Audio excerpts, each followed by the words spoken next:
And we're at Pumpkin Hill. You ready? I ain't gon' let it get to me. I'm just gon' creep down in Pumpkin Hill. I got to find my lost piece. I know that it's here. I can sense it in my feet. The great emerald's power allows me to feel. I can't see a thing, but it's around somewhere. I'm gonna hold my head, cause I have no fear. This probably seems crazy, a graveyard theory. Our ghosts try to approach me and got leery. Ask him a question and he vanished in a second. I'm walking through valleys, crying pumpkin in the alley. Didn't seem happy, but they sure tried to get me. Had to back him up with a fist metal crackle. I'm hearing someone saying, you a chicken, don't be scared. It had to be the wind, cause nobody wasn't there. I searched and I searched as I climbed up the wall. And then I started to fly, I went in deeper. Let it get to me, I'm just gon' creep down Pumpkin Hill, I got to find my lost piece. I know that it's here, I sense it in my feet. The great emerald's power allows me to feel. I can't see a thing, but it's around somewhere. I gotta hold my head, I have no fear. It probably seems crazy, a graveyard theory. A ghost try to approach me, he got leery.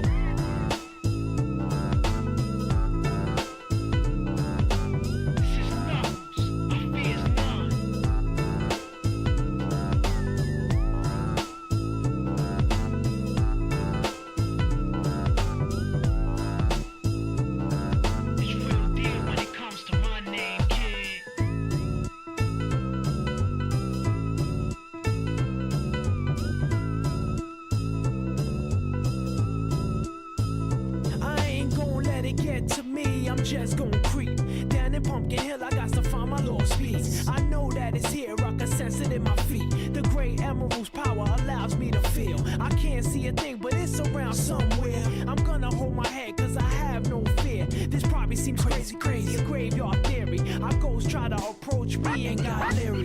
Ask him a question and he vanished in a second. I'm walking through valleys, crying pumpkin in the alley. Didn't seem happy, but they sure tried to get me. Had to back him up with a fist metal crackle. I'm hearing someone saying, you a chicken, don't be scared. It had to be the wind, cause nobody wasn't there. I searched and I searched as I climbed up the wall. And then I started to fly, I went in deeper.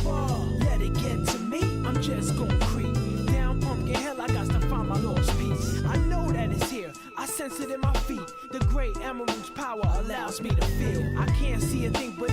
around somewhere. I gotta hold my head, I have no fear. It probably seem crazy, a graveyard theory. A ghost try to approach me, he got leery.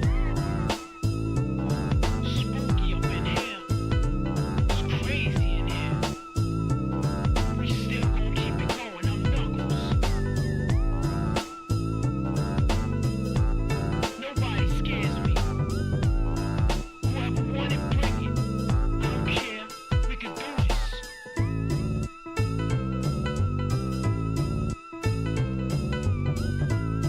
Then come step up to the plate and meet your match. It ain't no thing.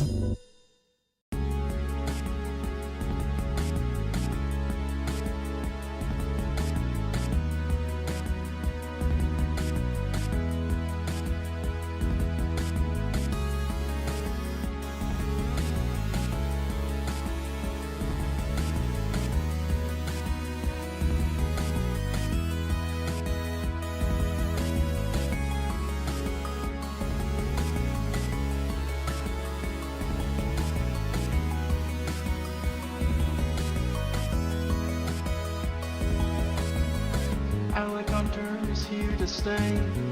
Alec Hunter knows the way. Alec Hunter, king of crochet. Alec Hunter will make your day. Alec Hunter is here to stay. Alec Hunter knows the way. Alec Hunter, king of crochet. Alec Hunter will make your day.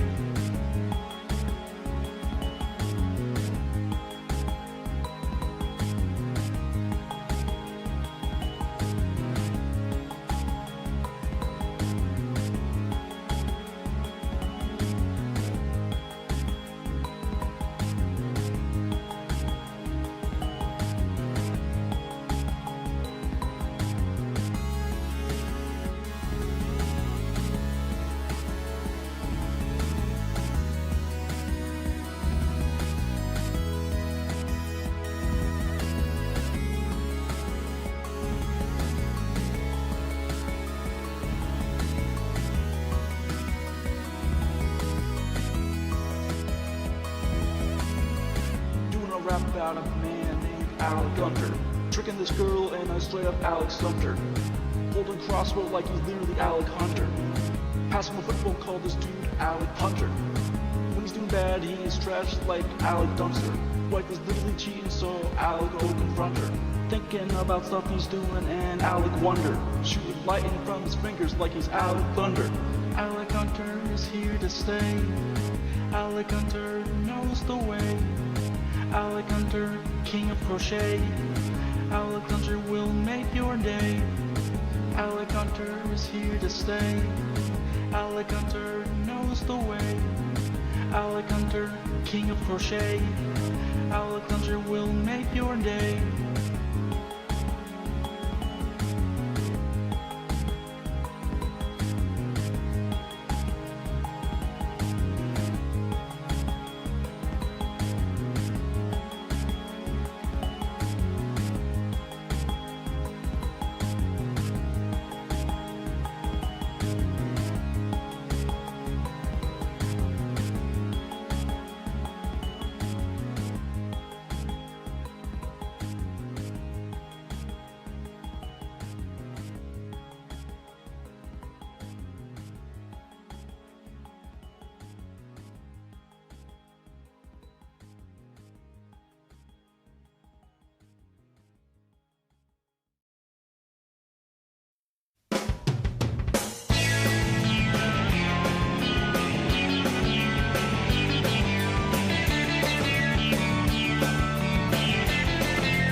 good, Alec? How you doing?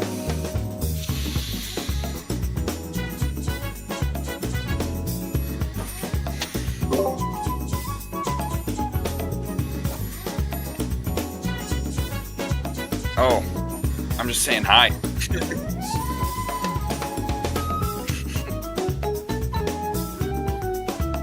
No, no worries. I think we're waiting for Mace, unless you're just recording this.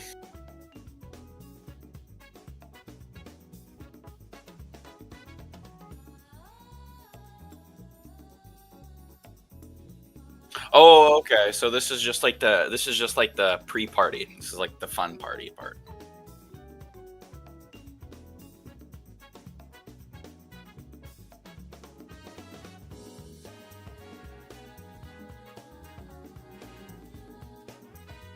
All right, I'll leave you to it. Yeah, enjoy.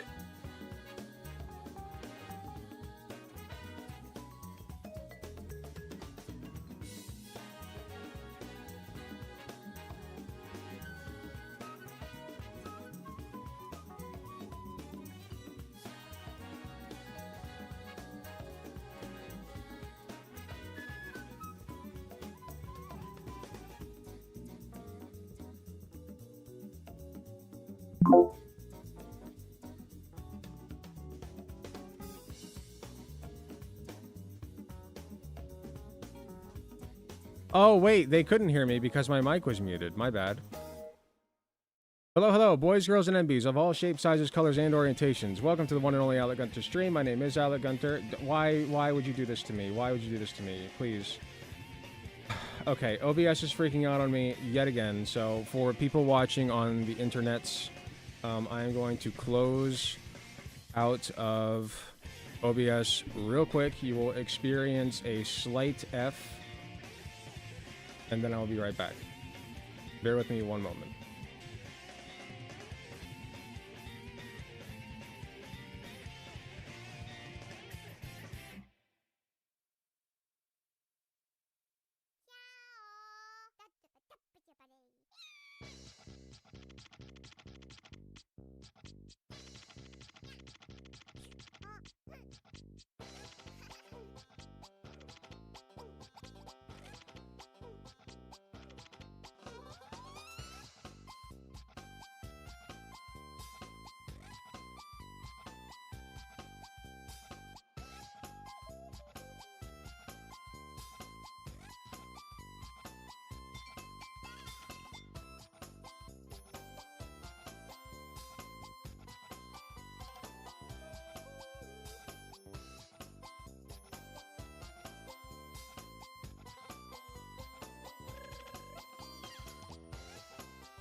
Except, geez Louise, how are we doing? I'm doing all right. I will say it is such a shame that you lied to the audience. I can't believe you did the thing. You know, I expected more. No, I'm kidding. But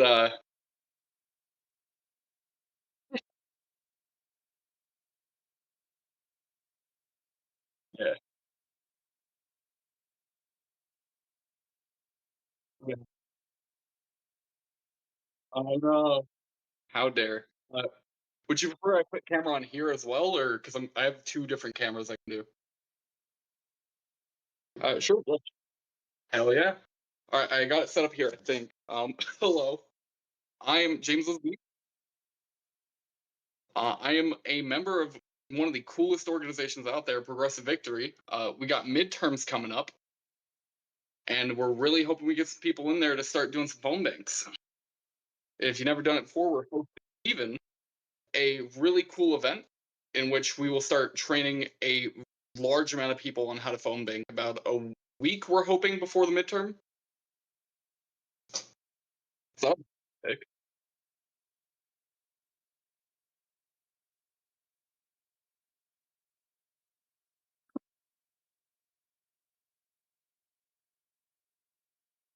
pretty much, it's one of the cooler aspects.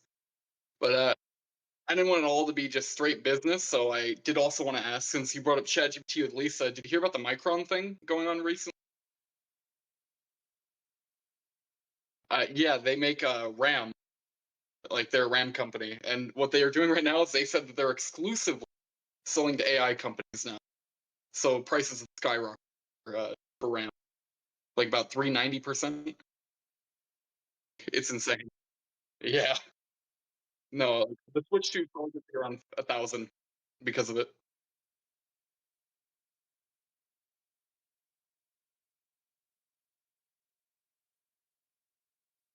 I have not yet, thankfully.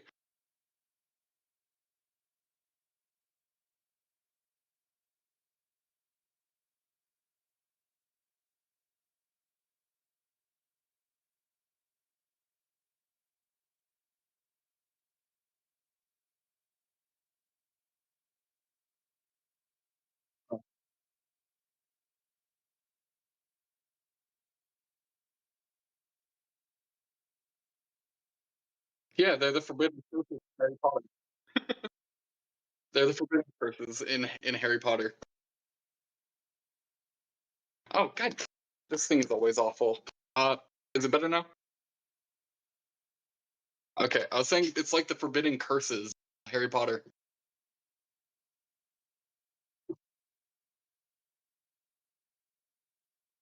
Exactly. Oh my goodness, I've been muted this entire time. I am so That's sorry, all right. everybody.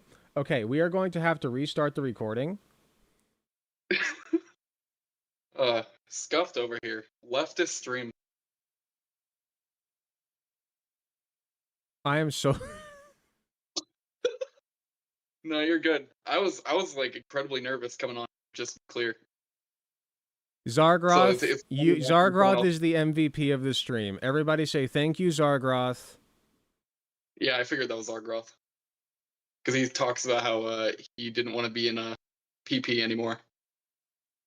Zargroth is MVP. Thank you very much. I debated Dean Withers and won, says somebody on Twitch. Well, shit, hop into Platinum Politics. We'd love to have you. Here, I'll Oh drop a wait, link was to. that someone from Fear Nessio? Yeah, Fear Nessio, yeah. And that's my mod. God, he's trolling all the time. Oh, okay. Well, I I don't mean, know. he's still welcome here then. Yeah, he's a big fan of Dean Withers, but he loves just cracking jokes all day instead. I'm so sorry. See, I need to be better about reading chat because I wasn't looking at chat at all. I'm so sorry, guys. I have been Yeah, muted definitely. this entire stream. Okay, great. So, you guys probably missed what I said at the beginning then, which was my intro, but whatever.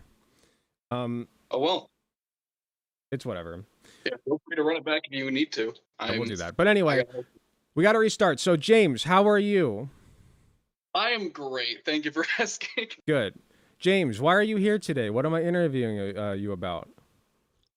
Yeah, you're asking me about my content, about the whole progressive victory. I think it's pretty cool that you would bring me on here. But The new I was empathy. saying earlier, that's You that go you lied ahead. to people. The new I empathy. was saying Somebody if you says.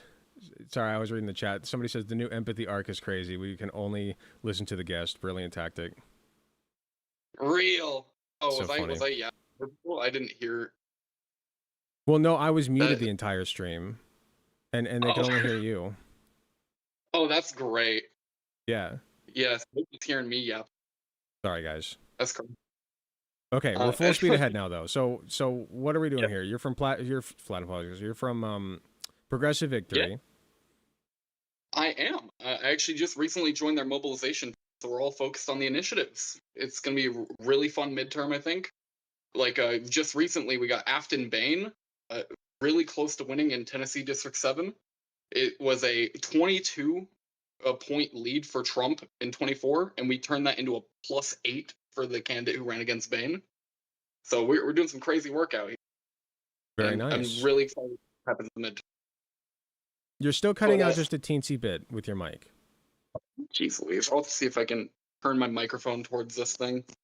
It's not bad No, enough that we can't understand you, but it would be nice if you could just tweak it a little bit. yeah, I'm trying to. Let me see if it's the. Are you sure Let me that see you if have the correct mic set on Discord? I probably only have this one. Here, I will put on voice activity if that's better. Does that work? We'll try it. If it's voice activity, all right. Because I had it at a certain sensitivity, I'm hoping it just, Okay, we'll give it a shot. that's So, good work in Progressive Victory. I know that I just sent a Ohio guy, a person your way. I shouldn't say guy; it was a woman. I just sent a person your way, and they are very excited to work for you guys. So hopefully that goes well. And I would have taken the position, but alas, I am too busy. So, it is what it is. yeah, I still very yeah. much Went up support there. Progressive Victory's project. You guys are doing great work. Heck yeah, we are.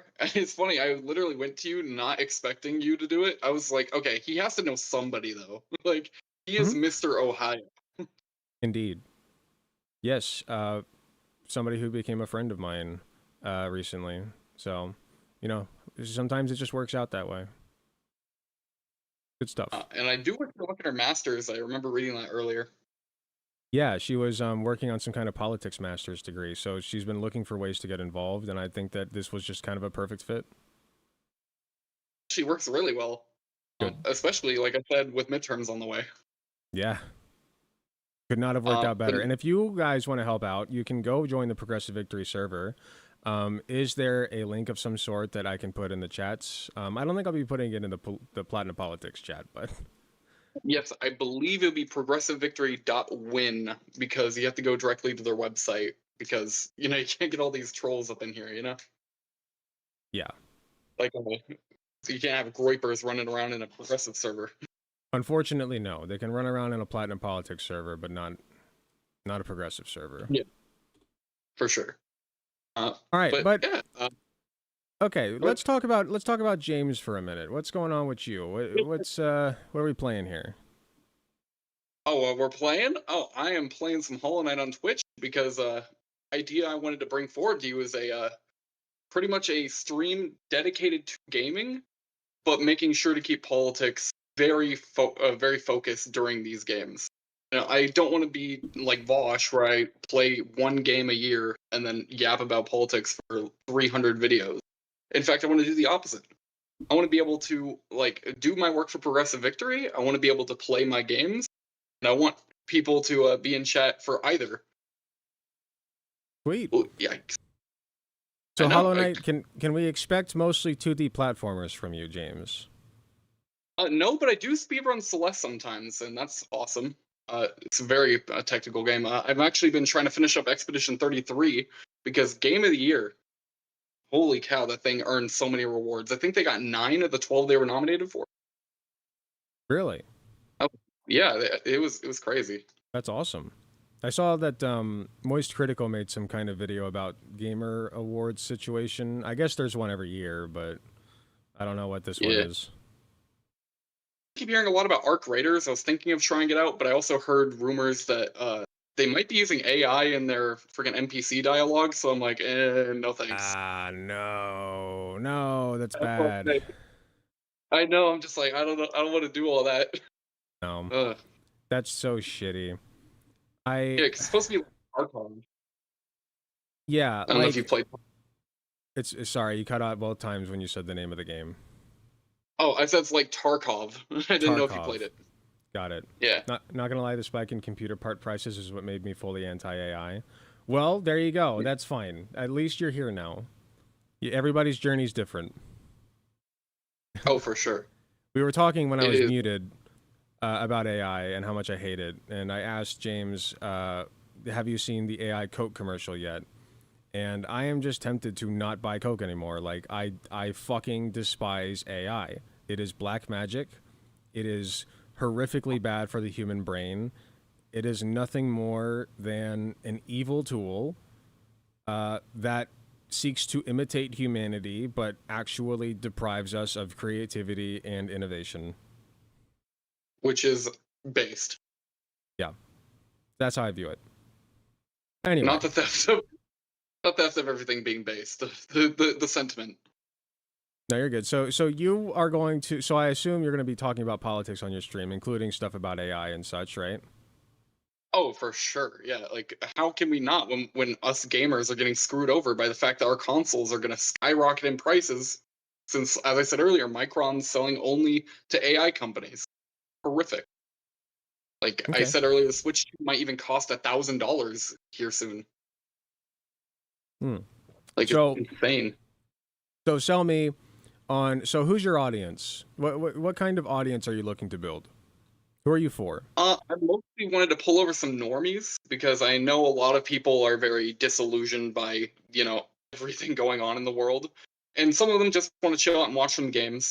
So I figured I'd play some games for them, but I wouldn't let them just skate by, not, giving a crap about the people around them. So I'd make sure to every stream or so, I have to at least bring up something to get them thinking about the world around them.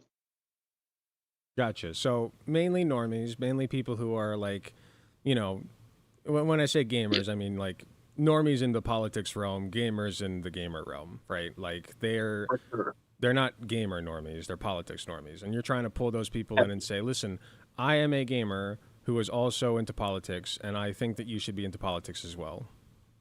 Yeah, pretty much. And the best way to pull them over is by being just a chill dude who plays games all day. Indeed. I could not agree more. So, that being the case, convince me, a gamer who's not into politics, why I should watch you as opposed to, like, I don't know, XQC. What do you bring to the table? Sure, when it comes to XQC, he's kind of part of the problem broadly about what's wrong with games. Like, not only is he, as I would try to call a ball and gun gamer, I don't think he focuses a lot on, the games that we're playing. I don't think he'd like Expedition 33 if he gave it a shot. On top of that, he's kind of just conservative. he pretends not to be, but then he'll literally screw people over every single day by supporting Donald Trump, Mister I'm going to make AI videos of Gaza while all these companies are stealing your RAM and making your life worse as a gamer. Okay, It's but he's horrific. funny, but he's funny. I like watching him because he's funny. Like Yeah. let's just say, for instance, like I'm a person you're trying to convince. I like XQC because he's funny. He makes me laugh. I mean, yeah, he can make you laugh. I can crack some jokes too. I mean, like we're all here for we're all here for a good time, are we not? Tell me a funny It's just joke. that. Make me laugh. Oh, tell you a funny joke. Yes. Shoot, let's try and think here. No, you're putting me on the spot here. You have 5 seconds. No, I'm just kidding. I have 5 You don't seconds. actually have to tell a joke if you don't want to. It's fine. No, I was like, shit, I just got put on the spot here. I gotta be funny now. No, you're What the fine. fuck? No, you're fine. Humor No, comes naturally. You can't force it. It's all good. definitely. I was like, shit. Yeah. But yeah, I so like Or when I brought, so or you when I can be brought funny the too. yeah. Yeah, of Gotcha. course I can. Everyone can. It's all about being in the moment, as you said. Authenticity is also key. I don't think XQC is very authentic, You don't think right? so? Like, I don't. I genuinely don't. Like, the most authentic thing about him, I would say, is the voice. because he doesn't care when people are like, "Oh, you yap too fast." But on top of that, it's just like when you really look into it, I don't think XQC really gives a shit. He's constantly like every time he's critiqued, instead of being like, "Oh yeah, that makes sense," or "No, I don't agree," he'll send a picture of him holding a wad of money to his ear. You know what I mean? He does not care. Yeah, but isn't that kind of a form of authenticity? Like not giving him a shit so much that like people kind of buy that, and then that is XQC, is he don't give a shit what anybody thinks of him. Like he makes money. He makes the green, right? That's all that matters. I guess if that's what you care about, but like I would prefer someone who's held accountable for the shit that they do. You know, I'd prefer someone who doesn't want to just completely screw you over at every opportunity and then pretend that like, oh, you're just mad that I got money. Okay, I'd prefer, fair enough. yeah. Okay, so how about from the politics perspective? Tell me why I should watch you over like Hassan Piker or Vosh or Destiny or me. Because as you have recently started doing, I'm getting into radical empathy, but Ah, not from just the perspective of like someone who's just barely starting out with debates and doing suddenly doing radical empathy. I did blood sports for way too fucking long and realized I got to fix that. So like they could technically be watching Alec Gunter, but I don't think. I'm sorry to say it, I just don't think Pikmin's gonna win over a lot of people. hey, listen, no, you misunderstand. Pikmin is Uh, timeless, okay? How dare you? First of all, how dare you? Okay, Pikmin's True. timeless. And Pikmin is time. second of all, also, how dare you? Yeah, yeah, of course, of course. Pikmin is totally timeless, but But you are correct. yeah, Yeah, so if you are somebody who is into politics and also gaming, like I don't do a whole lot of gaming. So James is probably going to yeah, be who you want to see for that. And James and I talk a yeah, lot in DMs. James and I share like 99% of opinions. Obviously there's always going to be some yeah, differences, but yeah. James is a really smart guy and I highly recommend you guys Oh, go yeah. check him out and follow and all that. And we'll do more shilling at the end. So, Hell yeah, I love shilling. Um, absolutely. but no, if anything, I'm really excited for what's about to come forward. You know, like What's coming? whether it's in PV or whether it's on streams, I'm just really excited to finally have moved halfway across the country to have my own space. You know, I've been kind of couch surfing for the last year and a half Oh no, what's going on because with of that?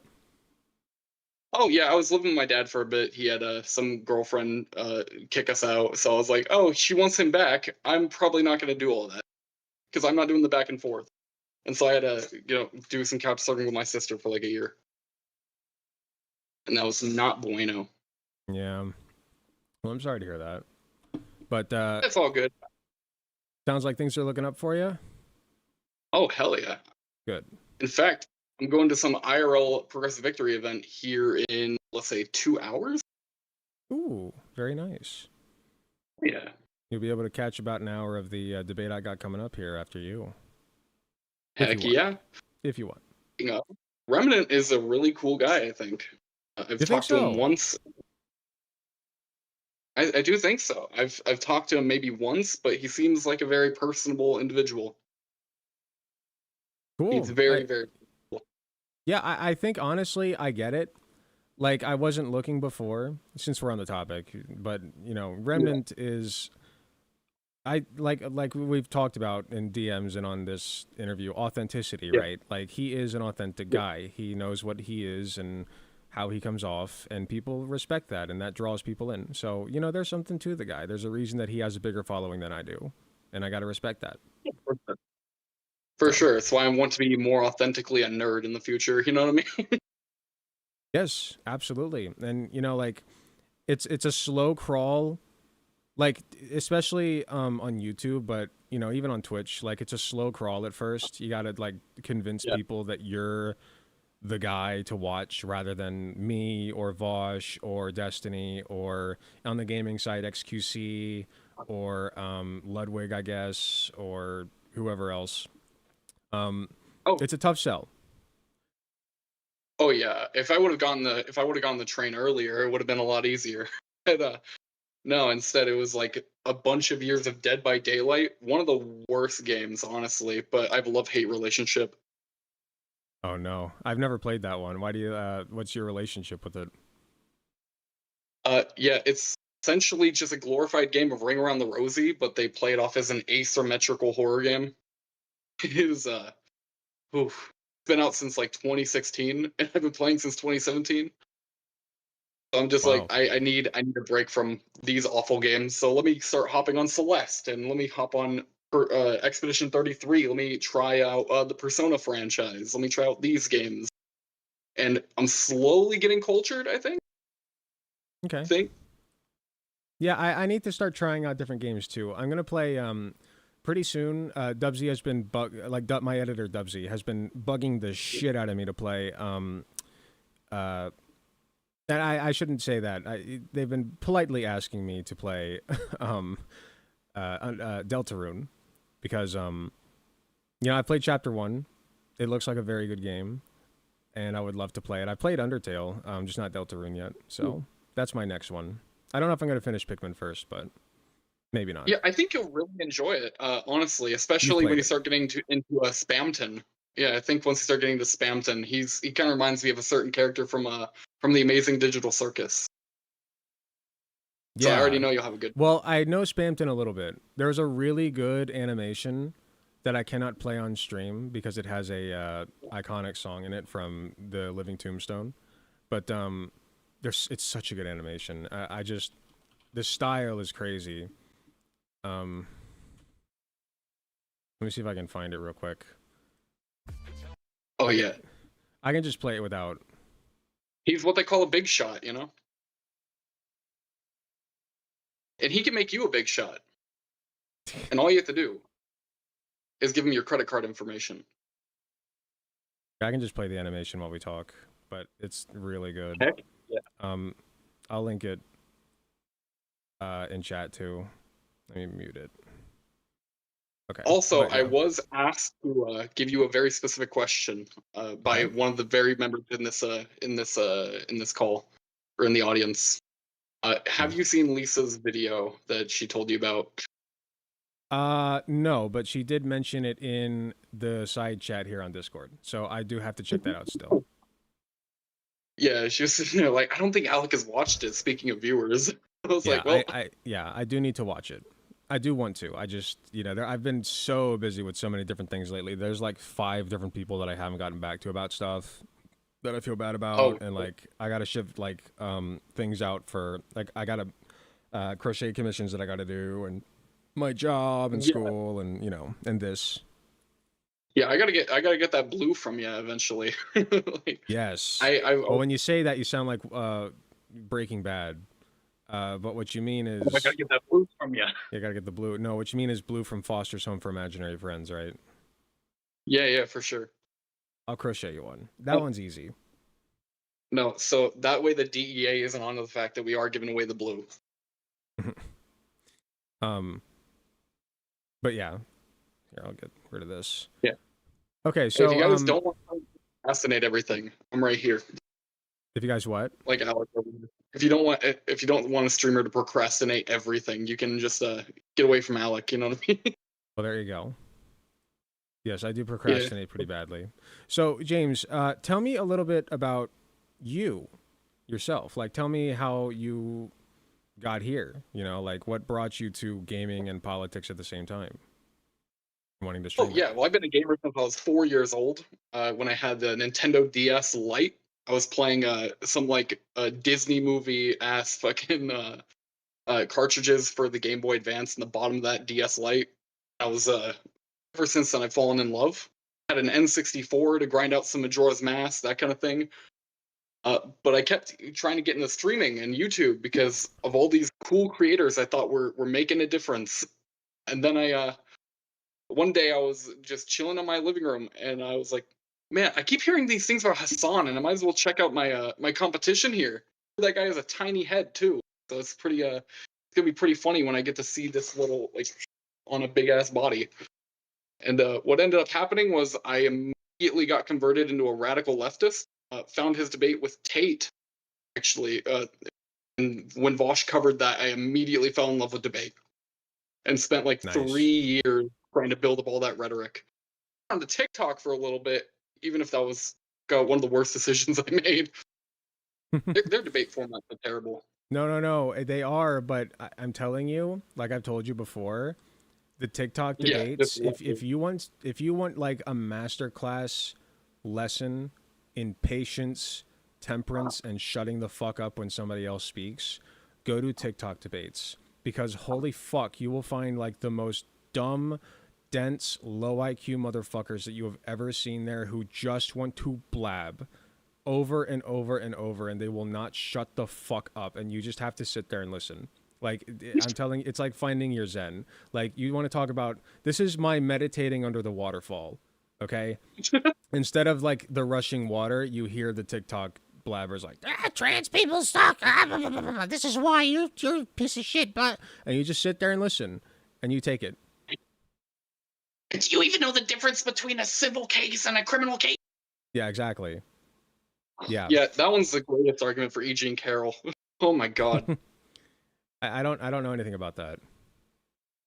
Yeah, that one they try to argue that Trump didn't rape that woman because because a civil case has the preponderance of evidence instead of beyond a reasonable doubt. It is the dumbest argument.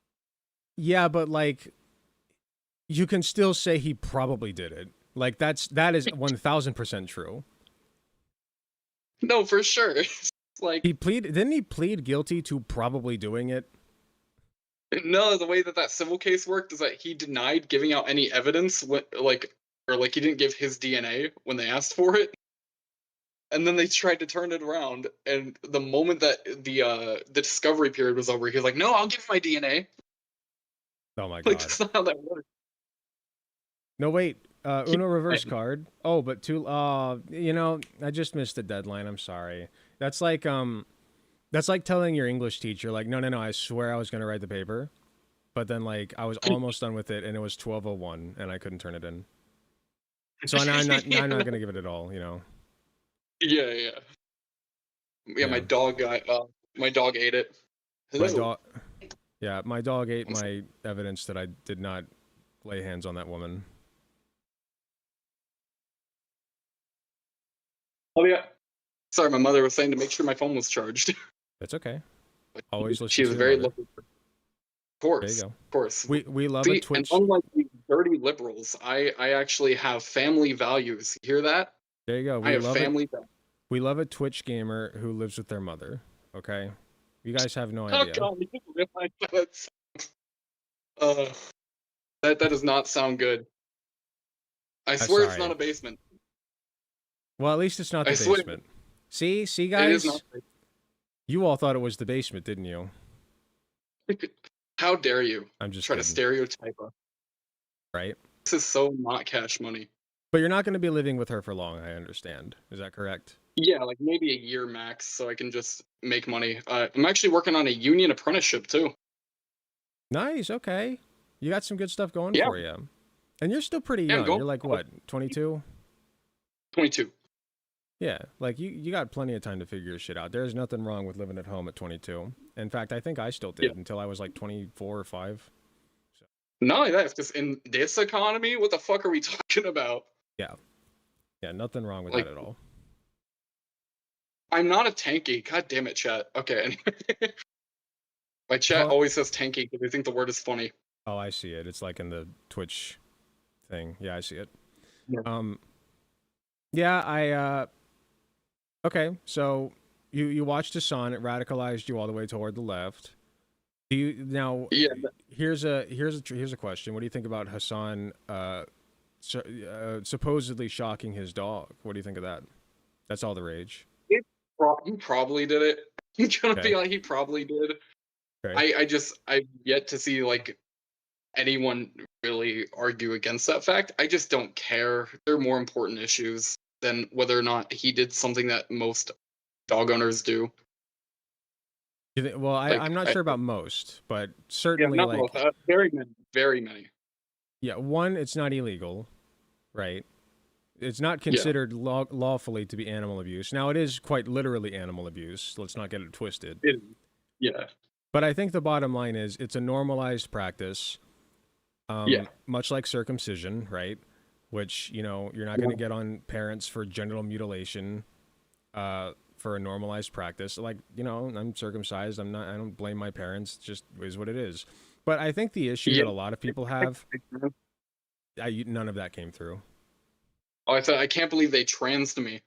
Right? This is fucked up. Right? But I think the issue that a lot of people, including myself, have is the, like I said, the inauthenticity, right? Like, he's not owning it. He's not, like, he tried to prove he didn't do it, and frankly, it wasn't proof enough. Like, the collar he showed was one with shock tags on it, right?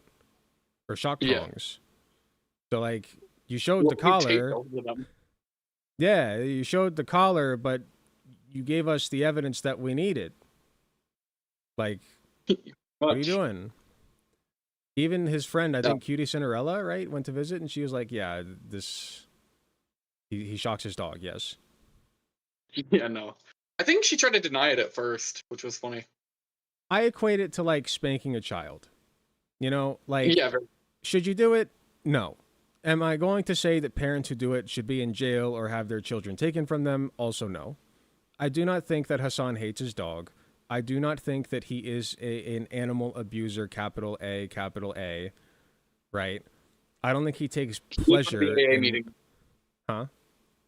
He did go to the AAA meeting, though, the Animal Abuser Anonymous. Oh, that's funny. Yeah. No. Yeah. Court See, I order. told him I got Joe. There you go. See, there you go. We got there. The jokes come naturally. But, Indeed. But yeah, so like I said, I don't think Hassan is like a bad guy in that regard. I don't think he's an animal abuser, period. I just think that he has some shortcomings when it comes to his treatment of his own dog. That's all. Yeah. He still loves his dog very much. Hmm? I said, if anything, I'd rather talk about his China takes than that. Okay, well, let's talk about his China takes. Like, why the hell would you ever want to argue that Taiwan should not be independent? I don't see the argument for it. And that seems more important than talking a dog. Yeah, I mean, oh, sorry. Like, you know, in the current climate, yes. That is an interesting belief to have, especially because I think Taiwan, like don't the majority of their population want independence from China? Like, that's the important thing. Yeah, I think the polling shows that they want the status quo, but they think the status quo is that they're free. Like, it is insane. The status quo is they're currently fine. Everything's chill. They're living their lives. They don't want things to change. But, like, I think that if China takes them over, that's a change, right? That is very much a change. Yeah. So, you know, they just want to continue living their lives as it is. People don't like change. Like, people do not like it when things are different. And even when the change is, like, good. So if you're going to make a major change like China, I'm not even necessarily opposed to the idea of, like, a bigger nation swallowing up a smaller one and conforming it to the standards of the bigger one. That part does not, I think, on its face mean anything without more context. Like, does the smaller state want to be a part of the bigger state? Or is there a good, like, is the smaller state doing something wrong that the bigger state's trying to stop? You know, like, let's figure out what's actually happening here. You know what I mean? Imagine if America took over Israel. Just be like, hey, no more genocide. I wouldn't be opposed. I wouldn't be opposed either. You know, exactly. So, but the problem is you need to convince the population that's there to want it, you know? Like, convince that it's good for them. Convince them it's good for them. That's how I look at it. Yeah, no, I can definitely see that argument too. I guess, yeah, it's just, that seems way more important to me, human freedom, than it does, like, whether or not some streamer who I already don't like shocked his dog, you know? Yeah. Oh, you don't like Hassan anymore? Well, I mean, like, for those reasons, I don't want to say that I don't like the guy. I think he does good work. It's just, you know, maybe you chill on tanky stuff. Fair enough. I think that he does go a little far. I think that wearing the China outfit, what did he wear at the Gamer Awards? Oh, did he go to the Game Awards? He wore it for something. What I did don't know. Dude. I have no clue. I know he just recently started making videos like, "Oh, look at me! I'm in China. How cool is this, guys? The American government won't let me do this."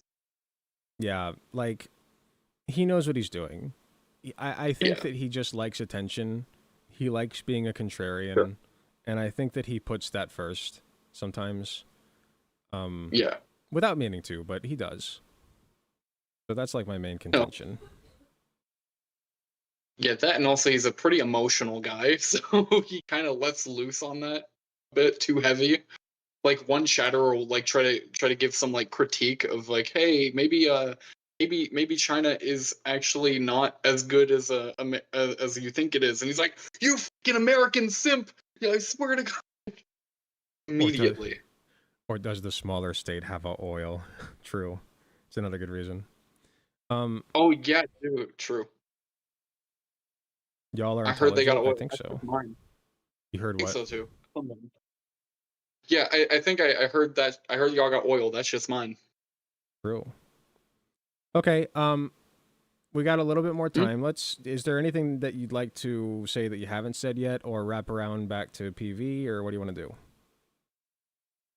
I think last thing I would ever like want to bring up here is probably just the fact that I'm eventually planning to start posting a lot of Twitch highlights to my YouTube channel, same username. I Okay. had to delete a video defending Vosh when the when the tax folder dropped because I Really? was deep into the mine there. Yeah, I was deep in the weeds there. Gotcha. Yeah, I think both sides definitely had some good points to make. I don't think that Vosh, like people were saying he has CP, and I'm sorry, or what do they call it, CSAM now. And I just like that's so like you're underselling what CSAM even is, man. Like it's all like that's I'm sorry, that was not CSAM. Like that would, but on the other hand, you know, the shit that was there should not have been on his fucking work computer. You know, like that was very inappropriate. Yeah, So like it's about the level. Actually, I don't even want to say it's the level of Aiden Ross showing children the hub on his stream. That was deliberate. that yeah, that was see that one was like stop it. Sorry, that one was like Yeah, pretty egregious. So I agree with you on that. But anyway, yeah, for what were we sure. talking? Yeah, what were we talking about? So you had to delete the Vosh video. So Yeah, but I will eventually start putting a lot of highlights on my Twitch or on my YouTube, hopefully, good. so I can just start uploading the shit I do here and show everyone the progress of whatever I'm figuring out in the heat of the moment. Absolutely, yeah. Editing your own content, I did it at first, and it's such a slog. I'm very spoiled for editors now because I have the ability to pay them, and you know, like I make enough Oh on YouTube and Twitch that like I can make it work. It still comes largely out of my paycheck, but you know, editing by yourself first is kind of the slog. But I don't know if you've even seen the editing software PlayStation has, because I'm streaming directly from the PlayStation. Like it is no, an egregious editing software. They call it Share Factory, I believe. okay, If you ever wanted to edit a video, do not go there. I oh swear, I no, would rather use like a mobile app than Share Factory. CapCut, Because they even limit you to an hour. You can't upload anything longer than an hour. Windows Movie Maker. No, I still think it's better than Share Factory. Damn, Like for it's sure, that bad, huh? it's that bad. I can't imagine that a console would be very useful for Yeah, editing. yeah. No, using this to try and edit, it's not a good. It's not No, a good look. no, I like it's No, even for better sure. on the phone, probably for sure. Yeah. No. Oh Jesus. But Okay, can like I I? said, I will Yeah, try to get from YouTube. yeah. Can I make Wait, one critique? sure, 100%. You need a better mic. Oh yeah, yeah. No, I have my headset on the stream, and I have my mobile here. But I Oh, so would. wait, you can't use your headset for both? Yeah, no, it's stupid. Oh, okay. Well, here, let me mute you on Yeah. here because I don't want to give the impression that like this is how. So I muted you. Hold on. Uh, I don't want to give the impression that that's what you sound like on stream. So let's hear what you actually sound like here. Give me just a second. Okay. Yeah, Yes, here we of go. course. Say slowly. I do have you just playing through my phone though. Yeah, here we go. Say slowly. That's fine. Say slowly. The quick brown fox jumps over the lazy dog. Say slowly. The quick brown fox jumps over the lazy dog. The quick brown fox jumps over the lazy dog. What's up, my guy? There you go. It's a lot more tolerable. Okay, so that's actually what he sounds like on stream. His mic is much better than it is here. I had to go scuffed for this one because Sony is the worst company ever. Yeah, that's okay. Okay, good to know. That was like my one critique. But if I had to give you another one, I would say maybe fix the video camera, like the angle, because you're kind of cut off at the top there. Here, I'll show you. It's literally the PlayStation mic that you buy. Or the PlayStation camera. Yeah, That's no, funny. everything about that directly You're doing- from PlayStation. You're doing pretty good for what you have. Like, I know you're not on PC or nothing, so like, all things considered, I'm it making could definitely be work. worse. Yeah, I'm making scuffed work. Yeah, no kidding. And some people like the scuffed look. You know, there's nothing wrong with that. The mic is the big thing. People hate a scuffed mic. But if you have just like a scuffed video, it's fine. Yeah. Not a big deal. Yeah, in fact, I was trying to find it earlier. I actually had a standing mic for a good minute while streaming. I had a fucking HyperX solo cast. Nice. Okay. Yeah, I just don't know where the fuck I put it, so I'm using my headset now. Especially is since what it it takes is. up a on the console. What did you say about the console? I was saying, especially since it takes up a USB port, whether it's the headset that's Bluetooth takes a USB port, the camera takes a USB, my storage takes a USB. So eventually you just run out and you can't use the standing mic as well. Oh yeah. Yeah, the Like, USB. I'm not starting to take off the camera to put in my keyboard. Yeah, all of my USB ports are eaten up. Like, I even bought an extension, and even that's like taken up now. It's ridiculous. They need to start making towers with like 50 USB ports. Oh yeah. Definitely, and I will see if I can find a camera that works better for this, because I definitely don't want to keep using this one forever. Yeah, it's something to think about. I will tell you, it's not a priority. Big things are microphone, and also like the way that you speak. You know, like the longer you do this, the better you get. Just make sure you're like enunciating enough, unless you're XQC, I guess. And confidence. You know, we talked in DMs about the confidence thing, and just for sure.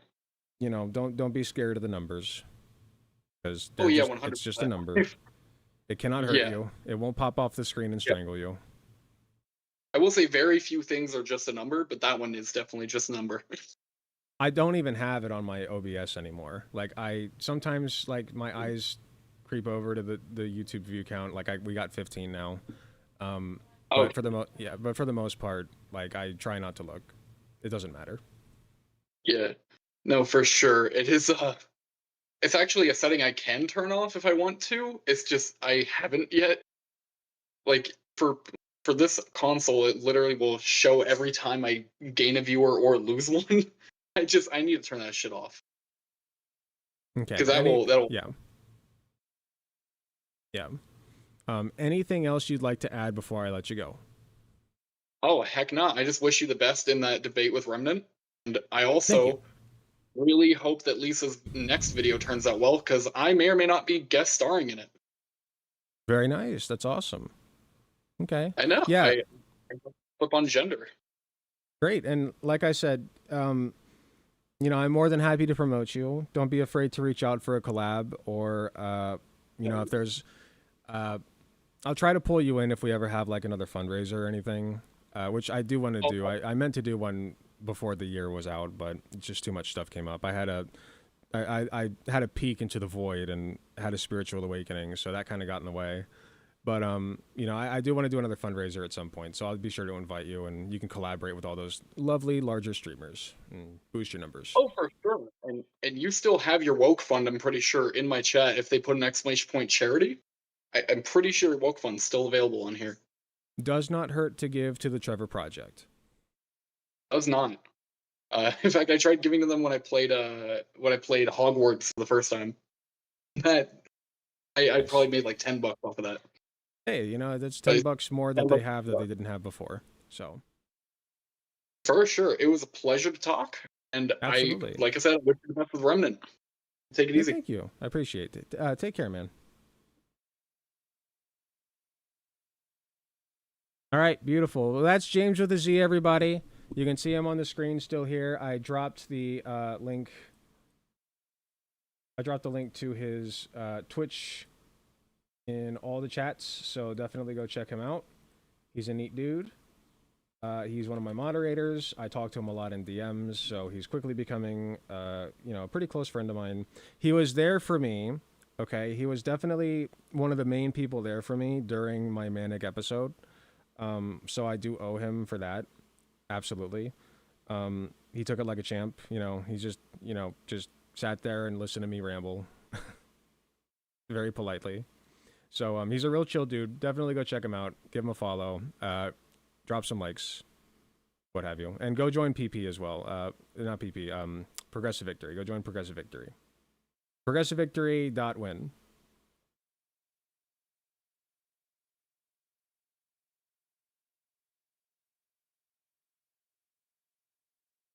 All right, and that does it for the interview. So, next, we have Remnant 777. I do not see him in the room yet.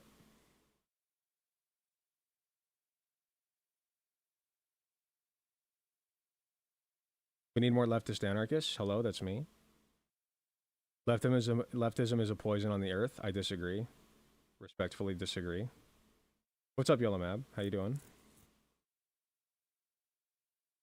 For fuck's sake, can't believe this guy is whining about his manic episode and his problems.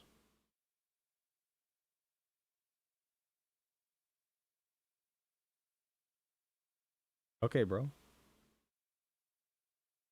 What you fuck me for?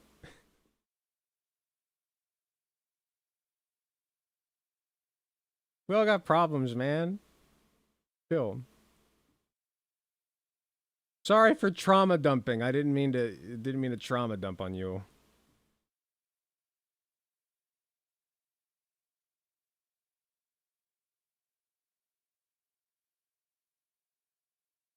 Damn, that's crazy. Like, literally, like, oh, you have problems? How fucking dare you? Listen, the manic episode, I'm not even complaining about it. It occurred as a result of a spiritual awakening that I had. I took a look into the infinite void of the universe. It unlocked my brain chakras and information flooded into my skull, and it sent me into a fucking manic episode. Okay? I felt like I was God for a minute. Like, just give me a fucking break, Jesus.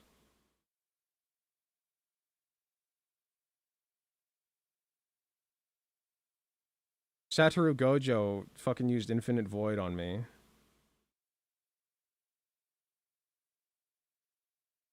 How dare you be relatable and genuine? I know, right? Not the master debater, true. Damn, that's crazy. I posted about it on YouTube. I was like, how many of you would believe me if I said I had a spiritual awakening a couple months back? We got some, like, lay Reddit atheists in the YouTube being like, I believe that you had a spiritual awakening. And I'm like, okay, fine. You don't have to believe me. It's fine. When I say spiritual, I'm not saying, like, I believe in God now. What I'm saying is I think that the universe itself has a spiritual essence pervading it, and I think that I found it. You know what I mean? Like, I understand the world as it is more clearly now, and I think that's demonstrable because everybody that I fucking talk to now, like, they seem to understand that I understand them. I'm the people understander. And I'm learning more every day. People teach me and I teach them, and, like, it's beautiful. It's a beautiful thing. Do you think Jack Black should be the Emperor of Earth? Not just Earth. The galaxy. Specifically doing his Bowser impression in Bowser cosplay, because I think that'd be funny.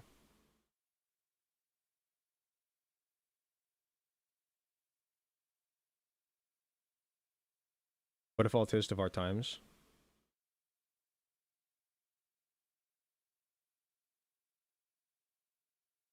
God Emperor Jack Black.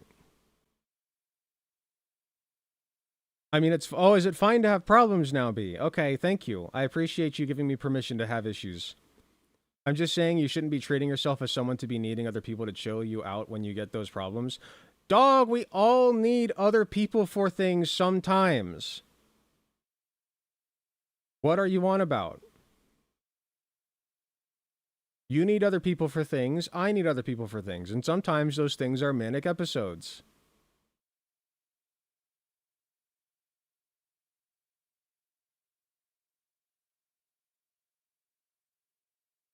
People do, in fact, need people. Good point. Okay, I gotta pee. And then Remnant 777 should be dropping by soon. And until he does, I guess we will just chill and talk for a bit. But I'm excited for the debate. I don't know what he's going to want to talk about specifically, but I'm sure it will be interesting. I do have quite a bit of respect for Remnant these days. I think that he is...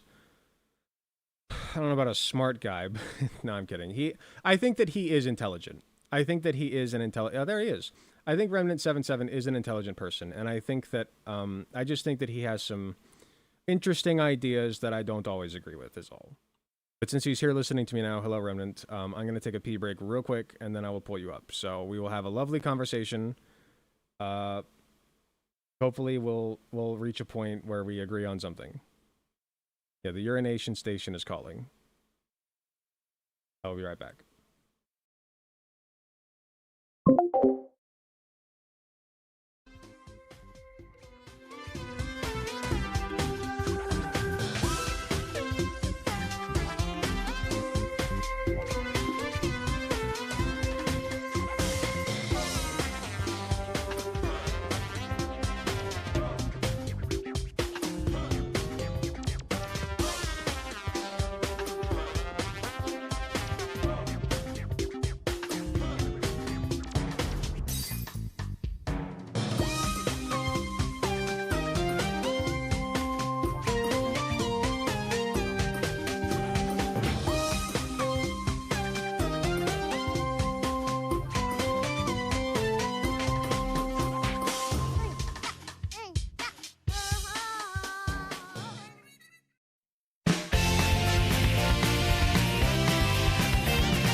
All right, I'm back.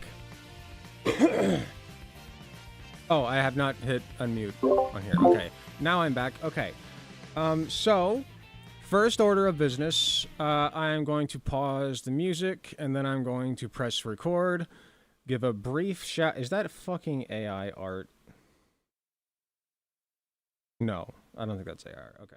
I'm going to give a brief shout out to Platinum Politics before we get started, Remnant, and then I'll pull you up. If that's okay.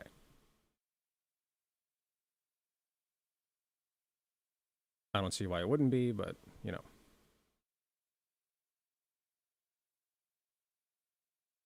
Welcome to the debate between me and Remnant777. I have no idea at this point what it's going to be about just yet. As many people know, me and Remnant have been shooting the shit off stream. Who's calling me? I just hit record. Why is Mom calling me? I just hit record. You'll have to wait. Dubs, you cut this part out.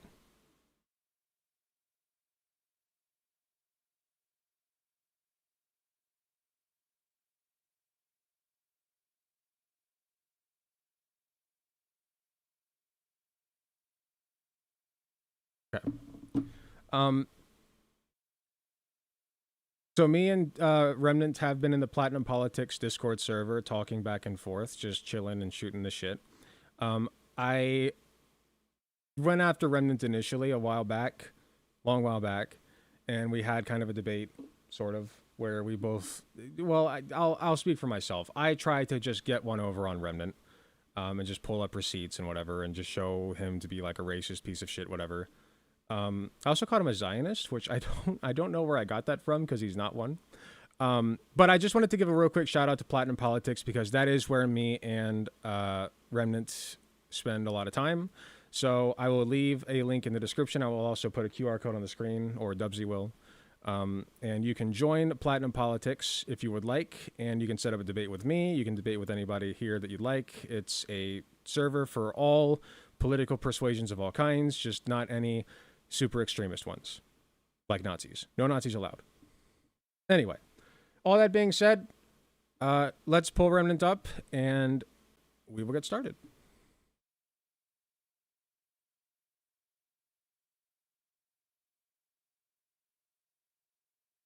Hello, let me see.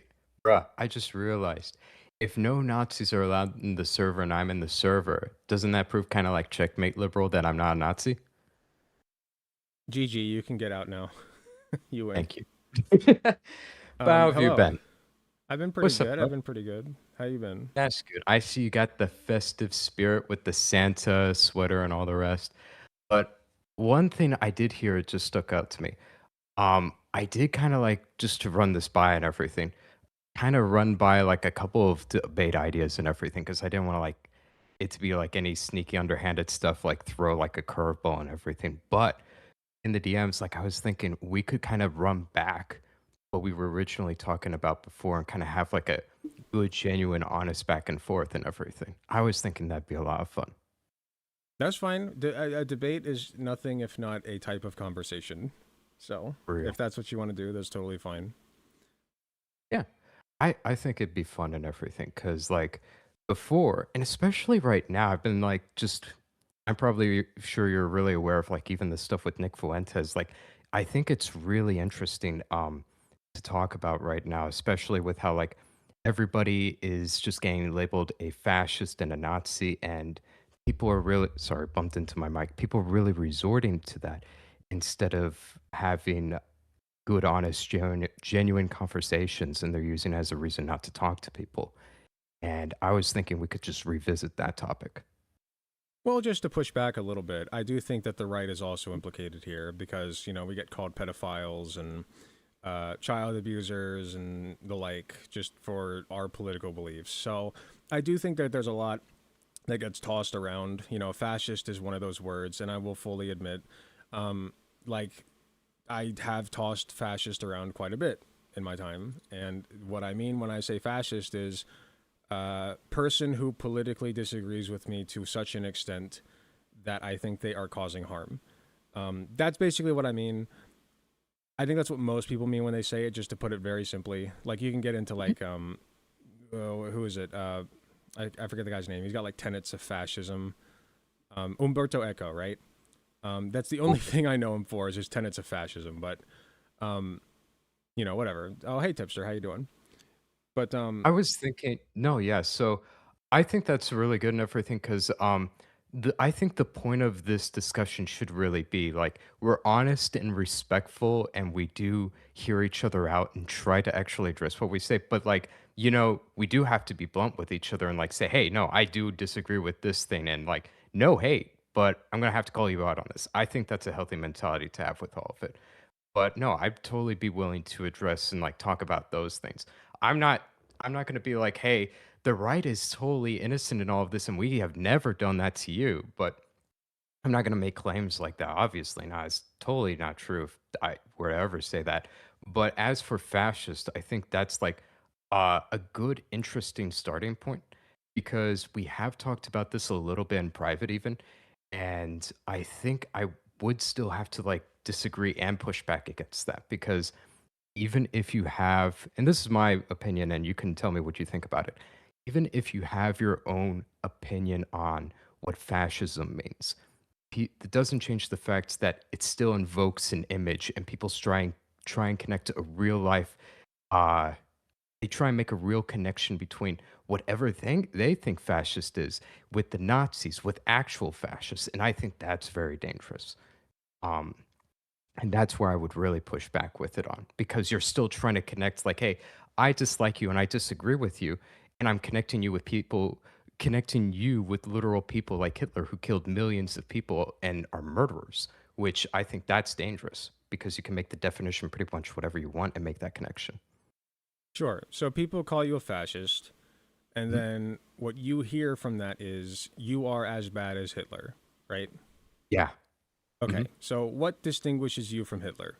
Let's just set it up. I didn't Well, if somebody were to I think this is a great instance because I was browsing on Twitter before and I don't know her name. At least in my video, I might show a clip of it, but literally they were discussing whether they should talk to Nick Fuentes or platform him. And they were like, well, here's the question. Would you talk to and have a discussion with Hitler? That threw me off the walls because it's like, well, Nick is not Hitler because he didn't kill 6 million Jews.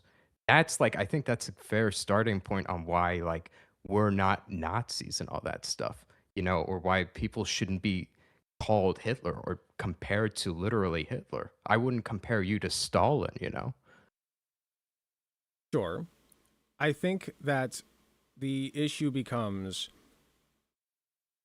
Hitler did kill 6 million Jews and millions of others as well, but the same mentality exists within Nick Fuentes, is what people think.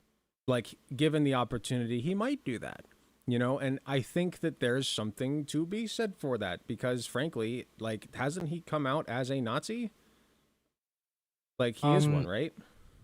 I would say that now this might get into a little bit more muddier stuff, but I think that and I don't mean to project and be like, well, this is the fault of the left, but I think that a lot of people on the right, after being accused of always being racist repeatedly or fascist or Nazi, they'll stop trying to defend it and they'll flat out be like, well, who cares? I'm just going to call myself whatever these people label me as because, and I do think that's not a wise thing to do. I wouldn't do that myself.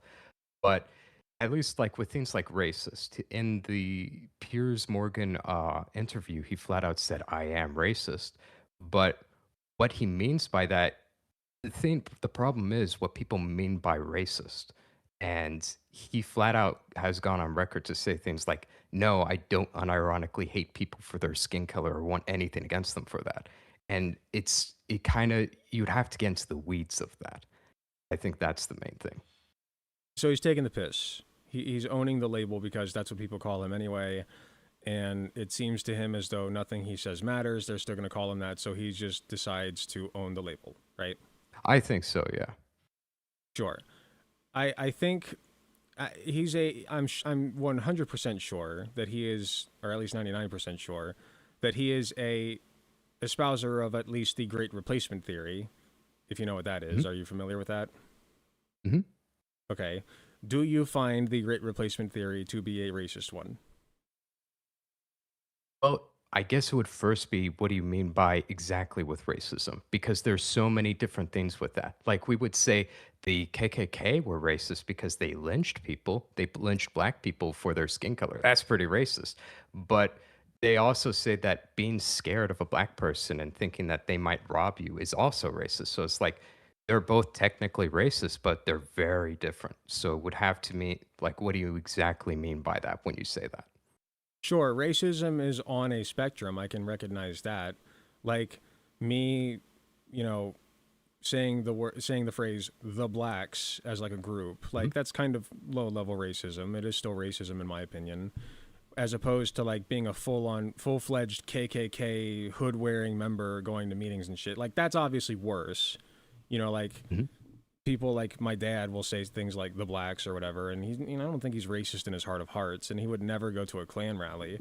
But I still think it's important, if not more important, to recognize these small forms of racism that happen, because they're more pervasive. That's the structure upon which the big stuff is built.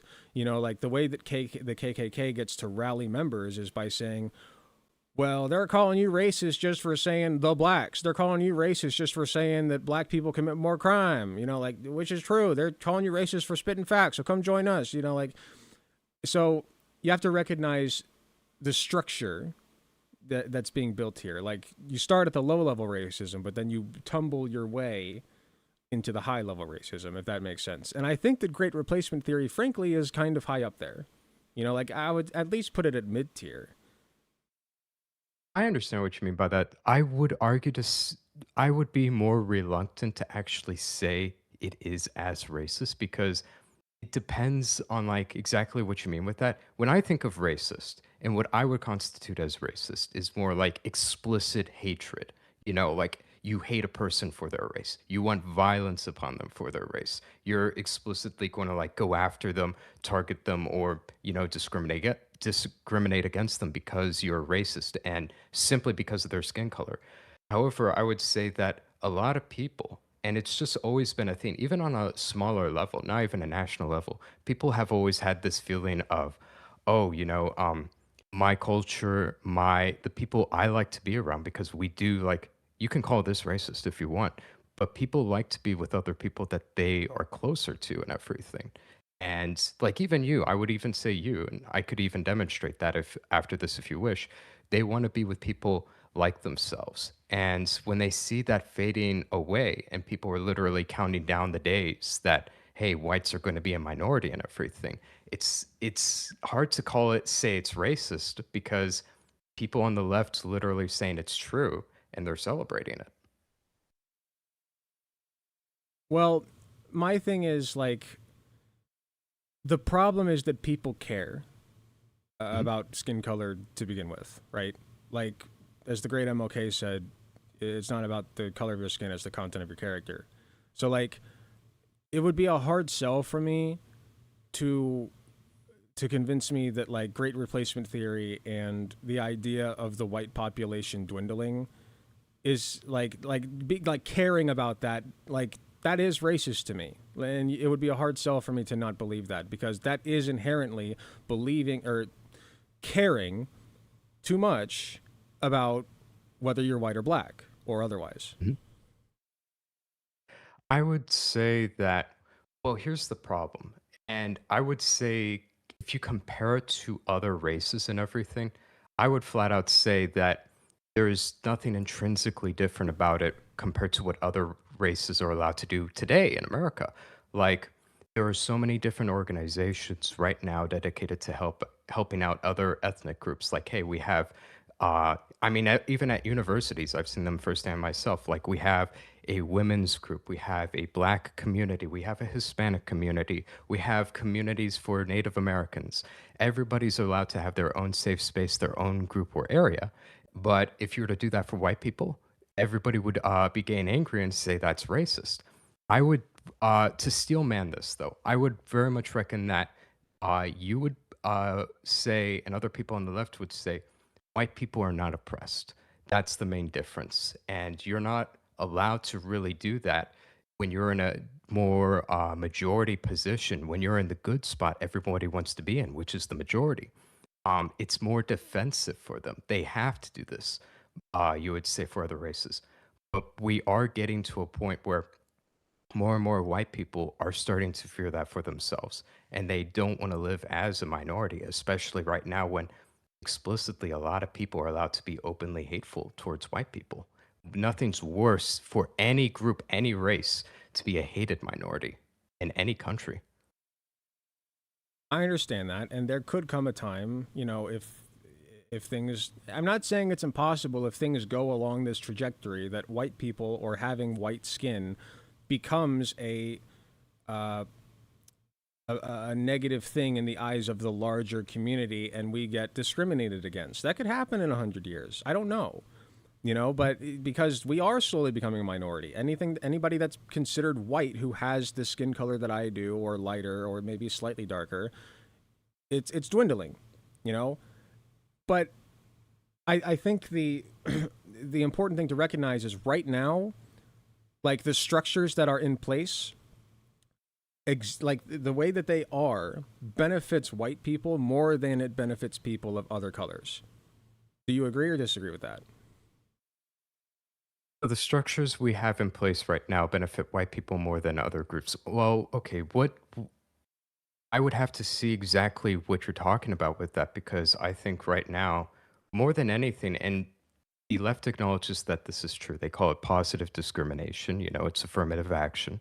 I would say more than anything right now, it's not really benefiting white people, at least anything explicit. It would have to be more of, it would have to be something systemic that is uh, more hidden, and it would not be something formally written out in law or anything like that. It would just have to be outcomes we're looking at, and we're saying that there's some sort of way white people are benefiting more than any other group.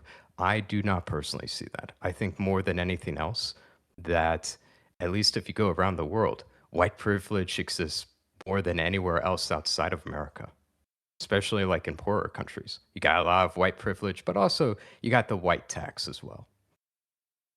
Sure. So you say your claim is that you don't see white people benefiting from current structures in America more than people of other colors. Is that your claim? Well, you would have to show them to me. Sure. So I have a chart pulled up right here. I posted it in the side chat. Racial gaps in household income persist.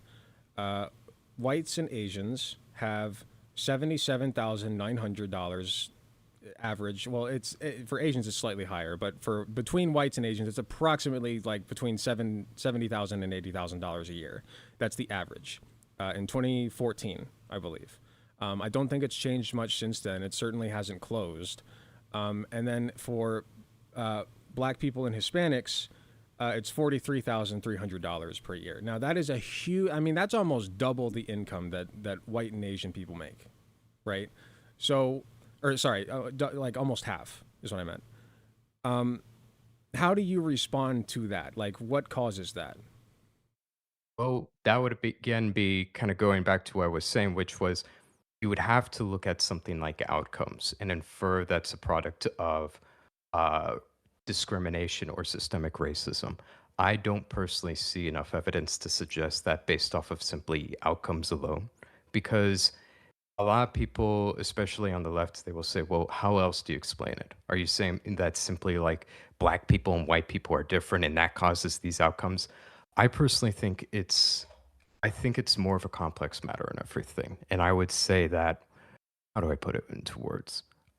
Yeah, take your time. Well, one thing that I can easily point out right now is that if you look at the cultures, they're very different. And I think this obviously would play a large role. And especially since I don't think personally that the left is really helping with this as much because they'll say that we need to help out black communities, they're suffering more, but they're not talking about how the cultures are different and that cause different outcomes. I at least with what I've seen and everything, I wouldn't say that you can simply look at like the outcome and claim that's indicative of anything. Like, I don't have the statistic on hand, but I think if you dig deeper into it, even, I think that when it comes to like black people, if you just look specifically at the outcomes, like how much they make. Black women are doing better than black men. So, like, how do we account for that? If we were to use this exact same mindset of we're just looking at the outcomes, we would have to say that there's like systemic sexism that's benefiting black women, but not black men. Mhm. And I don't even know if that's fully the case for also white women. I think maybe white women, just women in general, have been doing like uh, better than men in many areas as long as they're not pursuing a family. That is true. You know, and I can recognize that. Like, women actually tend to do better in college. I think that the number of women who are attending college has now outpaced men, if I remember correctly. Somebody correct me if I'm wrong. But yeah, we can absolutely talk about how women benefit. And, you know, we can talk about divorce court and whatever else. Like, I talked to my night shift nurse when she comes in. Like, her son is going through a pretty extensive legal battle for custody, for shared custody of his kid, you know, and that's a result of the courts favoring mothers over fathers, you know, and that sucks. Like, that's a sucky default. So I recognize that, you know, there are small pockets where, whether you want to call it a minority, I know women are not technically like a population minority, but for the purposes of this discussion, let's just call women a minority, right? Because what we mean is like an oppressed, quote unquote, oppressed group, if you will. So, so like there are some small pockets where minorities benefit, where the majority suffers. I recognize that. At the same time, when we look at, so we're talking about culture, right? So your answer to this graph that we've shown is that black culture is what led to the outcomes that we see, where black people do not make as much as white people. So what specifically is it about black culture that differs from white culture and Asian culture that makes it so that black people do not make as much money in your eyes? Well, it would be a whole host of things. And I would also say, like, one, for example, is like more than anything else, I think that black people in general, if you look at the statistics, they don't get married as much. And you have a lot of single mothers. And like, let's be honest here. I'm not shitting on single mothers for this when I say this, but a mom cannot raise children and provide for the family and do all of those things together by herself, especially if like imagine if like you had a mother, she got pregnant at a young age, she couldn't pursue college or make any sort of real money herself. Now she's stuck having to raise this child and try and pursue a career, maybe if she has enough time, doubtable. And she's trying to make enough money for everybody to survive. No, it's a recipe for poverty. You're just trying to hope, hey, I hope I can get this kid to 18 years old and he can get a better future than me and not make the same mistake. I think, and if you look at the statistics, there's so much more with that for sure. And I think that if you promoted a more traditional culture where we said, hey, we're not going to sleep around, we're not going to be spreading chlamydia or different things like that, we're not going to be spreading diseases or having children out of wedlock. People talk about, hey, you could just have protected sex, but still, we have a epidemic with single mothers, especially in the black community. It's not doing too well for some reason. I just think that we need a cultural shift, and then it would affect things like, hey, less people would get children out of wedlock. We wouldn't have these situations, and there would just by that alone have less poverty. You also, another interesting thing is people don't connect this a lot. If you have a single mother, she's raising a child, that child's much more likely to commit crime compared to other groups. And that crime in itself causes more poverty because in the market, things go up in price because it's harder to do business there with crime. And that's just like it's a perpetual cycle of, just hurting everybody around them. That's my opinion and like part of how I view it. And I view it as like I think it's something much more complex than simply like there's any sort of systemic thing white people are benefiting from. Unless you have something you want to point out and effort with it, I'd be open to hearing you out and what you're thinking about specifically, like white people are taking advantage of systemically, and that's causing this disparage. Sure. So we have, let me read back on my notes. Okay. So black people in general statistically don't get married as much. There's lots of single mothers. They don't raise their children properly. The children grow up and commit crimes because they're not raised properly because a mother, it's not her fault. It's just the fact that, like, not necessarily her fault. It's just the fact that being a single mother does not yield as good outcomes as having a two-parent household, right? Mhm. Okay, so then my ultimate question here is, what drove this pattern? You know, was it their fault? Did they just decide, like, okay, well, we're just not going to get married. We're just going to have children out of wedlock for funsies and not have protected sex just for funsies, you know, because, like, we like doing that. And meanwhile, like, their white counterparts are like, well, we're just better than that. We're going to use protection and get married and make sure that we're ready for kids. Like, do you understand my point? Like, where did this behavior in the black community come from in your eyes? What spawned it? I would say that when it comes to that, where the behavior stemmed from, and I feel like I would just be, if I'm saying this right now, kind of just repeating more of like a stereotypical conservative talking points that I can't even substantiate as well because I haven't looked into that part exactly for a while. Um, but I would say like some people point to how like um there was like more like at least Thomas Sowell talked about this more like, hey, you would have child support, it would incentivize people not to get married as much, and it would cause this pattern. And how it wasn't this bad initially for Black people, historically speaking, and it got worse, and they saw a trend with welfare. But I would say, uh, I'm not. I'm going to be honest. I'm not able to answer that as well. But Okay, that's fine. So you don't know, but do you ascribe to the child support welfare thing or not? Like, is that at least part of it? mm, Or do you subscribe to it? I mean, no, I get you. I get you. I just was.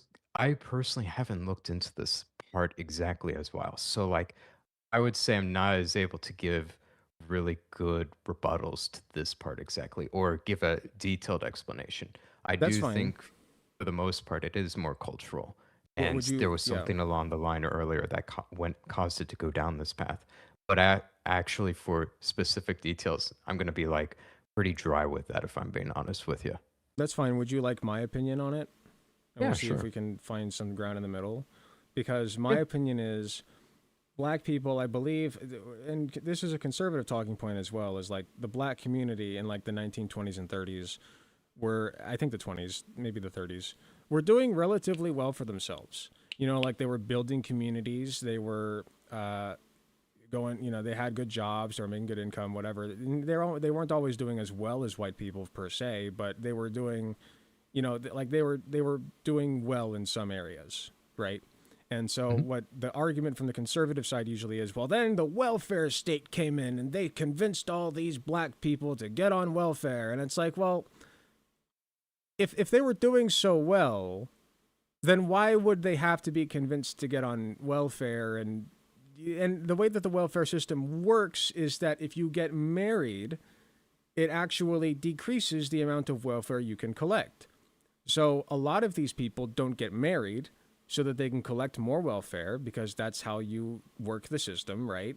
And so Mhm. they might even be living together. You might have a man and a woman living together with a kid that they had, and they're just not legally married. They may even gotten married in a church, but they're just not legally married because if they are, that means that they can't collect as much money, right? So this is literally the state disincentivizing marriage. And so since black people, like, and let me go back to what I said about them like doing well, their communities were steamrolled. Like sometimes, like they literally tore down black communities. Like they would, like big companies would buy the land out because who gives a shit about black people? Back then they were just like subhuman back, like still, and I shouldn't say subhuman, secondary citizens. They were like a secondary class of citizens, separate from white people. And and that's demonstrably true because we had the civil rights movement and all that. So Hey they would, kids, what's oh, up? I just got a raid. Thank you, James with the Z, for the raid. Appreciate you. So they would come in, they would buy up these black community, the land that these black communities were built on, destroy them, build parks, build highways, whatever else, and like that, and so that left black people needing, like they were fucked, basically. They were fucked, and so then along comes the welfare state, right? And that's when they started collecting welfare and whatever else, and you know and the welfare state once again disincentivized marriage, which is why we see the marriage rate so low. So if you want to argue culture here, you can, but it's still in my opinion, external factors that led them down this path. There was not like an internal problem with black people inherently that they just decided to not get married and have kids out of wedlock for the fun of it. You know what I mean? No, I would agree with that. Like, so personally, I sadly cannot comment on those things specifically as much because, frankly, I don't know a lot of those details you went over, but it does make a lot of sense. No, like I would say very much I'm not advocating for the idea of like, oh, they're black and then all of a sudden in this culture like arose this culture just to not get married and to sleep around and do all these things. I would not argue for that. I think that would be like a very fair explanation of these things. I would like for the most part agree with. No, I would agree. Good. One sec, I got a thing from James. Giving the last of my bits for a while, but I want to say thanks again for this opportunity. I won't let the left down. Much love, all, and I'll see y'all in Alex Discord. Yeah, that's James with the Z. Go follow James with the Z on Twitch if you haven't already. So, yeah, so I'm glad that like you see that narrative. So like, given all that, right, the wealth disparity starts to make sense, right? Like black people were fucked back then, and that led us up to today where the effects of that like are still being seen. And that's what people are saying is systemic racism.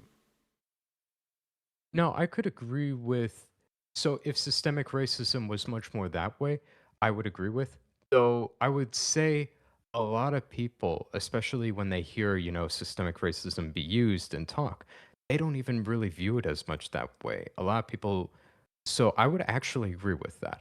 And I'm not trying to like say, well, if you look at the left in general, this is what they believe when, and I'm putting that position on you. Not doing that at all. But like when a lot of people like me and others hear people discuss systemic racism, they commonly think about and talk about things that they're claiming that white people are still benefiting from, legally speaking. Like there are certain laws or there are just tons of biases that are keeping white people in power, which for the most part, I wouldn't really even agree with a lot of these things because shoot, honestly, I think at this point, I'm not going to even be able to post this video on YouTube. I'm probably going to do it on Rumble if this is getting a little spicy.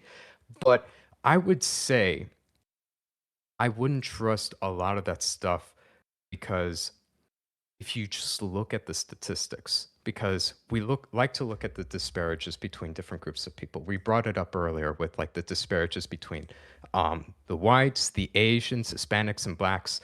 The problem is, like, I don't mean to sound like that type of guy, but where are the Jews? If we're looking at this and using these same effects, we would have to say that there's some sort of systemic racism that strictly benefits Jewish people. Because if you actually include Jewish people into those numbers, it's not the same as it is for white people. And that is something a lot of people don't like to hear. And it muddies up the waters, but it's absolutely true. If we were to apply a lot of this same language and how we look at these things, like for example, they say you can't be racist against white people because of systemic racism.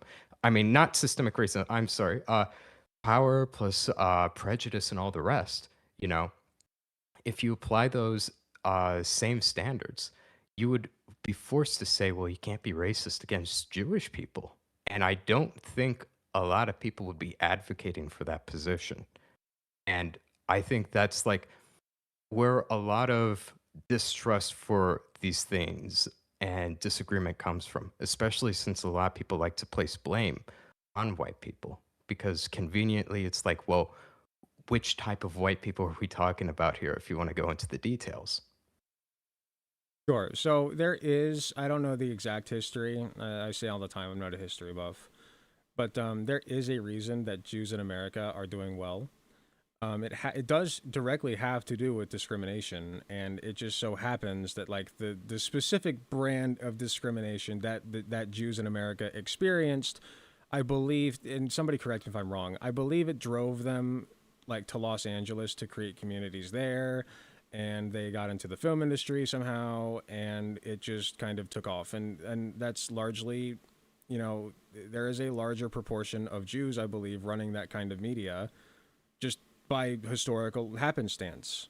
Like, and so that drives a lot of conspiracy theories about Jews and how they control media and whatever. But like, that's literally like, this is one of those things I was talking about, where that specific type of discrimination for Jews in America led to them being, you know, more prosperous in the film industry.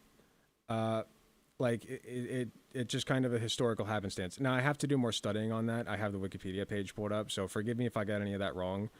But like I said, like, we're also currently not, I don't Well, want to say there's no, go ahead. Mhm. You have something to say? well, I mean, for that, I would just be saying that if we're applying a lot of the same standards and like because when it comes to race, when we're talking about race, people like to say like, well, historically speaking, between blacks and whites, we look at it through that lens. And a lot of times people like to talk negatively about white people. Um, they never like to talk positively about them. It would seem like when you're bringing up positive aspects, people like to even deny that white people are a group or a race, and they go into those details. But when it comes to placing blame on certain things, they always lump Jewish people in with white people, which muddies the water. And if we're like actually trying to say, hey, um, we're applying these same sociological ideals on white people, which is like they'll for example say you can't be systemically racist towards white people, you can't be racist towards them at all because they have the power. You'd have to say the same thing about other ethnic groups that nobody would want to say. Nobody wouldn't want to say that you can't be racist towards white people. You can explain how they got to their positions, and I can understand that, like how they're making more money and doing well off, but it doesn't change the fact that they would be a small percentage in the United States that are doing the best. Where would they be on that graph? They'd be doing really good. Well, ironically, this is where we get into critical race theory, right? So, like, we're what we're discussing right now is critical race theory. Like, this is literally a college course that I personally have not taken. Like, people spend their entire careers studying racism and the intricacies of why Jews have certain things and why Black people have certain things and why Asian populations in America. Like, if you break down the Asian population in America into like specific circles of like, because Asia is a big place, right? So like in America, there are pockets of Asian populations where they're not doing as well. Many of them are doing worse than Black populations. Period. If you break it down into specific, like very specific, like categories, right? This is where critical race theory comes into play. And I would personally agree with critical race theory. I've taken the time to really examine and see what they're saying. I would agree with many elements of it, but I would just disagree with where they go to with it. So I agree with many aspects of it. I think that, for example, you can look at people in groups within society through the lens of race. That is a large part of critical race theory. It's to view it through the lens of power, view it through the lens of maybe one group oppressed another, maybe one's taking advantage of the other. But I would simply say, at least this is why I objected and I said that I wouldn't even view the replacement theory as racist. I think white people can and should be allowed to have that same mentality as other races are awarded to them. Like, hey, I like and appreciate white culture. I like and appreciate living around white people. Other races are allowed to say the exact same thing, but I'm criticized for it. I'm called a racist for it. Other races are not. And that's where like a lot of people are starting to no longer care about valid things. I think that's also where like people are throwing out the baby with the bathwater. Like, I think we can acknowledge a lot of stuff that has happened in the past, but also say, hey, we still do want what's best for like white people, and each and every group is allowed to, uh, advocate for their best interests without being called a racist for it. We don't have to be colorblind with race, and I would argue for that. let me ask you a question. Yeah. If I marry a Black woman and we have a Mhm. child, what race is that child? White or Black? It'd be mixed. Yes, but if they were out in public, what do you suppose they'd be called? Um, they probably wouldn't fit into either because a lot of people who are mixed, they have a hard time fitting into either group. And I've talked to and seen a lot of people who are mixed. A lot of the times they tend to become even more racist because they're not let into either group. Yes. So if they're not allowed into either group, and one group is pretty demonstrably doing better than the other group, right? Mhm. So like you have white people, like let me put it this way. So white people would consider that person black, right? Mhm. And you can argue that black people would consider that person white, and in many instances that's true. But in terms of whiteness, right? Mhm. One of the reasons that the white population is going down is because of miscegenation. It's because of race mixing, right? Mhm. Like it's because white people are marrying black and brown people and having children with them, and those children are not considered white at all. In statistics, they might be considered black, like but they're not considered white. Like it's the one drop rule, okay? And this is why people are so against the concept of whiteness. And on top of that, Italians used to not be considered white, but they are now. Isn't that interesting? And Mhm. even some Hispanic populations now are getting rolled into the mix. They're considered white now too. You know, like it slowly evolves over time because whiteness is based on exclusivity. It is based on excluding people of a certain look, and it's not even just a look sometimes. Like Hassan Piker, for instance, is as white as me, you know, Mhm. like just by skin color. But his name's Hassan Piker. That would indicate that he's from a brown country, right? So even the naming scheme, like they've done studies on this where like there are jobs that they're like when people submit job applications with names like Hassan Piker or like Jamal, right? As opposed to like John Stewart, for instance. John Stewart's an actual guy. John Johnson, right? Like white names are far more likely to be hired than black, or at least get an interview than black names are. Which is interesting, and that's why we have things like regulations for that, where you have like if it just so happens that you only have white people working for you, well, given the history of this country, I don't think it's that far of a stretch to say you're probably being racist about it. You're telling me that there were no black or brown people that you even gave a look to at all that didn't apply. Like you would at Mhm. least you would at least give them like a head tilt. You know what I mean? So my point in all this is the concept of whiteness itself is destructive. And that's why people say, I think people get it mixed sometimes on the left where they're like, oh, white people are bad, whatever. Like, there I are some would. crazies that Mhm. do that. But for the most part, it's the concept of whiteness, right? I'm German and Irish, period.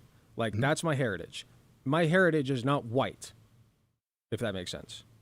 I would say, looking at it historically, I would totally agree with many aspects of what you would say said right there because again, like I agree with a lot of critical race theory, but there are many parts I deviate from.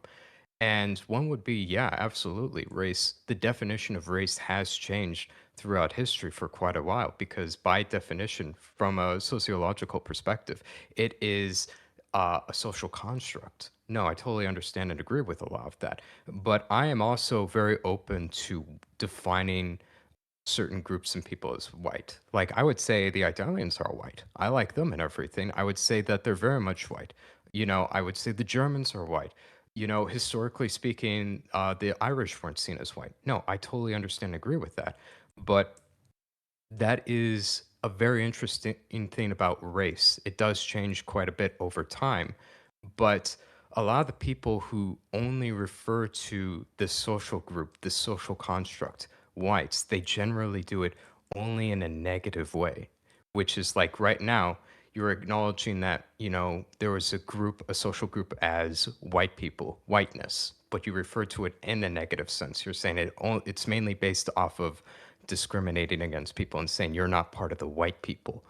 But I would say it is an important thing to pay attention to, and especially throughout history, because again, white people going down in percentage, I would say is a negative thing in America. I would say that yeah, it does affect people, and it would affect me and my future children. I know you're hear me out though. I see, you're kind of making a few faces there because you don't agree with what I'm I saying. can't But hear help me it. out. It's I just a know. silly thing to worry about I'm to not me. hating on you for it, but hear me It's a out. tough sell for me. It's a tough sell. It Well, convinced me to care mhm. that like my race is plummeting in population. What's the point? Why You care? have with this and everything, I would say, and a lot of people who talk about these things, they would say you have good intentions and a good heart. You don't have nepotism. You're not, valuing nepotistic.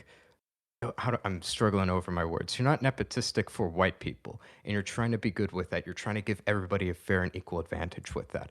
The problem is, other groups are not doing that for us. And when we become a minority in America, that same thing that, a lot of people, when it comes to critical race theory, talk about what's horrible for minorities who are underpowered. They don't have power within a nation because they become a smaller percent, a minority, at the mercy of other people who hates them. I would say that is a problem. And I would say that hatred for white people is going up. And I would argue that it's important to care about these things, not because you dislike other races or other groups of people. I love them. I love how we're different. But when white But you're people scared of become them. a small, well, when you have less power, you will become scared of them if they hate you. Wouldn't it be like, If under they your hate view? you, Yeah, like, well, I mean, women in the past didn't have as much power and everything. That's like saying, well, are women right to be scared of men who had a lot more power over them and could do whatever they wanted to them, abuse them, force them to have sex with them if they're married, all the rest? It's not so much just like you're scared of a different race. You're scared of men. It's just that power imbalance shouldn't exist if there is animosity towards you. And I think you would agree with that, especially historically speaking, especially with like feminist standpoint theory with that. but you consider there to be a power imbalance just by default of us being different colored skins and there No, I and would one not agree with that. okay, maybe I misunderstood. So what do you mean by power imbalance? What are you talking about? I would say I agree with critical race theory. Certain groups of people have more power and influence within a nation, and that is valuable. But the problem is, what happens when you lose that power? You become a minority and you're hated. What happens Oh, oftentimes is murder and genocide against those people. And we see that historically. okay. So if you could set up society, right? Like just Mhm. tear it all down, set it back up. I think that you, and you can disagree with me if I'm wrong, but I think that you, in your heart of hearts, would simply set up a society where no one race has more power than another, right? At all. I Like there. don't I don't know if I would really agree with that because I Okay. love diverse different cultures and I think each group of people is entitled to having their own place that they can live in and express themselves. I value expression. I value freedom of expression. Okay, but I think you misunderstood. I'm not saying that it's a mono race. I'm saying that you have all the races that we currently have, all the cultures, all the Mhm. different expressions, but society is set up and structured in such a way that like basically if you were to look at income levels, it's like there might be small differences, but it's like those can be accounted for by like, you know, just random happenstance. Like basically what I'm saying is skin color and race don't really exist in terms of power dynamics. You know what I mean? Like white people don't have any significant advantages over black people and vice versa and Asian people and whatever else. There are no significant advantages that exist as a result of like racial dynamics. Does that make sense? Like you would set up society that way, right? I would. I think that kind of is what we have right now, my opinion. Fine. But my question stands. That is how you would set it up, correct? You like that. Sure, I wouldn't have it so that like one race could basically enslave another or anything like that. No, I fully would like equal power in terms of that, for sure. Okay, so if that is what we have right now, as you claimed, what's the problem Mhm. with white people becoming a minority? Why is that an issue? Because they're hated. Why? Because when it comes to because of how people are taught history, how people see history, and how people are blaming white people for so many problems today. Okay, but why are people blaming white people for that? They're Where blaming did this them come from? because well, I would say a lot of it is political. It's to gain a lot of power and advantage. You get more votes if you blame white people and you're saying, hey, a lot of these problems are because of these horrible white people. And if you elect me into power, we're going to equalize these things. We're going to take away their power, which we don't even have right now. I don't believe we have a significant, like, when it comes to like power in this nation, white people don't have significantly more power. So when they're saying they're going to take away what we have, I view it as, oh, we're simply going to have less. We're going to become a minority in power and in size. And we're being constantly blamed for the problems of like this nation. From what I can see with this conversation right now, you haven't said anything that like shows you like hate white people or anything like that. Or like if white people were a minority and you were like a dictator, you would do anything horrible to white people. But there are a lot of people who have so much animosity towards us right now. I mean, shoot, I forget her name. uh Irina Zaruska, when she got stabbed, he flat out said, I got that white woman. If that was any Yes, other race, we would have said, hey, that's racism. She was stabbed because she was black. If a guy it was. if a No, in Mhm, that specific circumstance, I agree with you. It was racism against a white person for the fact that they were white. That was an individual crime of racism by a black person against a white person. That mhm, happens. It does. mhm. I acknowledge that.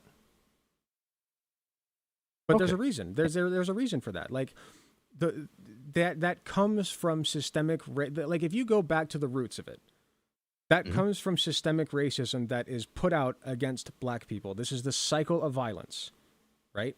And what you're worried about, frankly, if I really think about it, is not all mhm. that far out there.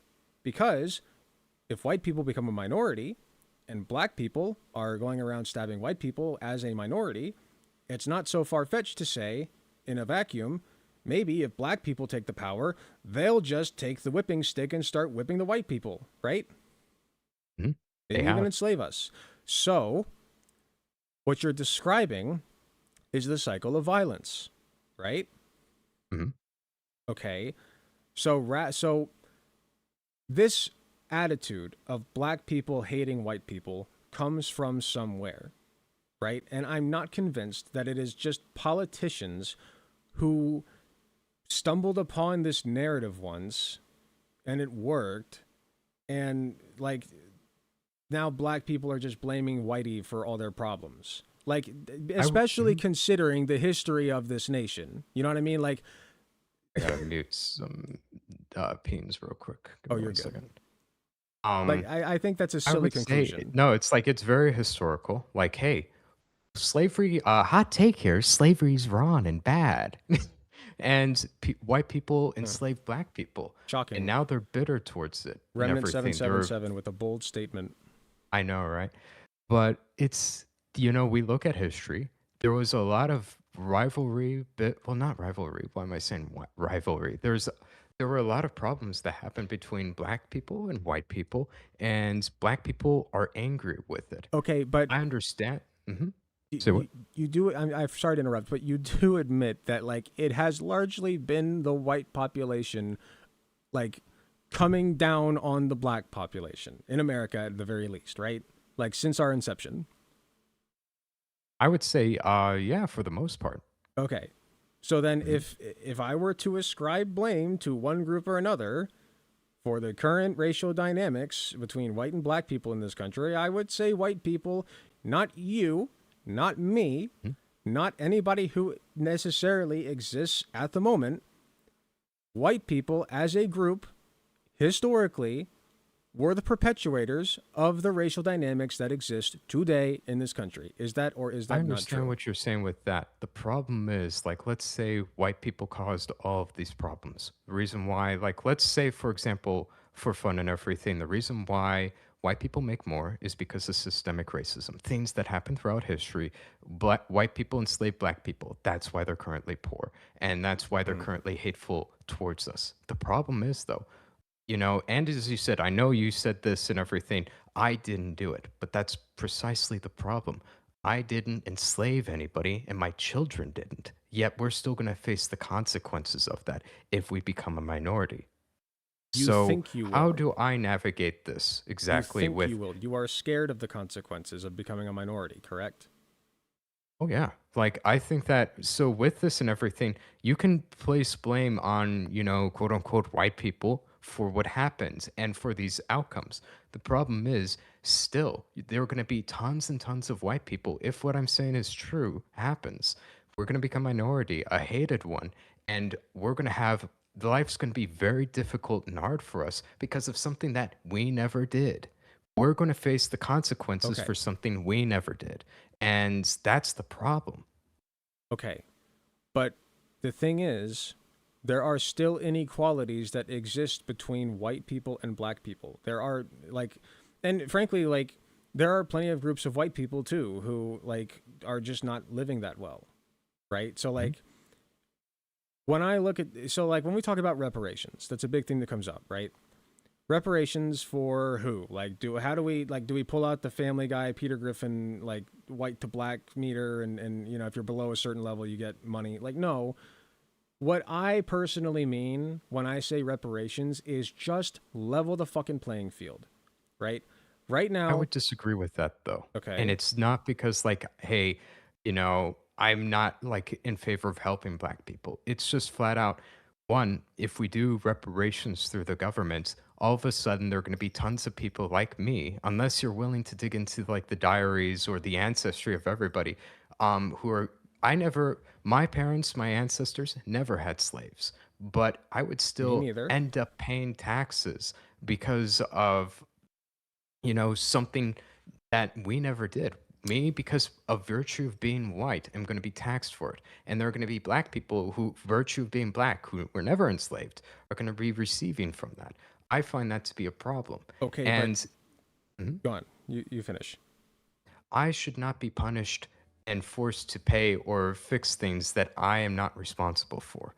And I don't even think, like, I would say right now, if there was a criminal, he killed somebody, I think we would all say that child, the child of the murderer, should not be forced to or responsible for anything that happened to that family. We should not say, okay, you're the son of a murderer. We're going to force you to pay hundreds of thousands of dollars and slave away for this family that your father wronged. No, we would say that's a separate individual.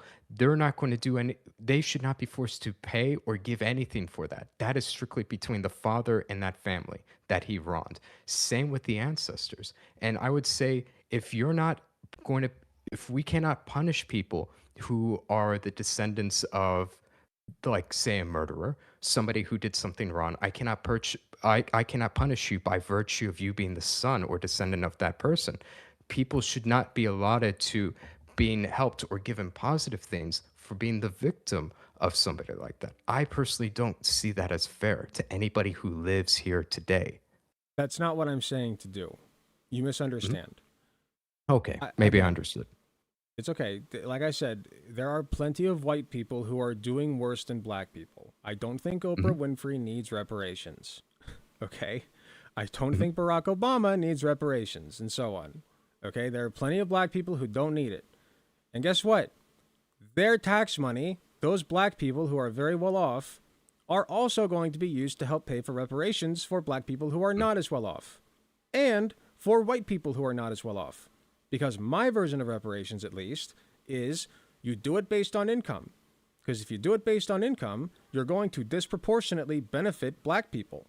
Because black people are disproportionately less likely to make a lot of money than white people are.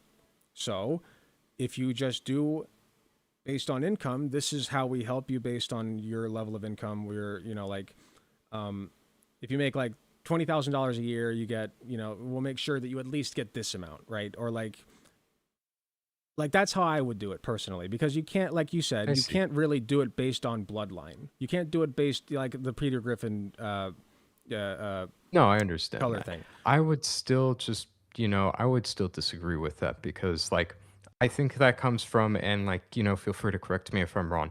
It's much more of like a socialistic view you have and everything, right?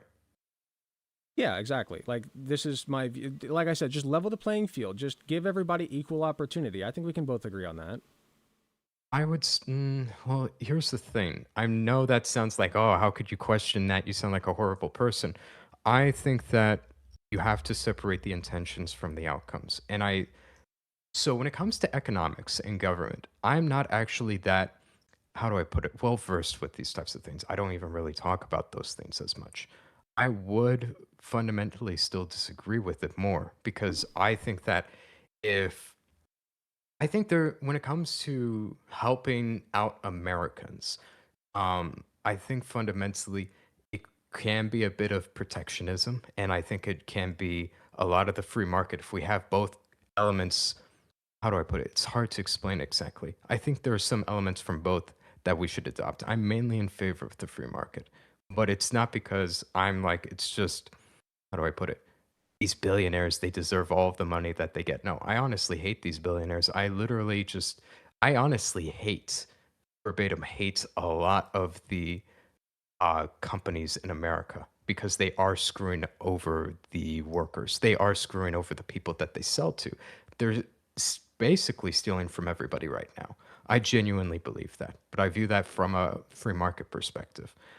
So I personally, with this, I wouldn't be able to give a really good debate or have as much discussion on this topic matter because I haven't really looked at economics in so long, and it's not really something I talk about. Well, that's fine. And I'm not a big economics guy either, but like I'm also a money abolitionist. So like when I approach economics, I approach it from the perspective of if we're going to have money, here's how I want to use it because this is how I see the most useful way to use it while we have it. So like I said, like again, it sounds like you're saying, well, I like the idea of having a level playing field for everybody, but comma, but dot dot dot I should say, like I'm not well versed enough in economics to understand why that's not currently the case, but there's probably a good reason for it. Right? I just haven't really looked into or debated this type of stuff. Like I used to be a long time ago, I used to be more into it. Like I would be, oh, I want to read the Communist Manifesto and understand what the communists and the socialists believe, and I want to understand what people who are in favor of the free market believe. I'm personally right now in favor of the free market because I think a lot of the problems, the inequality that we have, is due to poor regulation. I think that a lot of these, how do I put it? A lot of the problems that we have currently right now are due to the government interfering. And it's, I feel very stupid saying that right now because if you were to ask me for details, I wouldn't be able to give you a lot of details right now with it. So I feel like actually being able to discuss this, my hands are more tied, and it's just not something I'm really cut out to do as much. I'm going to call you out a little bit. It just sounds like you're scared of sounding socialist. No, I'm not a socialist. No, I'm I in know you're favor not, of but the free market. I Say know, what? I know you're The not. way I would summarize it is I am in favor of the free market because I hate a lot of these companies that are screwing people over, and you need more animals to keep these animals in check. That's a fun summary of my views with those things. Say that one more Because time. I would say that, like, we need more and more open competition to keep people in check. Because, like, I used to be very much of a, hey, I'm in favor of the free market because people deserve what they earn and they're, oh, sorry, one second, the deer alarm is going off. One Fine. second.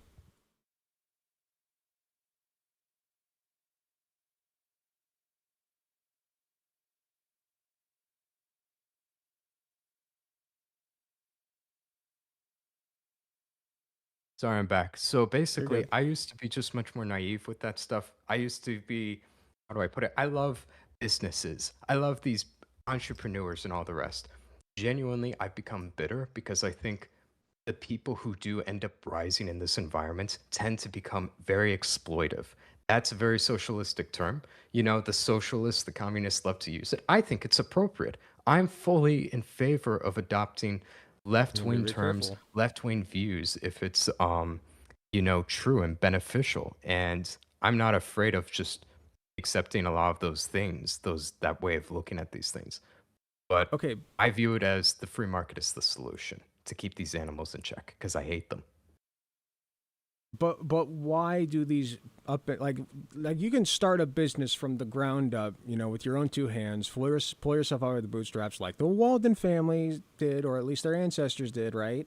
Like good old bootstraps mentality, or Elon Musk, or well, Elon Musk is the nepo baby, but let's just say, like, you can start from the Oh, ground you're saying floor. being born into a rich family that mines diamonds is a nepo baby? I thought that the current narrative of him being a college guy and just making PayPal was the way. Well, No, I'm what sorry, I I didn't mean to cut you off oh, there. you're Couldn't fine, you're help fine. make a It joke. was no, you're fine. I don't mind. But like you understand what I'm saying. You can start from the ground up and work, and like you said, you work your way up this corporate ladder. Your company gets like more and more successful, and then you start exploiting people, right? Like, I'll have not everybody.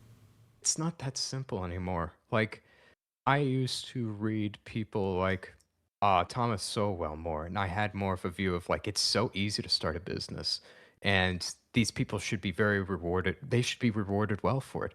The problem is, I've tried. I'm not going to go into detail. I've tried going into starting businesses because I wanted to do that. I've had many business ideas. One was I wanted to have a freelance like what was it called? Shoot, I forget the exact name. I wanted to become a freelancer for video editing and start my own uh not enterprise, I forget the exact term. I wanted to start my own company where I hire other video editors to do work, and I wanted to create my own business with video editing. It's not that simple. A lot of these things, because of what's currently happening with the types of global competition we have around the world, it's so hard to make any online business. And worst off, if you try and make a business physically here, you're also met with other restrictions, being the government. When I was looking into creating my own business, because I would always have this view of, oh, if there's something you don't like, hey, something's overpriced. That's an opportunity in the free market because if you can do it better yourself, why don't you start it up and make money? I had the exact same idea for beef jerky because beef jerky is fucking overpriced.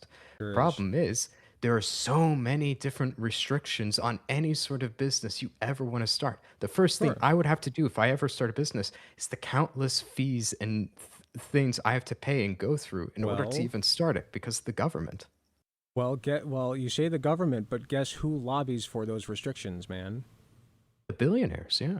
Yes, the people who, if they didn't start from bootstraps on the ground, their daddy did, or their daddy's daddy, right? They're nepo babies usually, but if they're not, they get to a certain point, and then they strangle anybody below because Oh, ultimately yeah. capitalism is a competition, right? It's a game.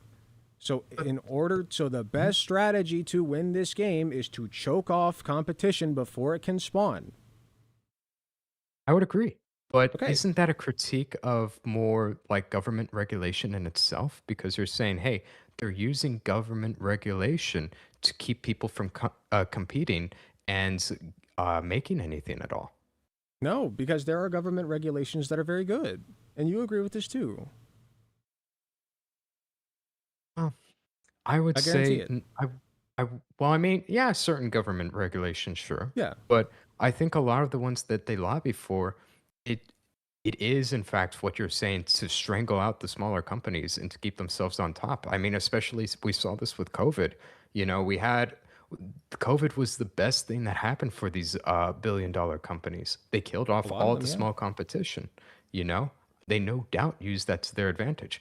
And the problem is though, uh, well, let me ask you, are you in favor of a lot of restrictions being placed on businesses?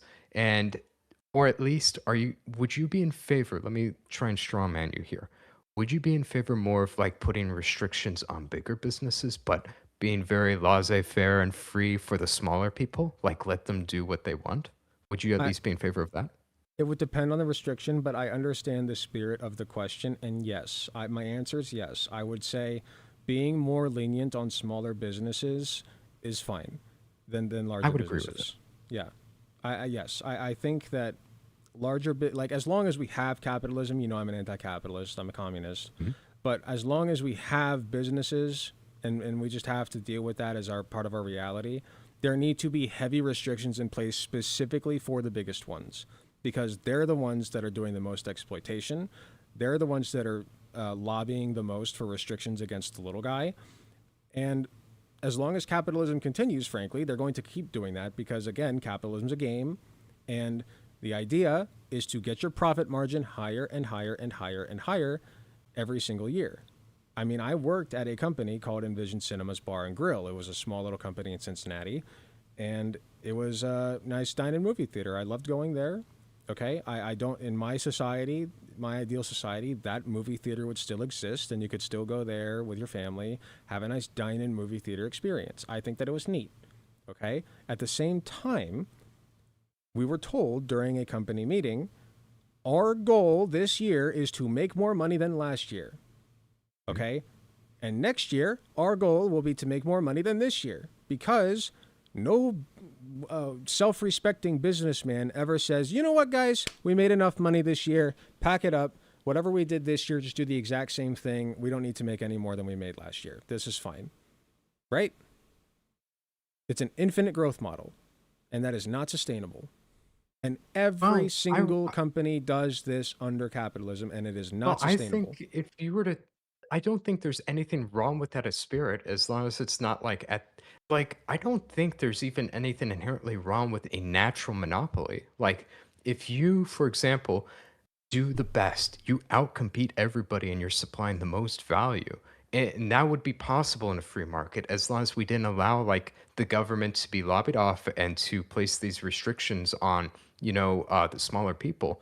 If a company naturally rose to the top because it was supplying the most value, they became the most efficient as they grew. You get better and better. You're able to save more money. Those profit margins grow. You're becoming increasingly bigger.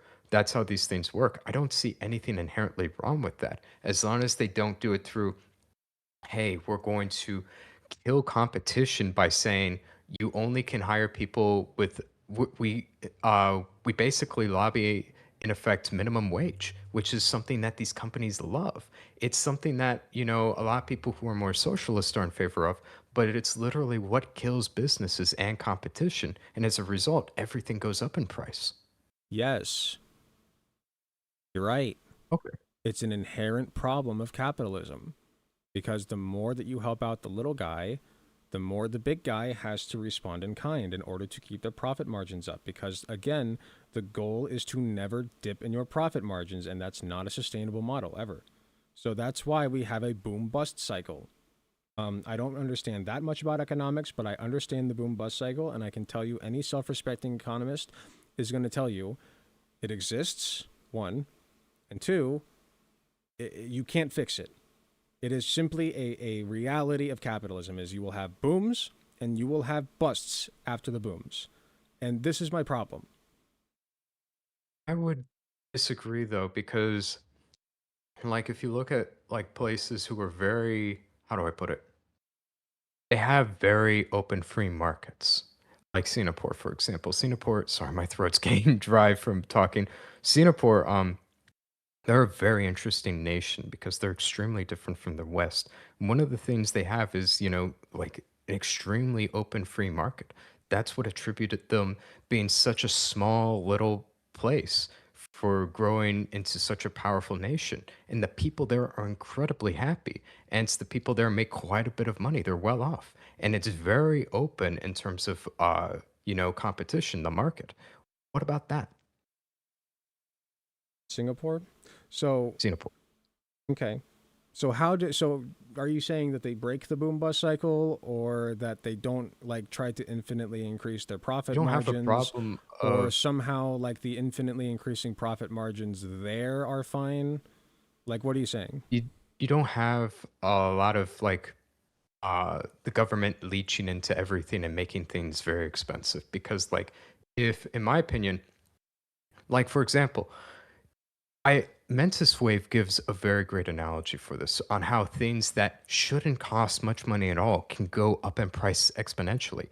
like if for example we had a requirements that any person creating a game, they had to get uh, a license or certification from the governments, like a safety game protocol license or something, and that license cost uh, thousands and thousands of dollars to get. The bigger companies, as a result, they would be totally fine. Mhm. They would just shrug They it off. probably It wouldn't lobby for cost it. much of it. Yeah, they probably would even lobby for it. But the smaller companies, the smaller indie devs would just be drowned out. They wouldn't be able Be to even fucked. make any games and put it out there. You don't have that problem of everything costing so much money in Singapore, because the market is very open and free, and the people are very well off, and you don't have these tyrannical billionaires costing everybody so much money. They're not the they're not the only people playing ball there. I'm being told in chat the reason Singapore is so wealthy is because they control the states of Malacca. Do you mean Strait or Singapore to Malacca, Strait of okay, yeah, the Strait of Malacca. Okay, so what I'm getting from this, and I haven't studied this, but my guess is that what this person is getting at, and correct me if I'm wrong, Gamo, is for every Singapore, you have a Strait of Malacca. And the Strait of Malacca, I'm guessing, if I had to guess, Gamal, is not doing so hot, right? Like they're being exploited to shit and back by Singapore. Is that correct? Last I checked, the medium household income there is far better than here it is in America, or just I'm pretty sure like any European nation, for that fact. In And Malacca I would or argue Singapore in general. in Singapore? And Well, but you're missing my point. For every Singapore, you have a Malacca. I don't know if I would agree with that. And I'd Okay. also, Well, they so let me have. think. Okay, so an infinite growth model requires a constant influx of resources from somewhere, right? You got to get it from somewhere. So if you have, I mean, let's start with just a business building, right? Just to start with a building. And this building is increasing profit margins, increasing profit margin, increasing margin. That increased profit margin, that comes from somewhere. That money came from somewhere, and that money represents resources or some other value. Okay? So in order to keep increasing that profit margin, you need to pull it from either your workers, your customers, some third world nation. It's got to come from somewhere. Does that make sense? That's my problem. I wouldn't inherently agree with that. Because, I mean, I think that's more of the fixed pie fallacy with that, which is like, hey, in order for some people to win, there have to be other people that lose. But like, I don't think it's even highly dependent on resources. Like, for example, in order for a company to grow, they need more and more resources, which would cost them more and more money to produce the goods that they're selling. There's some people who can produce goods and value out of thin air, and they're given that. But Like, the economy is more complex than that. not really. Like if a company is pouring resources into like expanding, they're not doing that thinking, well, you know, this isn't going to make us more money anytime soon, but we'll do it anyway because we're for funsies. Like, no, they're doing that to expand their profit margin every time. Like, Yeah, but I know it's economics is not. complicated, but this part of economics is not complicated. Line go up. Line go I up might equal good. I might be misunderstanding what you're saying here, but what I'm saying is you don't have to view resources necessarily like that, especially with people. Like, for example, we're making videos right now, just you and I recording. This Hmm. is not costing much of any, it's not costing much of anything to do this. Yet, if we post this video, let's say hypothetically it got 1 million views, you could make thousands of dollars from that. It didn't cost us much of anything to do But that. but where does that money come from? It didn't just materialize. But value is subjective is one thing. That's the problem. Yes. So like hypothetically, if we're talking about and looking at these things from an economic perspective, value in itself doesn't even just have to be money. There are like instances where people, how do I put it? It's let me think for a second how I would word this. Like just when people make transactions in general, it can be purely based off of like emotion. Like right now, what we're doing is we're supplying value to people without actually creating anything but an emotion for people. People click on this, they're watching, and they're getting value from that. Value in itself is not merely an exchange of always like you're getting money from this and you have to give something of value in return. That's why I view it as just simply more complicated than there's a fixed pie fallacy of people gaining and people losing. And I think a lot of instances that can be due to government restrictions. But the problem is, I personally wouldn't really want to go more into depth about these things. And I'll give you a last word with it, but I'm just not able to talk about these things as much. I'm just not as like educated on these things and I haven't just looked into them as much. Okay. I mean, can I say something real quick before we Yeah, move yeah, on? sure. Yeah. Okay. The difference is, so like I bought a painting over the weekend for $100. It's a real thing. It's a beautiful painting of Luffy in Gear 5. Love the shit out of it. Okay. I understand that my money going to that person, that was a fair trade, you know? Like I could have also given them something that I thought was worth $100. And if they wanted it, they could have taken that and that would have been a fair trade. The money's a placeholder for value. I get that. Okay. But let's say, right, I start a YouTube channel. Okay. Let's say I take my current YouTube channel and every single year I want to make more money, right? I mean, that's the goal, right? Like every year you want to see your profit margins go up. So what do? If I'm editing my own content, past a certain point, that's going to be a lot of time that I'm spending editing that I could be spending making content, and somebody else can edit while I make the content. That's efficiency, right? So I make my company more efficient. I'm the content producer. Dubsy's my editor. So I have this person named Dubsy editing for me, right? So now the system's faster. So I can make more content. They can edit it and upload it. But now let's say I want to make even more content than I can possibly make in 24 hours. What do? Okay, now I hire somebody. All right, I hire another content creator. I train them. I have them make videos. Those videos get sent to Dubsy, and they start editing. And then Dubsy runs out of time to edit. So what does Dubsy do? Dubsy goes and gets another editor. And so we continue this cycle. And meanwhile, like let's say that I'm paying these people, let's say that a person who makes a video for me makes 80% of the full value of the video, and I get the other 20, right? So I have, let's say that we reach a point where I have 50 people making videos for me. I take 80% of their value every time, right? Now, let's say that I run out of content creators. I simply cannot get a pool of more than 50, but I have to keep those profit margins going up. The green line must go up, right? Because if it doesn't, those other content creators are going to blow me out of the water, okay? They're going to keep expanding. Their influence is going to get higher. And eventually, they're either going to run me out of business or just buy my company out. And I'm probably going to let them because I don't see myself expanding anymore. And I don't want that. So what am I going to do? I can't get more than 50 content creators. Let's drop that to 75%. Now they get 75% of the videos because the green line must go up. And I say, guys, listen, times are tough, I know, but I'm actually a little confused with what you're saying with the analogy because I thought you were saying initially that you were a content creator, you were making content, it started making money, and then you hired a video editor and you were outsourcing a lot of the your editor labor kind to of that got video phased editor. out, but you get my point, right? That problem though is like with what you were just saying there, I can highlight a problem with that though. There's not a lot of competition with like you need to keep expanding and growing. I don't think that anybody with content creation would even view it that way. And that's just like another field like where kind of highlights, hey, it's not a fixed pie fallacy. Me getting views doesn't mean you get fewer views. Okay, but if I'm trying to expand okay, do you think that I'm just going to be fine making the same amount of money this year that I did last year if I'm the business owner?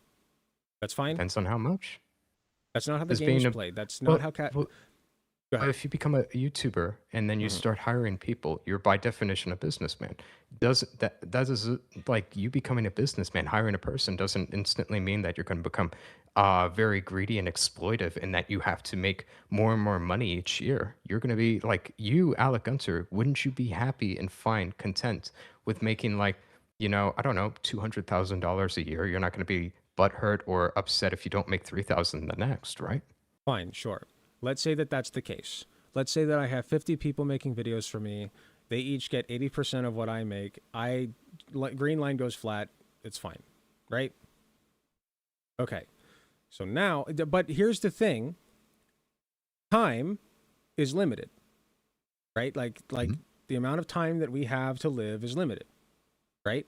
Mhm. So YouTube is in constant competition with Twitch and TikTok and Instagram and every other social media platform all the time. Well, Instagram is owned by Facebook, I think, but you get the point.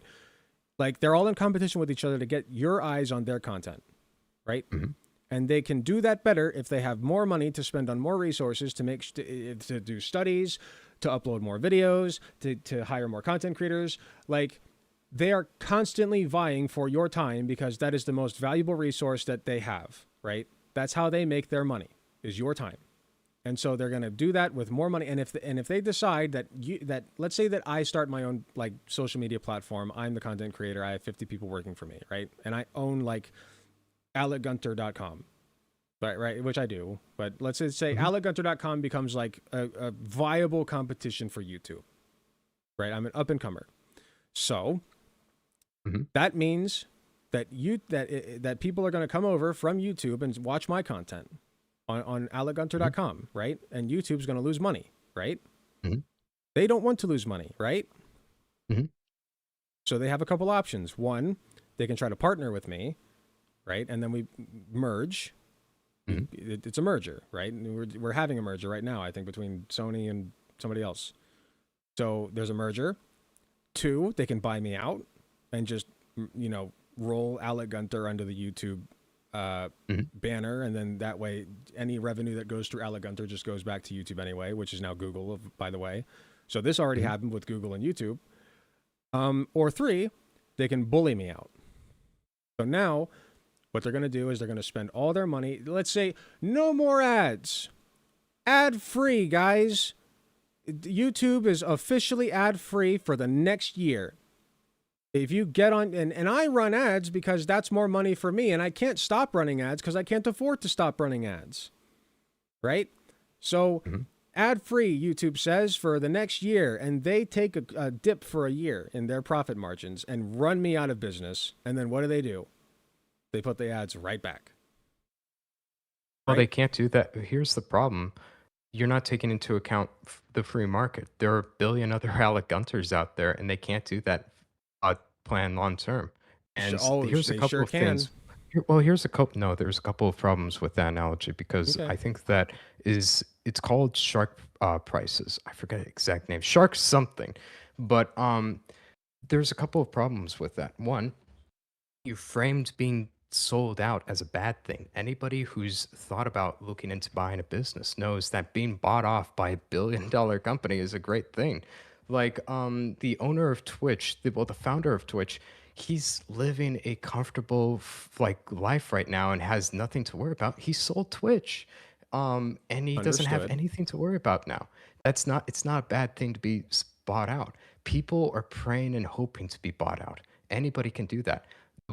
The problem with everything you're saying is it's not necessarily untrue, but when you account that there's more than just YouTube and AlecGunterTV.com, it becomes impractical. For example, if you're saying that YouTube would stop running ads to become more enticing to other people from the other competition, that's not going to be a long-term successful strategy. I don't think there are even a lot of instances people could record shark prices being an effective thing. That's more of a myth, It economically speaking, than no, anything else. it's happened.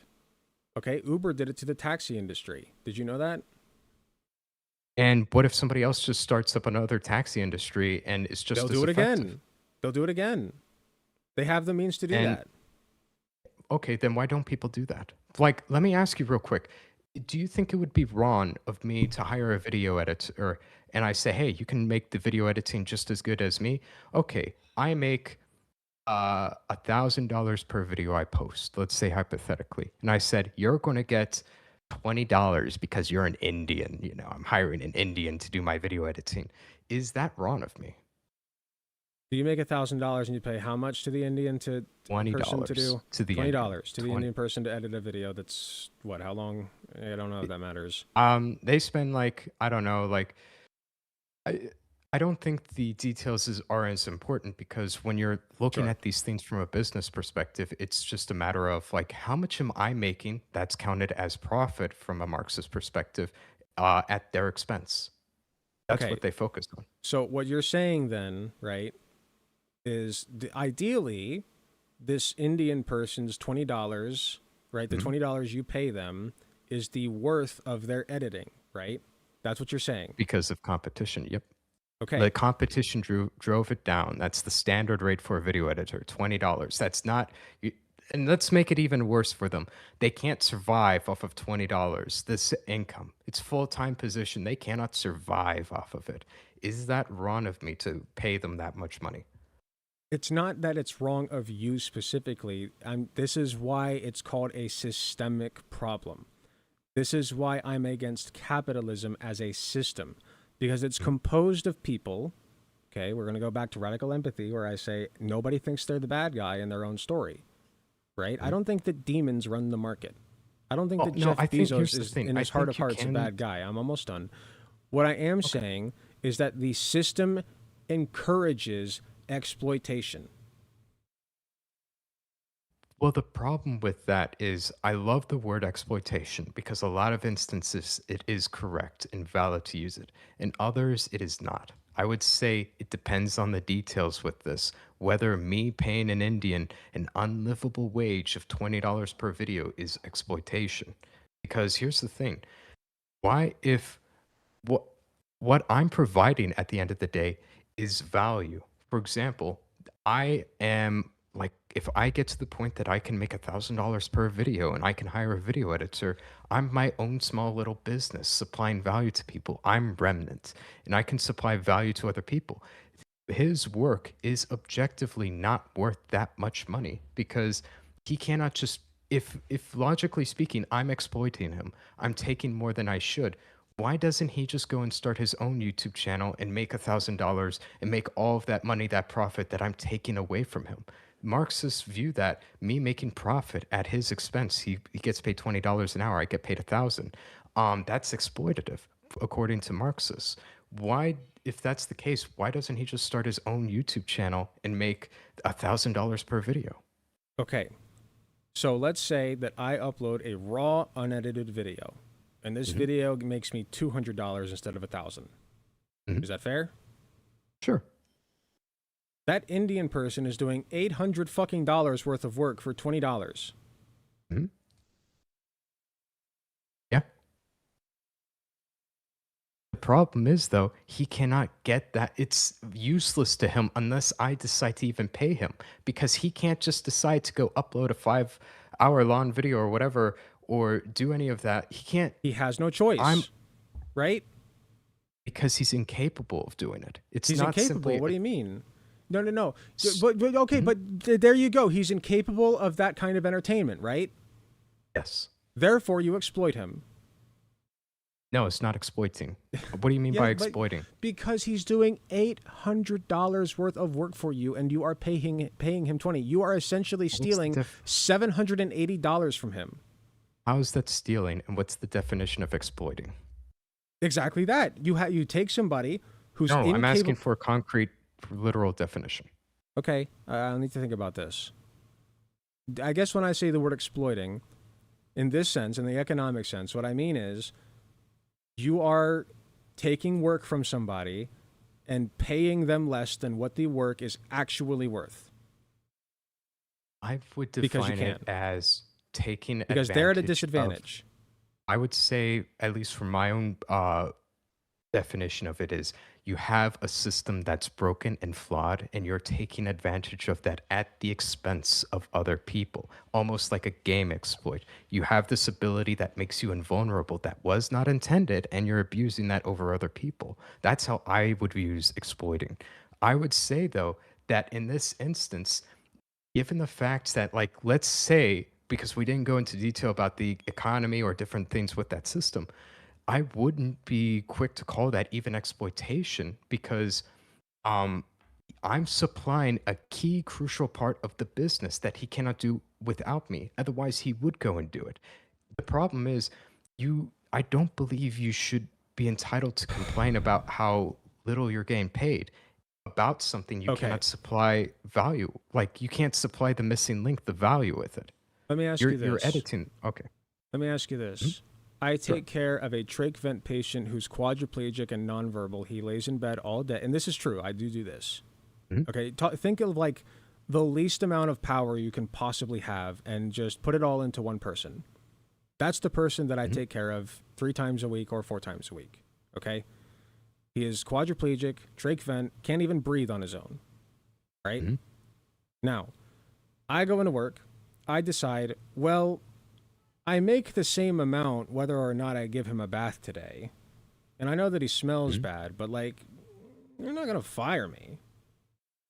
Right? Like, it's fine. I can just sit here and shit around on my computer and he can't say nothing. It's not like he can say anything. His heart rate goes up when he's mad, but fuck that. Parents aren't home anyway. He'll live. Right? Am I exploiting this person?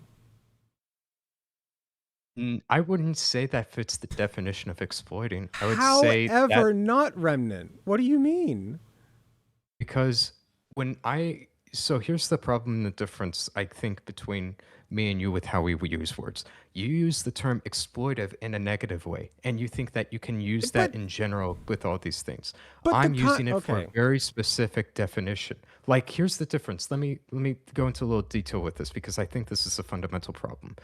If, for example, I said authoritarian left, I would be using it in a negative way. But that is strictly different from me simply saying communism because we're talking about very specific definitions. Exploitation is wrong and immoral, but not everything that's wrong and immoral is exploitation. That Okay. would be you lying and cheating a person from what you're being paid for. That's not exploitation. cheating? That's lying and cheating. Lying and cheating. That's the word you're going for. Mhm. Okay, fine. Let's say, what word would you use for what I just described? Let's just ask that. Like me going It's into work. dishonest. So Dishonest. you're supposed to give them a bath, but you don't. That Right. wouldn't be exploitation. And I'm none the I worse think off you for have it. to. That would be lying, not exploitation. That would be lying. That would be cheating, and that would be stealing from him. Okay. That's more stealing. He's Yeah, paying for okay. something that you didn't give him. Fine. Lying, cheating, and stealing, right? Mhm. Okay, that's what you're doing to this Indian person. Lying, cheating, and stealing. No, there is Yes, you no. are. You Where's are the line? You are telling this person, your work is worth $20, here you go. And then you make $800 off of it and keeping it. You are lying, cheating, and stealing. There are a You're lot. cheating Well, this here's the person. problem. There are a lot of people online. They're very well aware of the prices of how much you're making on YouTube and how much they're like. I was a video editor. I did video editing for like people who had like 1 million subscribers. I knew how much I was getting paid and how much they were making. There was no line or deception. I also consented to it. I said, I know how much you're making. I know how to read these numbers Okay. for shorts or for long form. And I consensually went after them to get the job. Okay. Let's say this. Let's say that you are trapped in a flood. Okay, you're like on a roof. And I'm the helicopter guy. all- I swoop in. I gotta say this. I'm not like, with respect to everything, that one analogy and everything, I just wanted to make it clear that you can have bad destructive behavior, horrible, like stealing, that's wrong. But I think you're being too liberal with the word exploitation. That's why I threw it out. I didn't use the word Okay, exploiting okay, this okay. time. I said lying, cheating, and stealing, which and if Okay. you want to just use one of them, that's fine. But my Okay. point is, you are doing something bad to that person and making money off of it. Okay, but you could argue that, but let me think. Okay, Mhm. so let me ask you real quick. Sure. How is me explicitly making $1,000 and hypothetically paying this Indian $20 stealing? Where Because is the stealing?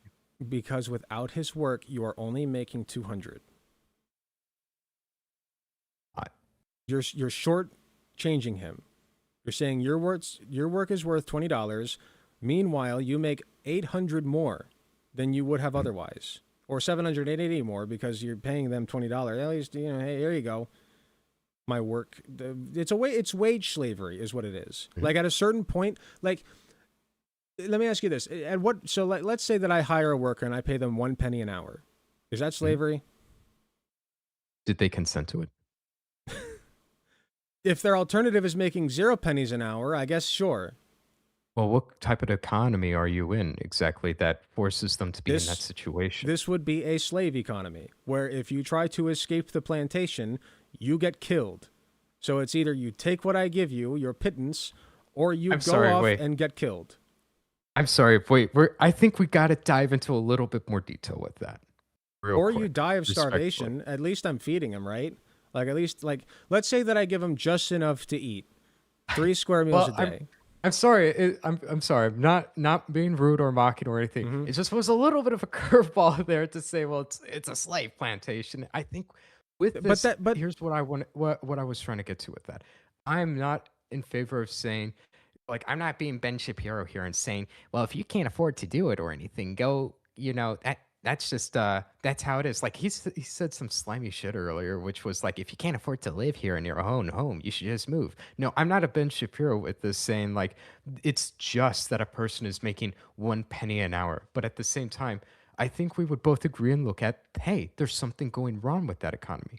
But you cannot pull a hypothetical out of thin air and say this guy's being paid 1 penny an hour, and you're not giving any meat to the bones. Like, which free market economies are capitalists are paying people 1 penny an hour, and how can you know you can attribute that to capitalism? Okay, the point I'm trying to make is that this is a spectrum from chattel slavery, where you get paid shit and you get thrown some crumbs every once in a while to keep you moving, toward something like being an NFL player, for instance, where you get paid millions upon millions, but you're still being exploited at the end of the day because you're sustaining sometimes life-threatening injuries and not getting nearly as fucking much as your betters, the people who basically own you, okay? There's a spectrum here, and I'm not saying that an NFL player is the same as a fucking chattel slave from 1700, okay? So don't take that from this. What I'm trying to say is that's the spectrum we're working with, and those two do have something very fundamental in common. Somebody above them is exploiting them.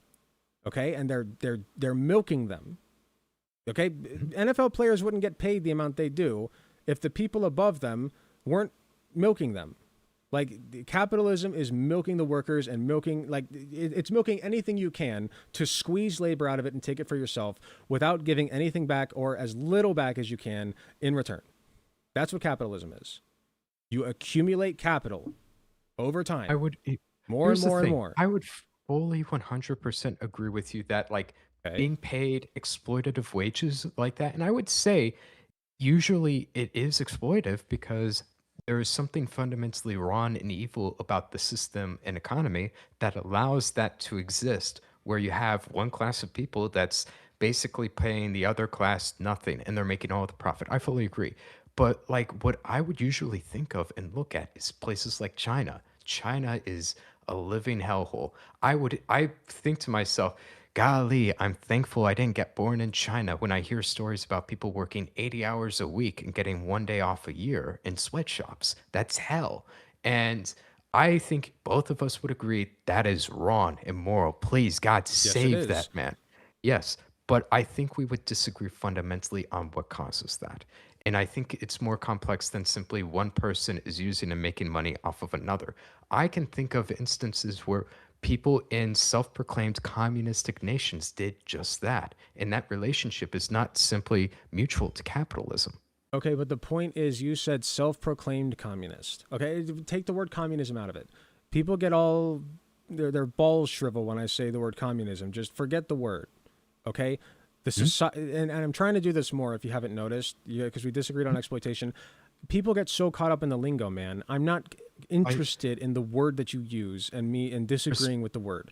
What I'm interested is in the concept. I do have to call you out on that because it is extremely important. And there's like a whole thing. By definition, if you are not careful with your language and what you mean by certain words, it does become a buzzword, which is the base like which is the basis and foundation for propaganda. Okay, you and I are both smart people. You and I both Mhm, know that the other person means well. So when mhm, I say this next thing, mhm. I'm going to be very careful with my language and see if you agree or disagree and why or why not, okay? Okay. Okay. So, the system that is currently in place consists of owners and workers. The workers Mhm, go into work to try to make the most amount of money they can from their owners, from the owners, I should say, for the least amount of work and time possible. Now, the owners try to pay the workers as little as possible while mhm. squeezing the most amount of work and time out of them possible. Are we on the same page? Yeah. Okay. So, this system that currently exists is fundamentally flawed. Okay? I don't like it. What I would prefer is that people, there is no class. There's no owners, Mhm, there's no workers. There are simply people working toward a common goal. If you have, for instance, this is personal to me, a psychiatric facility where you are trying to help homeless people and addicts recover their lives, that is the focus. There's no more money involved. There's no more trying to make increase the profit margin, nothing like that. The point is these people need help and we are doing whatever we can to help them. And why do we do that? Two reasons. One, I really like helping people. Okay? I know that sounds corny, but I love being in psychiatry because I get to talk to people and pick apart their mhm, brain and try to figure out where the knots are and untangle them. And that helps them improve their lives and live better lives. And that makes me happy. Feels good. Reason mhm. number two, it helps society. Okay? Because if they get all the knots worked out of their brains and they can function better, now they can contribute more. This investment is an investment in people, in the population, in the good of humanity. Okay, trusting that if we give them everything that they need to thrive, they will give that back and then some. Because nobody actually just wants to sit on their ass and waste away. That is not a life. And most people know that. So it's an investment that you make, but it is a good one with a high return. That's the kind of society that I am striving for. Just get rid of the fucking profit incentive. It is in the way. That's what I want. So my perspective on this is I understand where you're coming from. Like you're saying, hey, I dislike that capitalism is where you basically build a business and then you're saying we prioritize profit more than anything else, and it's a never-ending cycle of greed. I understand that. But the problem is I don't believe that will go away anytime soon, which is at its core, it's greed, it's valuing money and self-gain over other people. I do believe, though, that if you try and ignore that rather than take control over it via competition, keeping other people in check so that you can't exploit other people with terms of hiring and prices. I think that communism does not take, or, well, I know you're trying not to use the word communism, but governments that simply say, we don't allow big businesses to exploit people. They try and take this head on. I think that it fundamentally doesn't solve the issue. Whereas a lot of these governments and corporations that do have a stronger hold over the economy, they end up just having corruption in different other insidious ways. Like I would say in China, there's a strong control over the people and the free market. I think it's one of the most accurate you could accurately describe it as fascist more than any other nation out there currently. It is more fascist, not communistic. And I would say because greed never went away and they just took it head on, you fundamentally have so many people being exploited still. And it's so incredibly corrupt with all these extremely rich Chinese billionaires. And then there are people working 80 hours a week that are barely able to survive. And I would Okay. attribute that to their system. Okay. Then their system's bad, right? According to Mhm, what I just said, right? mhm. Okay. We agree that their But system's bad. Well, here's the thing. We would have to put a little bit more meat on the bones. Like, hey, what system exactly addresses those problems and I just everything. gave you one. You can call it super capitalism if you want. I don't care. The system that I just gave you solves it. We invest in people. We believe in the good of people and the ability for them to thrive and innovate and create. I mean, the guy who discovered insulin sold the patent for $1. The guy who created the World Wide Web let people have it for free. You can access the internet freely as long as you get a computer. But and I guess you do need internet access from these different companies. But the World Wide Web itself, the guy who created it, wanted there to be free access. Did you know that? Well, here's the thing. Let me ask you a question because I don't know necessarily what you're talking about as much. Like, how would it compare and be different from what we have now? There would be no money. The entire world would be okay, let me ask you this. You live in a house with other people. You don't have to say who. Okay, you live in a house with other people or have in the past. So when you're hungry, what do you do in this house? I go to the kitchen and I eat. Now, what if the entire world were like that? But, well, here's the thing. I understand that mentality. The problem is you're not taking into account the differences come with group sizes. Because, for example, I've really thought about communism before a lot. And before when I was younger, I used to be much more of like a Christian communist in that sense, where I thought you could have, if we had a good moral Christian group, we could have just a more communistic nation. And my opinions have changed quite a bit since then. But the problem fundamentally is the bigger and bigger a group becomes, the less and less you can verify a person's identity or history or know who they are. Like, for example, the reason why I'm able to go to the back, get food right now from my parents, is because they know me as their son. And they're fine with me going back there and eating. I'm following their rules. I'm not stealing from them. They can also trust me. But if I was not following their rules, if I was not trustworthy, if I was also stealing from them, certainly I would be kicked out and I wouldn't be allowed to even go back there and eat food. Certainly, like, I can violate that Certainly? trust. You're sure? Yeah. Oh, certainly. I I've been like so many of my siblings have been kicked out because they didn't do the right things, you know?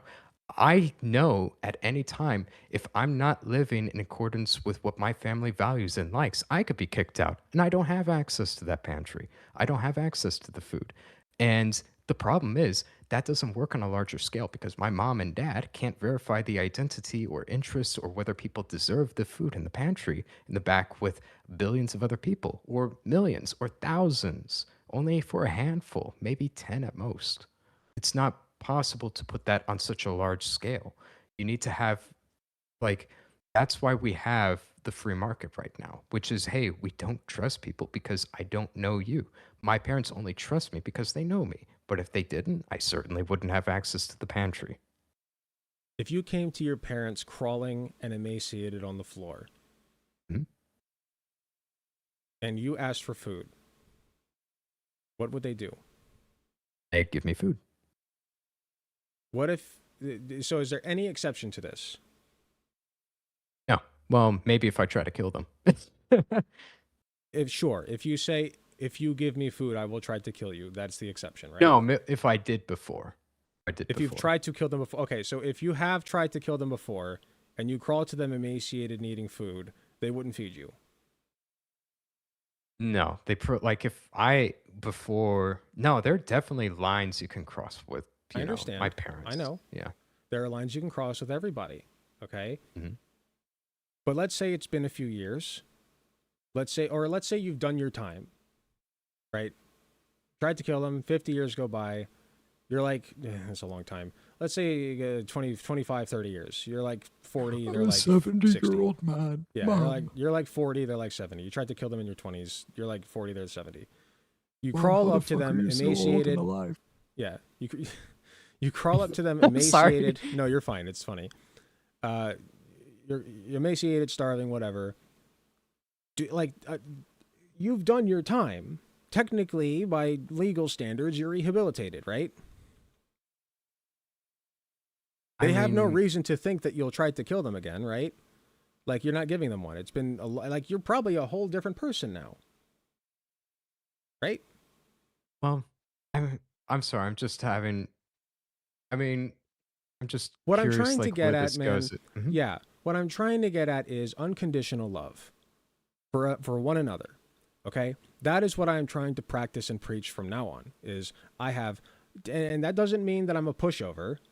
That doesn't mean that I'm just gonna give shit away because you ask for it. Okay, you got to give me a good reason. But I believe in the fundamental good of humanity. It's inside of you. It's inside of everybody in this chat. It's inside of everybody who watches this on YouTube. Every single person who clicks on this video is fundamentally a good person, even if they don't believe that they are themselves. Okay? And the more people that I can get to believe in that and see that in others and give others the benefit of the doubt and be charitable and be kind, all right? And practice, say it with me, radical empathy, right? The better this world slowly gets. Okay, because with what you're telling me, Remnant, is that you do not fundamentally trust in the good of humanity. You don't. Okay? No. You don't, and that's fine. Okay? But I do. I think that every single person on this planet is a good person deep down. I don't think that there is a single, there might be like one or two exceptions of like truly antisocial, brain broken people. Sure. But the rule is 99.9% of people are fundamentally good. Okay?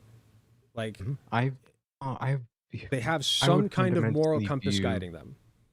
I would fundamentally view people as more complex than that, and I don't think it's that simple, sadly. If I'm getting what you're saying correctly, you're saying, hey, I'm not even in favor of just fundamentally advocating for a specific system anymore. It's just, hey, can we change this mentality to where we all prioritize and help each other? I can understand that mentality, which, because for me, I'm not as focused anymore on the economics or the government or the system as much. I'm much more focused on, hey, can we have a good right-wing Christian culture? That's my motto. That's how I view it and everything. So let me ask you this, because it's been almost 2 hours. We got to end this soon. I get you. I gotta it's get my been wife fun. down It's been here. good and It everything. is. It's been very fun. I enjoy talking to you. You're a fun guy to talk to. I enjoy talking to you too. So let me ask you this. If you could be guaranteed that every single person around you were a, God-fearing Christian with the same moral values as you, do you think that communism, or whatever system you want to call it, where you live as though the earth is the house and you all live in it, do you think that could work? I would like to think it could, but I fundamentally don't believe it can, because Why not? at least from a Christian perspective, it's when you become saved and you believe in God, it's not that you don't have urges anymore. It's not that you're like complete, like, I guarantee there are a lot of people who have been out there who claim to be Christian and all the rest, and I believe many times they genuinely are. They do horrible things. So- And I don't believe that means like we're just gonna get to some sort of loving paradise if we were but all simply Christian. You misunderstand me. What I'm saying is, in this hypothetical, you have, like, there are people in your life that you know for a fact you can trust, right? Mhm. Okay, just take that. Now, imagine you had that kind of trust in however many people you want to say. Let's say like a community of 100 people. Can you envision that? I could envision that more like within 100 people. Okay, right. So you're saying there might be an upper limit to the number of people. I'm not trying to get a gotcha on like, well, what about 101 people? My point is, it's possible with a group of people to have that kind of community and that kind of relationship, right? I would agree. I would agree. Good. We agree on that, and we can end on that. But the last thing I'm going to say, and then I'll let you respond, is I believe in, and this is my project, I believe the entirety of the human population can do that. That's all I have to say. I would say I disagree with that, but at the same time, I do value and like that mission. That's why I agreed to talk to you and all the rest, because like we fundamentally disagree, but I like and value that mission where you have to like humanize people and you're really like the polar opposite from what you were before. I value and love that. But it's a little sad with me because I was thinking about that. It's like, damn, this is like it's a fun thing he's doing. But sadly, like I would like I can find myself combating you a lot with these different things. No, I sadly just don't believe in that type of thing. I'm not saying that you should stop doing this thing. I'm very much in favor of you like actually understanding other people and having good conversations and talking and thinking things out. I 100% commend you for that, and I 100% agree with you on that. I just disagree on what's possible with this. That's fine. I will say this on I know I said I'm already done, but I want to say one more thing. On an individual level, my life has improved substantially. Everybody I'm happy around for me you, man. everybody around me has noticed the difference in my energy. People think that like there are a couple people online that like I've lost subscribers because they're like, oh my god, you're buddies with a fascist. Well, poop on them. Oh no. Like my point is, the overwhelming majority of the people in my life notice the difference and they commend me for it and they love being around me. So I'm happy I for you. encourage you. Thank you. And I'm not trying to brag. What I'm trying to do is show you that even just having this mentality and this belief, it's like a magnet for people. For me, like people just like being around me, you included. Like you have admitted as much. You know, like and again, I know this sounds conceited, but do you understand what I'm trying to say? Like even just this mentality, like even if you don't really believe in it, if you start acting like you do and just acting like the person across from you does fundamentally believe in good things, even if they're like sitting here yelling and bitching and moaning and whining at you, which happens to me all the time on TikTok debates, believe me, okay? If you can just withstand that and see the good in them, magic happens. People will do anything for you. Like positivity radiates to you like a fucking magnet. Okay, I like, don't know if it's I crazy. saw. I mean, I'm gonna be honest. I don't think I can do that. If like people are shitting on me, I'm gonna attack back. You But no, gotta. I You can attack back. understand that. But here's the fun part too. I keep extending it. The fun part is the better you get at empathy, the more focused and reliable your attacks become. So if you don't want to do the kindness thing, that's fine.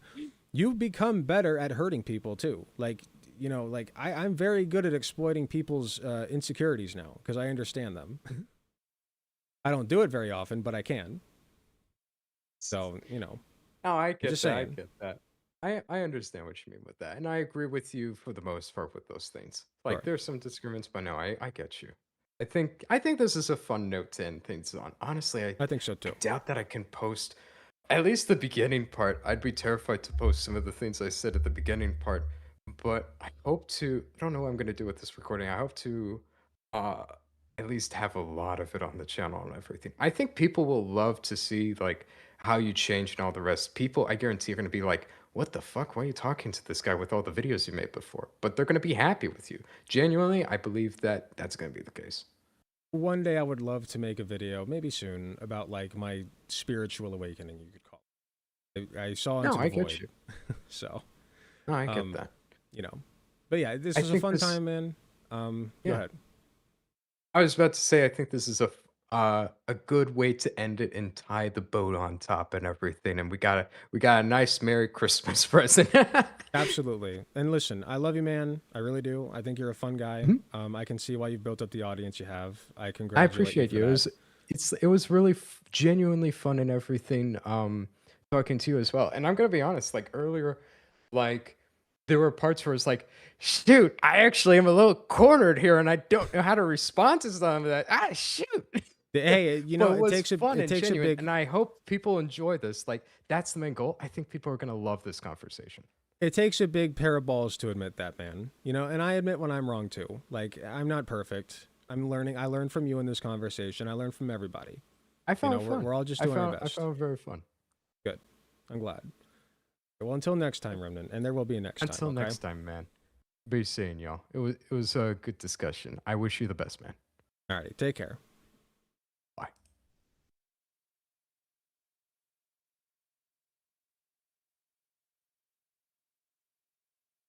Wait for stage to start. Wait, why did the stage end?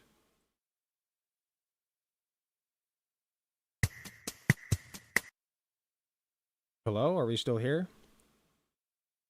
Sorry, I didn't mean to end the stage. I don't know why it ended.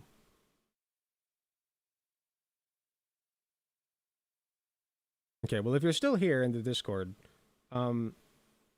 hopefully, like me and Remnant were some of the beefiest of beefers. And I am just trying to show people that it is possible to Alex said go home.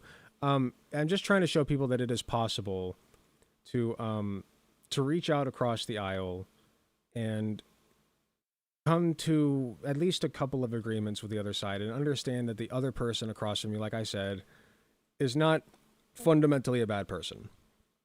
I think that every person deep down, 99.9%, is just doing their best, working toward the most positive outcomes that they possibly can. Hey, LaShawn. And just trying to make it work, you know? Like, I don't see the bad in people anymore. I only see the good. And I think that if more people could just focus on that, you know, you don't got to believe everything that I do. You don't got to be a radical communist, money exterminist. What is it called? Money abolitionist? Yeah. A money abolitionist, gender abolitionist, crazy radical communist. The world is our home. We sing kumbaya, whatever. You don't have to do all that. All you have to do is look at the other person across from you, no matter what they're saying to you, see past the defenses that they are putting up, because every insult that they hurl at you is a defense mechanism. Okay? They're hurting inside, and that's why they're trying to hurt you. And if you can just see that for what it is and look past it and look at the heart of that person, I think that this world would be a much better place.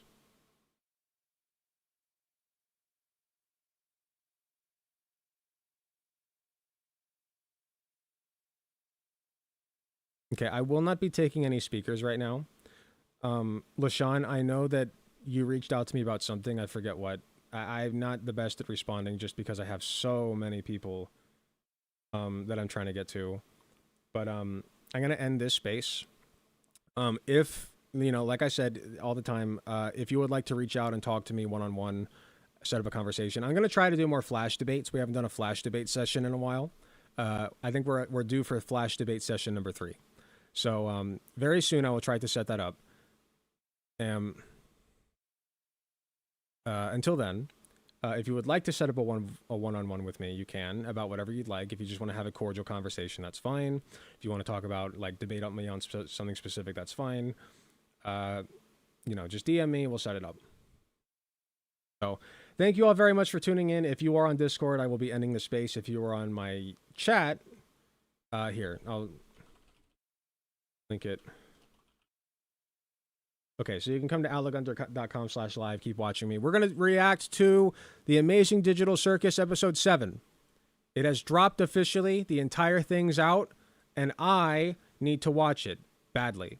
And look at that. It's the first thing that shows up on my fucking screen because I'm obsessed. So that's what we'll be doing next. If you are interested in that, feel free to stick around. I will be bringing my lovely wife down. We will be reacting to it together.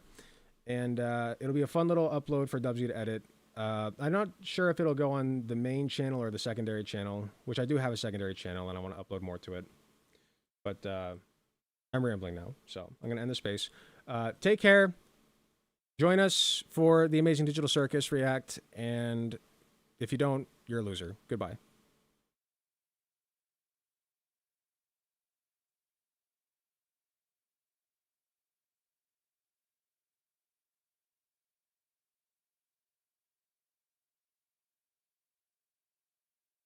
Okay, I'm going to take a quick pee break, and then when I come back, we are doing The Amazing Digital Circus, Episode 7. How long is it? 32 minutes, 33 minutes. Let's fucking go.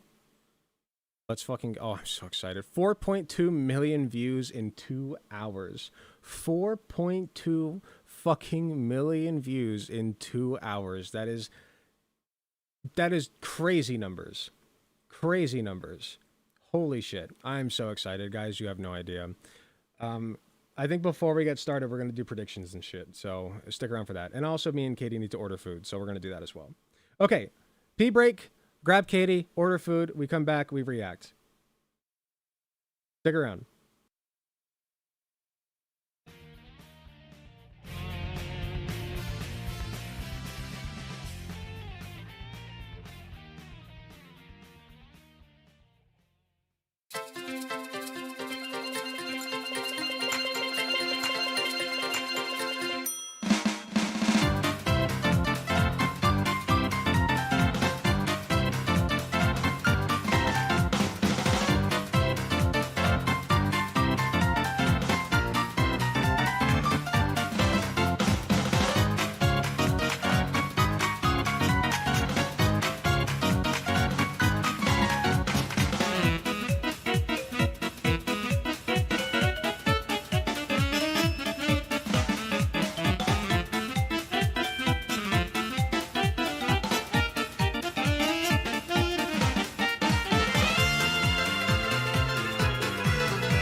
station's here somewhere. All we have to do is find it. I know we'll need a key to get inside. That's our only way to find it. So let's go.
stuck. I'm in narrow hallways, running like it's a ball game. Hand tracks be tracking me to different doorways. In a maze, and I don't know what to do.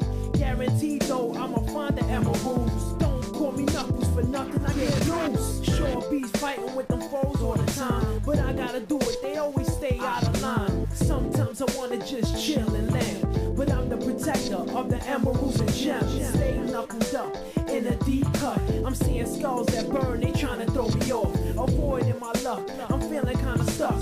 Don't call me Knuckles, give me a box.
I'm plotting my schemes wherever I go.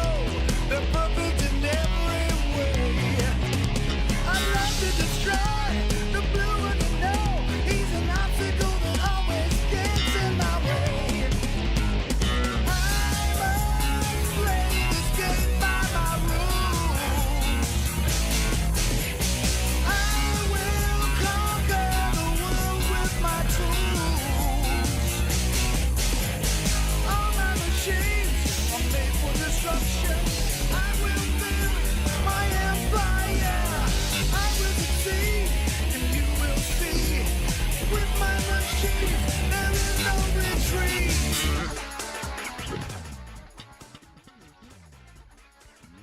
Yes, I'm coming back. Yes, I'm here. Hello. Sorry it took so long. Am I really down to 0 viewers? That's kind of crazy. Who's still here? Speak now or forever hold your penises.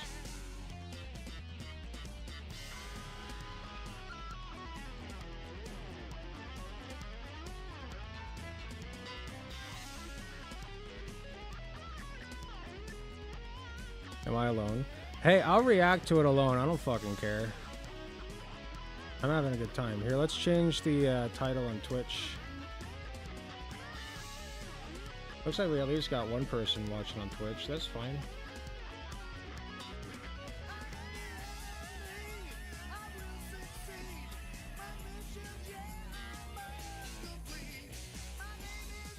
All right, I am waiting for my wife to come down.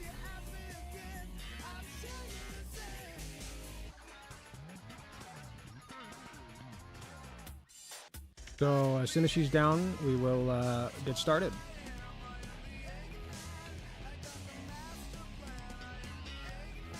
Goddamn. Okay, look at this shit. This chick is so good. Both of these, really. Like, look at this.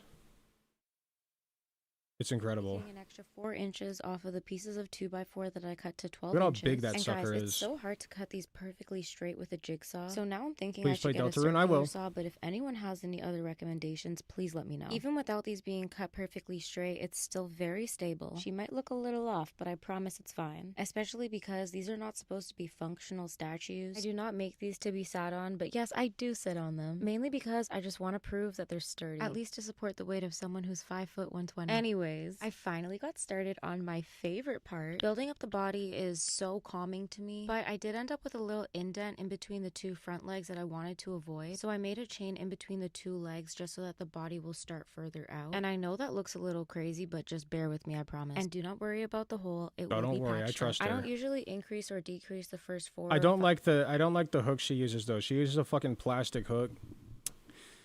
Cringe. rows of the body. Metal I do this hooks. because I want it to take the natural shape of the legs. For example, I added 2 rows of increases on the back leg, and carrying out straight stitching for a few rows after you've made increases will shape it nicely. When I got a few rows down, I then went back to stuffing. I've already She uses the same yarn that I do, yo. It's that size what the fuck did I say? She uses the same yarn that I do.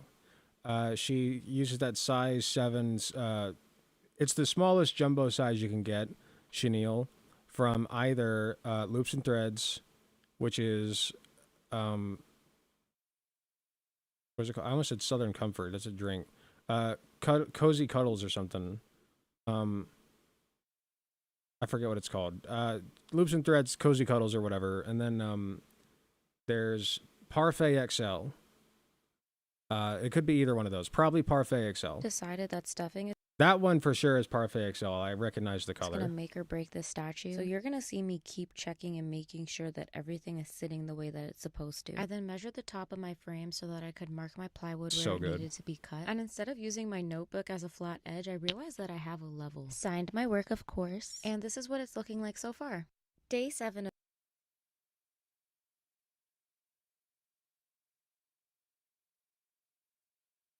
One sec.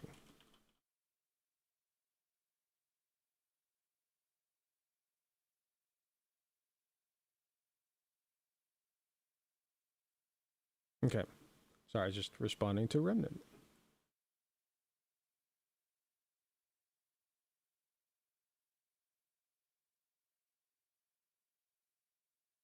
Okay. But yeah, that's sick. Let me see if the algorithm goes. Yeah. Who's that? Wait, you can't do that. Actually, I think it's fine. It's Pikachu! That's not Pikachu. Hello. Did we order? I didn't. Oh, I meant to order it, but it's fine. Sorry.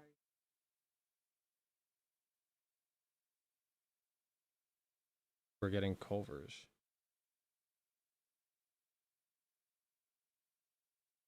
Delicious. Are you ready? Let's grab that. Boxes. We can just.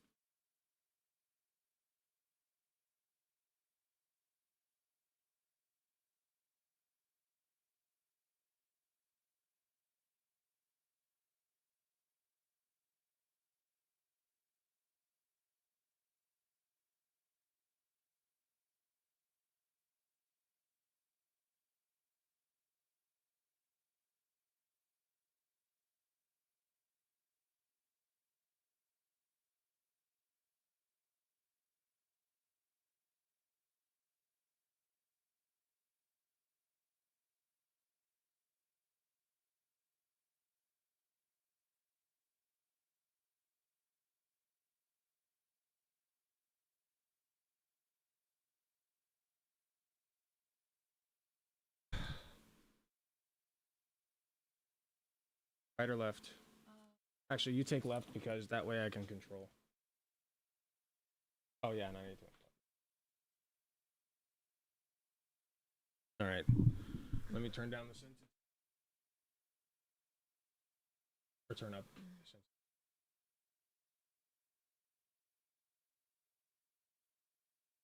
Okay. Oh, okay. Here, hold on. Okay, testing. Here, let me turn it a little more. Let's try 1.7. Okay, testing. Testing.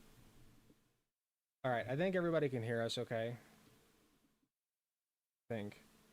Can everybody hear us okay? Is this like a good volume, or should I turn it up or down, or? Do I need to lean further forward or should I lean further back?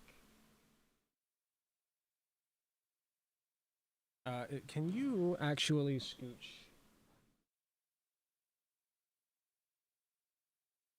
forward a little bit? Are you able to get a little closer?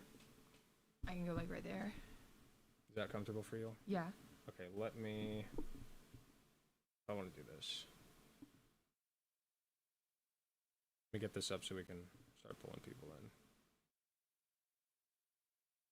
Sick.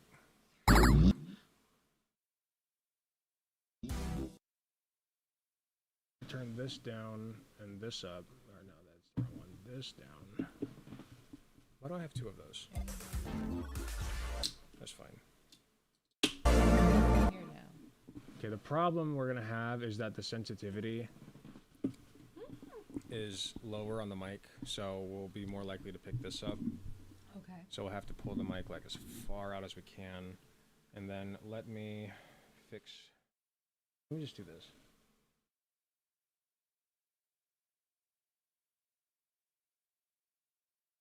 Guys, it's been a while since I've been here. Okay. Okay. I think this is fine. Let me turn this down a teensy bit, and that should be good right there. Okay. It's fine if this is a little quiet for you guys because this is a React. Most people have probably seen this before, so whatever. Let me start recording. If you haven't, congratulations. You get to see Yeah. us yap about it. Probably mostly going to be him. All right. So, everybody say hello to my lovely wife, Katie. We will Hi. be react. Why is the computer in the way of the camera? I don't like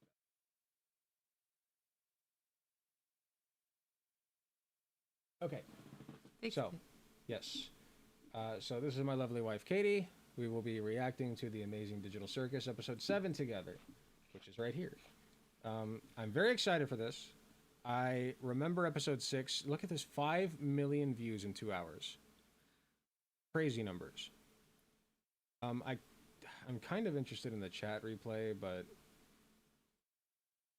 No, it's fine. We got to full screen this baby. So, Oh, I mean, you'll have to, yeah. Yeah. There you go. Okay, so where we left off in the Amazing Digital Circus, we have not reacted to any of the episodes before, except for me. I've done a react to episode 1, but I had already seen it, so it was a pre-watch. This is fresh. Yeah. So I'm very excited for this. Predictions. Katie, any? This is going to be a beach episode, but also this is most definitely not going to be a beach episode. Because I associate beach episodes with good and fun things, and this place is hell. So It's fun. it is, but it is also hell. Kane keeps it whimsical. But there's that undertone of just everything being really, really not great. So I don't foresee things going well. If the way things went in episode 6 was any indication, where it was like, wouldn't it be fun if we just gave them all guns? And like, it was fun, very briefly, and then it was very unfun very quickly. So yeah, I don't think that Jax is going to be doing all that well. I think that Gangle might be doing better. She seemed to get a lot of satisfaction out of last episode. And I think that could translate into a bit of a high for her for a while. So there's that. Kinger will continue to be his wonderful self. He's Kinger. I expect nothing from him. He can do whatever he wants. Okay. You can finish if you want. No, I can't think of anything else. You're going to get mad at me for saying this, but this is a neat segue into what I think is going to happen. Okay. I think Kinger is going to be the final straw that causes Zubul to abstract. Okay. Because if you think about it, so quick theory crafting time for prediction's sake. I think episode 1 is an inversion. It's based off of the entire series. And nobody spoil anything, because I know that at least one of you fuckers have watched this, okay? I see you, Groog. So no spoilers. So don't say if I'm right or not. But here's what I think is going to happen. Zubul abstracts, gets broken one too many times, and Kinger is the one who is the last tipping point, right? Because we've seen Kinger before fuck with Zubul, and in episode 1, it is literally Kinger carrying Zubul's head to the Gloint Queen, who I think is a metaphor for the entire machine. So, I think Zubul abstracts first. No spoilers from me, good. I think that Zubul would be the only one to abstract this episode. But I think that Kinger will go shortly after that. And I think just because he'll realize what he did. And then I think Gangle being left without Zubul will go next. Because she'll be subjected to Jax's torment and that'll break her. Jax, understanding he's directly implicated in Gangle's abstraction, will be able to take no more, and he'll go next. Ragatha will be left alone with Pomni, and because everybody else is gone, she will be way too much for Pomni to handle. Pomni will seek the exit without Ragatha. Ragatha will abstract in the meantime, and Pomni will not be able to exit for some reason, or will turn around willingly to try to go get Ragatha, which will close the exit without her knowledge, and Ragatha will have already abstracted, and then Pomni will be left alone. That is how I see the rest of the series panning out. So I think that Zubul abstracts this episode. Fun times. Yeah. I think that everybody else abstracts in episode 8, and then I think episode 9 is the resolution. That's what I think happens. I think that Zubul will abstract by the end of this. It'll be like the final bang, the final cliffhanger for episode 7. And then in episode 8, we just slowly get everybody else fading out.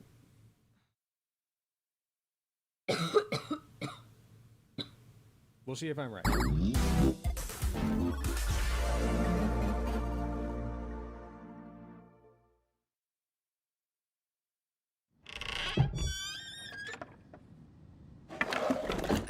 the adventure over already? Not off to a great No, start. the adventure hasn't even started yet. Ah, well, don't be a narc. Find your own hiding spot. It's not that, it's just that we haven't even seen Kane at all today. Plus, Gangle was looking for you. Hi, Zooble. Wait, what's this? Hello, my little rubber baby buggy bumpers! Today, I've decided to go to the store to get essential ingredients for my signature milk and cigarette casserole. I hope you can handle yourselves until I get back. Well, this was fun while it lasted. So, what's the adventure today? Oh, I don't have an adventure for you today, so you can do whatever you feel like. All right, sounds fine to me. You should ask me for suggestions on what to do instead. No. What should we do instead? No, Gangle. Sorry. Great question, Gangle. Wait, For oh an no. answer, let me Hold on, I gotta go back a little bit. ask me for suggestions on what to do instead. So funny. No. What should we do instead? No, Gangle. Sorry. Great question, Gangle. For an answer, let me consult the telling you, Chinese Zooble. room. Okay, he had a bit prepared. The Chinese.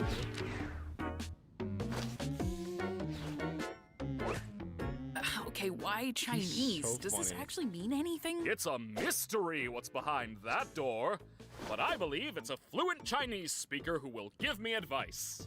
Can I just ask why? Like, what even is... Shut! You're only making the joke take longer.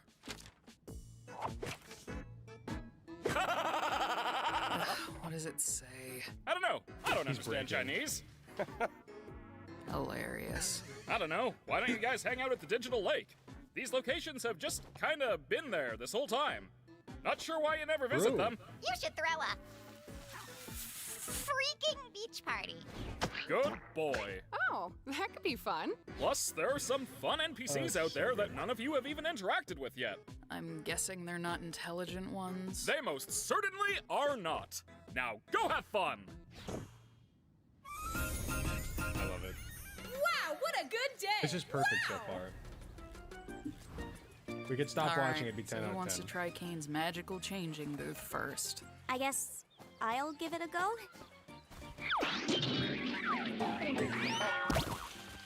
Wow, you look mediocre. And if you ever level need a 34. sunburn, give me a call. I don't want a sunburn. Should have thought of that before I decided I hate you. Don't interact with the sun. She's just like that. Oh, the shippers. Gangle, wait. Dad going to the beach with his lesbian daughters and their dates. Yeah.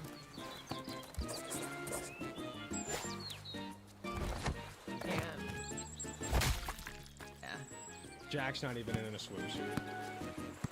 Oh. I'll get it. Hinger's got a thing with eyes. Here it comes, the plot. Hey there! If you want to find my sunken treasure chest, you'll have to try better than that. That's Zach Hadel! Okay. That's Zach Hadel, and I know this reference. This is a reference to, Gaither's Pond. Oh my gosh, I need to show you Gaither's Pond. That's so fucking funny.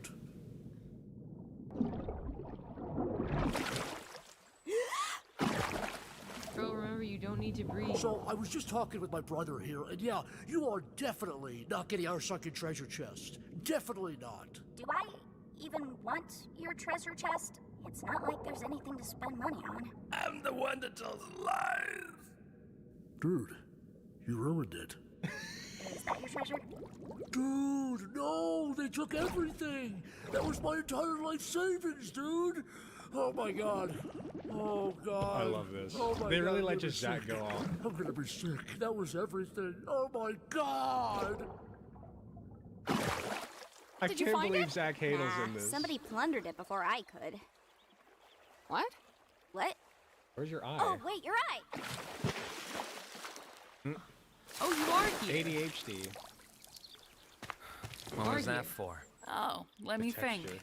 There's that time you ran me over with a steamroller, the time you pushed Gangle into a pool of piranhas, when you set me on fire, mailed me a pipe bomb, threw me into an active volcano. I could go on.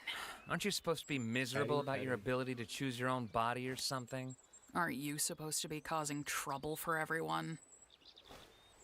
I've been starting to think that maybe the ability to change is fine. Not needing to commit to one thing all the time. How about that? And if I do still have problems, I talk about them with the people I trust. Good thing I don't have any It's Zubo, I'm problems then. telling you. Where are you going? Anywhere you losers won't yap my ear off. He's so cute. Hello there! How's the shrimp NPC? Yep. About what I expected. That guy. Don't, girl. You're welcome! I feel you. No, girl. Zach Hadel's hilarious. Girl. Okay. Yes, do it. Oh, dark rooms. We love those. Jax's room. Yep. You having a good day? Where are all the keys at? Oh no. Well, that's not ominous.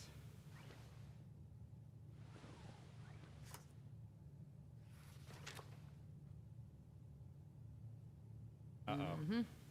He was friends with both of them. I saw this screenshot. This was in the trailer. That one photo.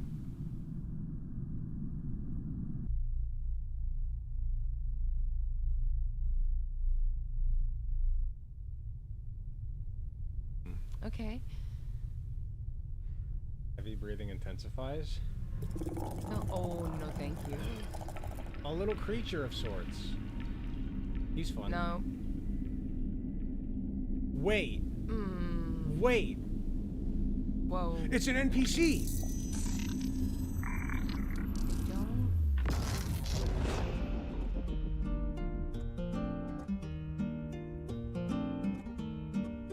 Oh boy, I'm so glad.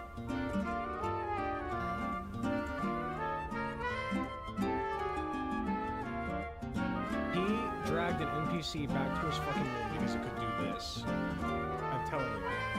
That's gotta be what it is. Drugs?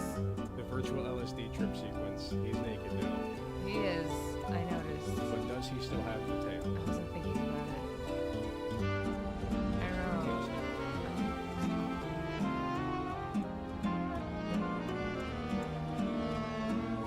Technically, the was always the it's just actually. Jax has got drugs, indeed. He dragged an NPC back to his room. He contrabanded it. Good lord. Oh. So this is your coping mechanism. Healthy. I mean, When does it abruptly end? I know.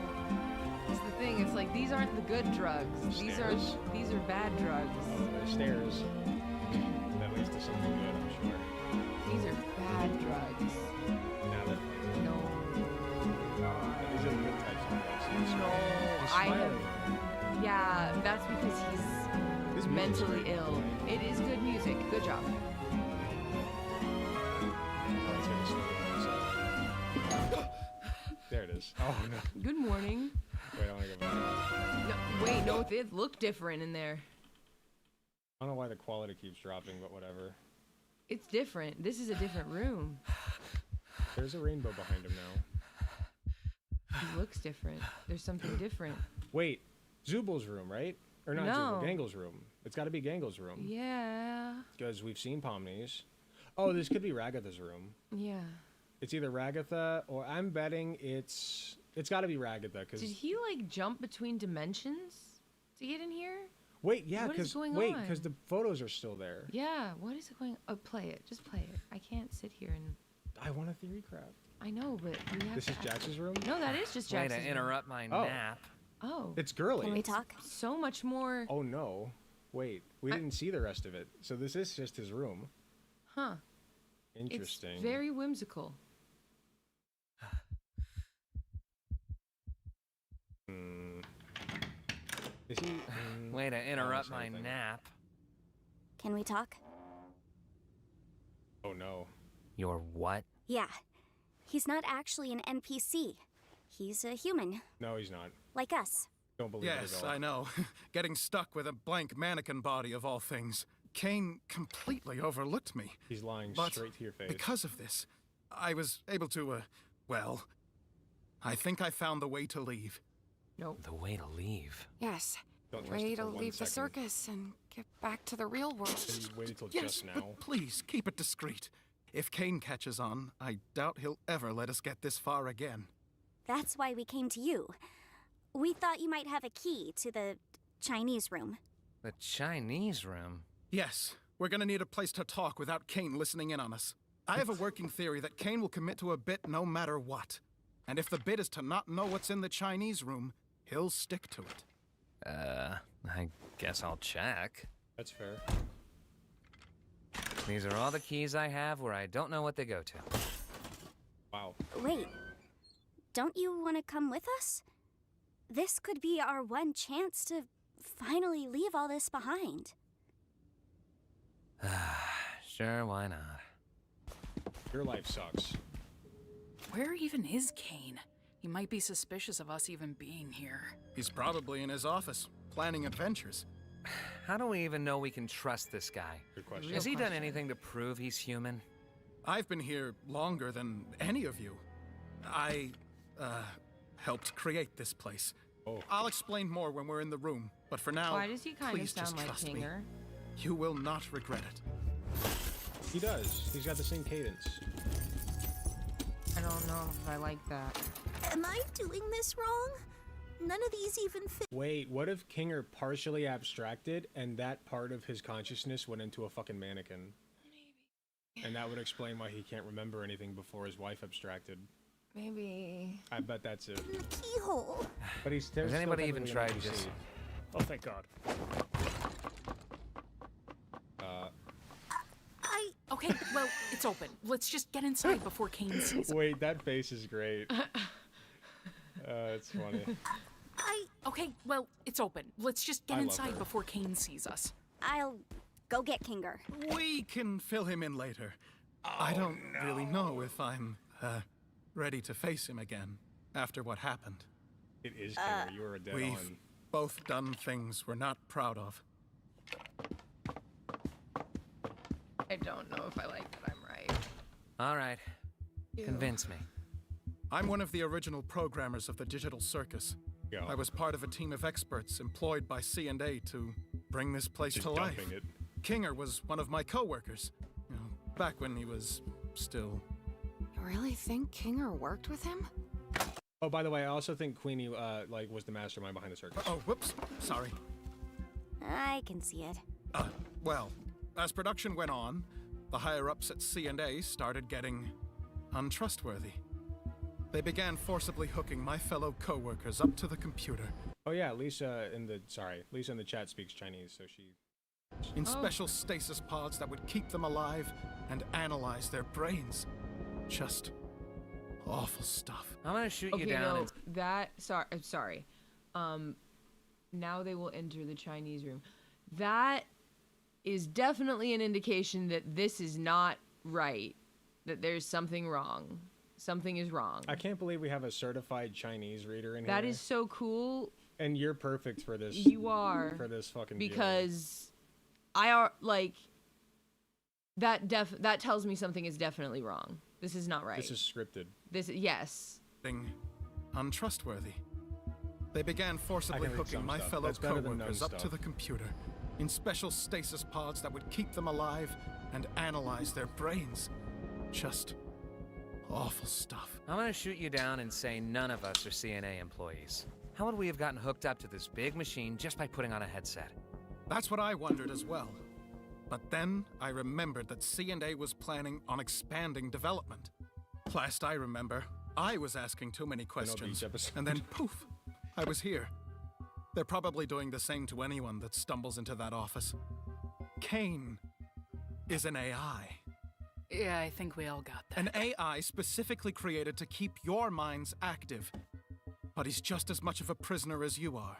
One that, won't be able to leave with us. Just get to the meat and tell us exactly how we're gonna leave if we're all hooked up to stasis pods. Yes, of course. So, I did some digging, and I discovered that the stasis pods and the virtual world are both run in the same program. So, theoretically, if we were to access the master console hidden deep within Kane's office, we could terminate it and forcibly awaken everyone who's hooked up. Well, obviously, except for Kane. How do we get into Kane's office? We'll need to steal the key from Kane, and we'll also need administrator privileges. I believe you're good at obtaining keys? Okay, you know what's gonna happen when we do all this? Kane's gonna pop out and say, "Congratulations on beating the Escape the Circus adventure," and everything's gonna go back to the way it always was. Sure I've been watching you. All of you.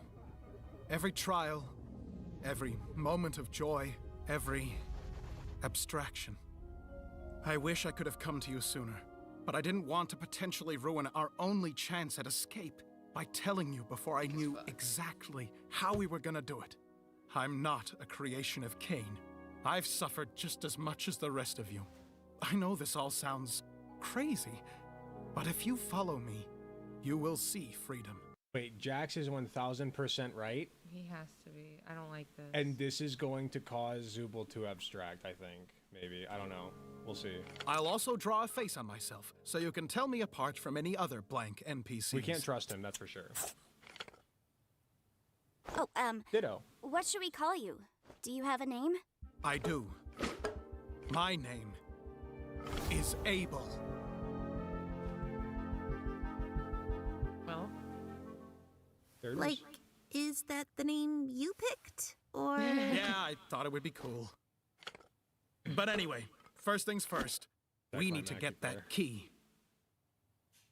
Yes, indeed. Kane and Abel. We got it. In order to get the key, We got it, folks. you're going to need to isolate Kane. Try getting him alone. Someplace where he'll feel comfortable confiding in you. Hey, Kane, you around? Hey, Jax. I didn't know you could ask if I was around like that. Good job. You wanna get dinner together? Gasp! A human wanting to hang out with me? How could I possibly those turn away. down such an offer? So, where you wanna... Whoa! So, Jax, what The you want date. to talk about? The shippers are friendo? going wild. Wait, Jax! I wanted to ask you about the adventures. What do you think I should do to make them more appealing to the Zooble and the Pomni? I think We should figure out what to order first. Conversation can happen after we've loaded up on digital nutrients. Then you're going to want to ask him about his hobbies. Odds are he'll get so excited that you care about him, he'll freeze up, and you'll be able to grab the key from inside his mouth. Inside where? What are your thoughts on cedar smoked salmon? I cedar smoked salmon, but I hardly know there's smoked salmon. Do you have any secret hobbies? This is so cool. Secret hobbies? Yeah, like things you do on your own that you'd be interested in talking about. Why? He's flirting. I didn't think a human would ever want to ask me about my... This is the most phantasmical moment of my...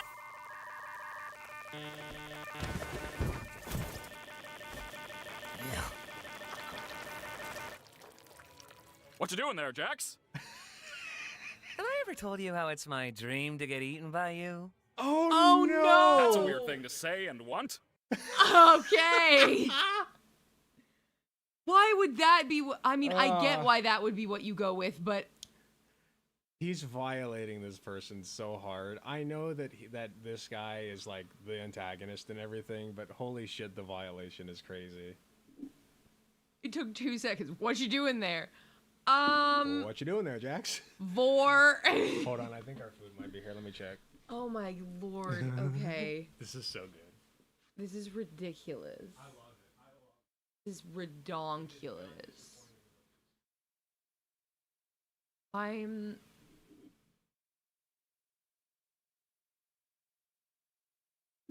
flabbergasted and gobsmacked. In a good way, I think. Oh, thank Christ. No, thank me. Thank you. Can you go put my milkshake in the freezer? Yes, I wish I Just for a little bit. Just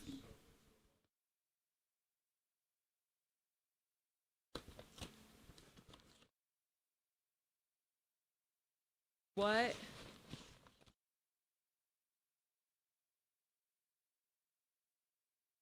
That is really cool.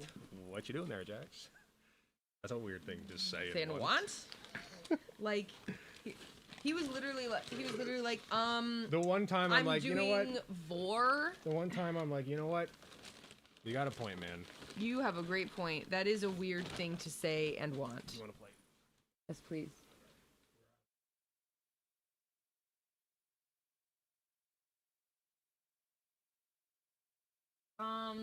Big plate. Whoa.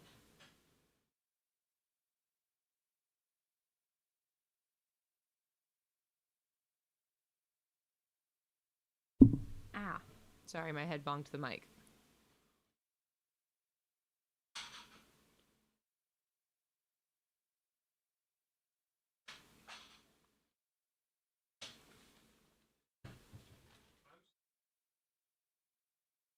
That's so funny.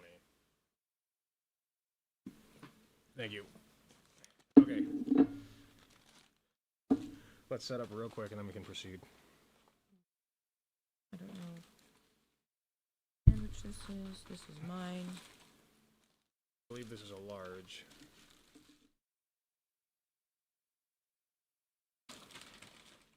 Okay. Good. Yeah.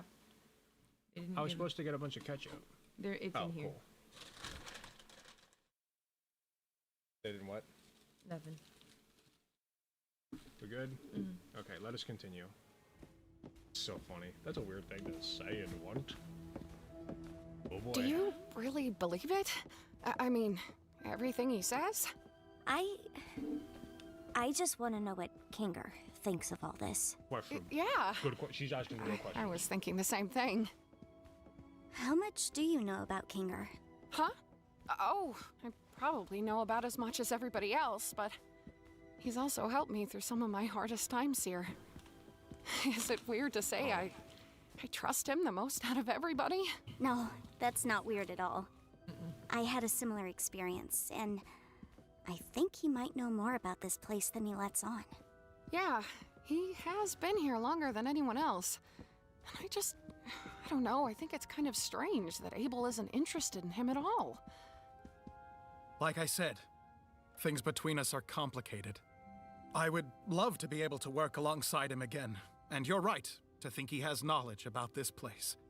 It's just, I made a promise. Queenie. It's Queenie. What's going to happen to the people in the cellar? Oh my god, this is the half of him that wants to fulfill Queenie's wish. To make this place like a paradise. He's gonna fuck them. Like Kufmo and Ribbit. I don't know. But let's hope for the best, right? From what Kane said in the Candy episode, some NPC has already escaped in the adventure. That's true. I think he's an And NPC with here we are, half of Kinger's the personality. administrator zone.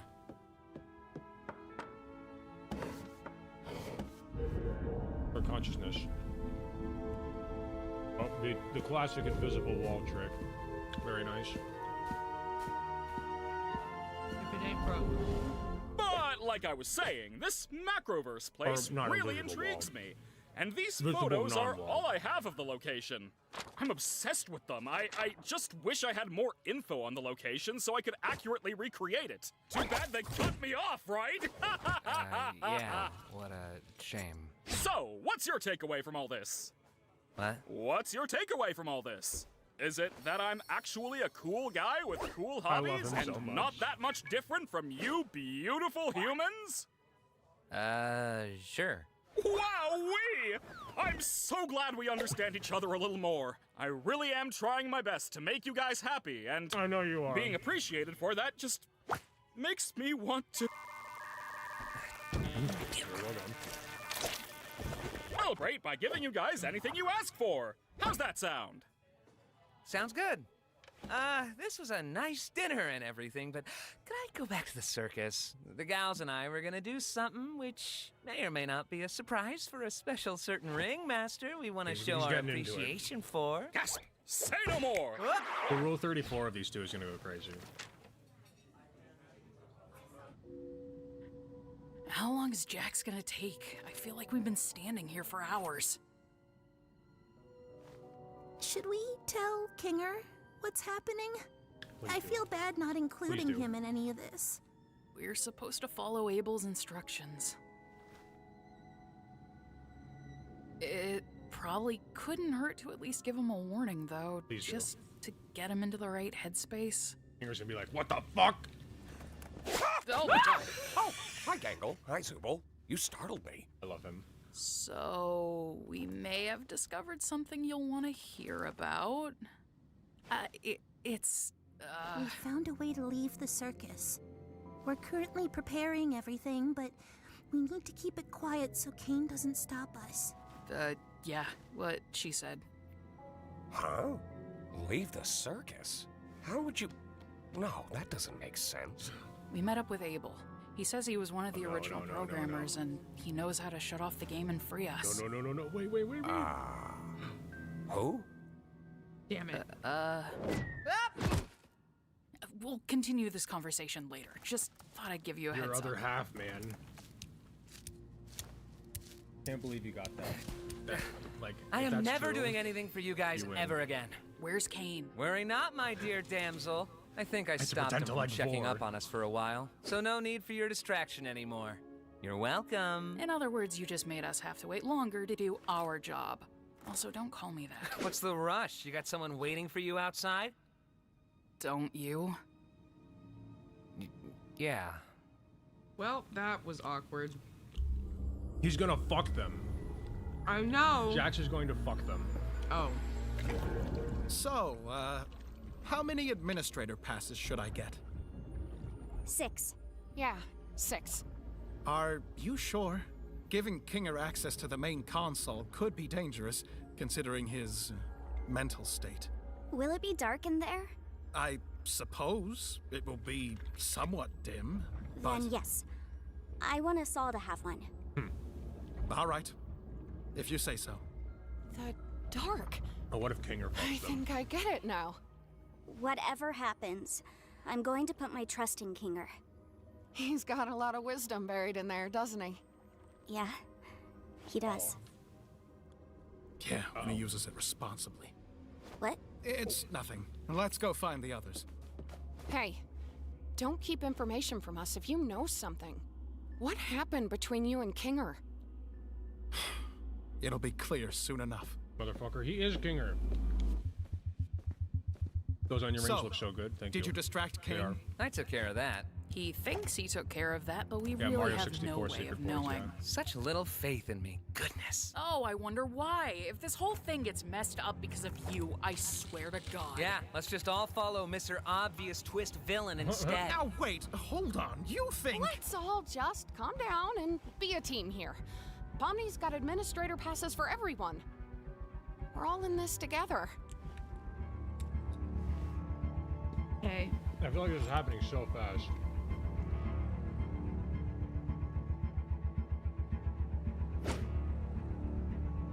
Oh my God. Why do they look like that?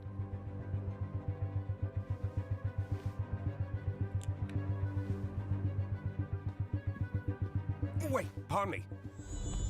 Huh? Did you say something?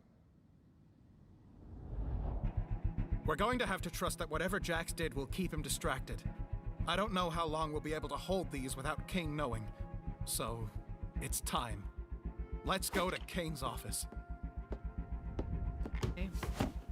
Kane always did have trouble with cube collisions, for some reason. All right, just how we went over it. You first. Me? Why me? Jax? Everything's gonna be okay. Fine. Ball me up.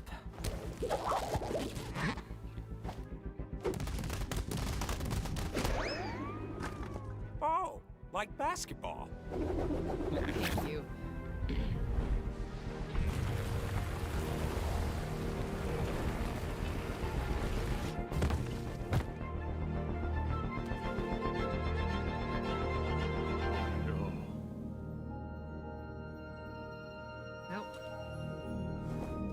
sure is the office. This is crazy. That sure is the office.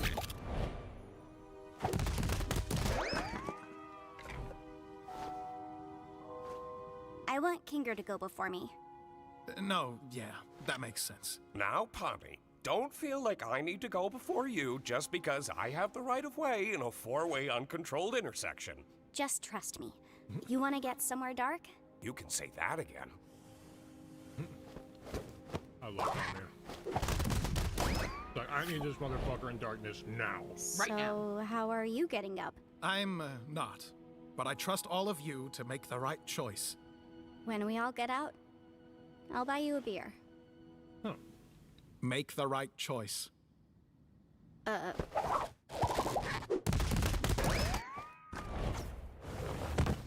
Whew.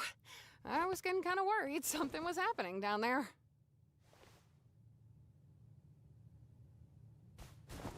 Time for me to gotta leave serve Kinger my behind. purpose, I guess. That's Kinger's consciousness telling him to leave him behind.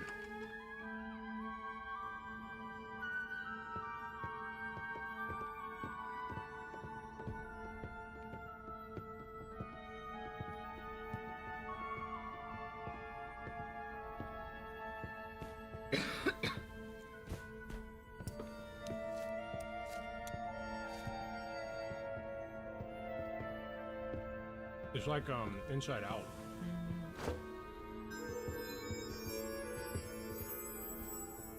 Abel said the door to the main console was behind the bookshelf. I actually think this Abel is really Kinger's friend. I mean, it could be either. They just sound very similar. Okay. I think you got it on the money. That's Kinger's like Hey, conscious half you trying to alright? save them. I'm great. No. Friendless. I guess this is it. We're leaving the circus. Well, the hell you are. Well, right. The shippers.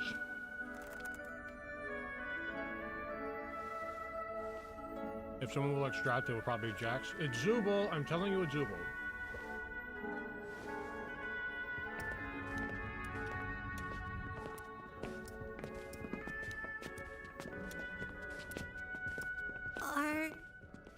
Are we still gonna be friends when we're out there?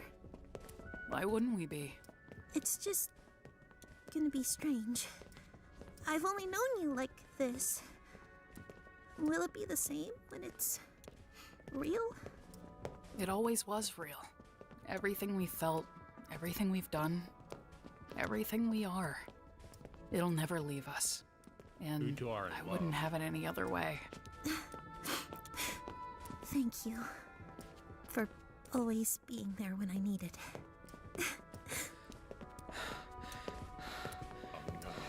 You are going to fuck this up for everybody. Yeah, I think he's gonna. Yep.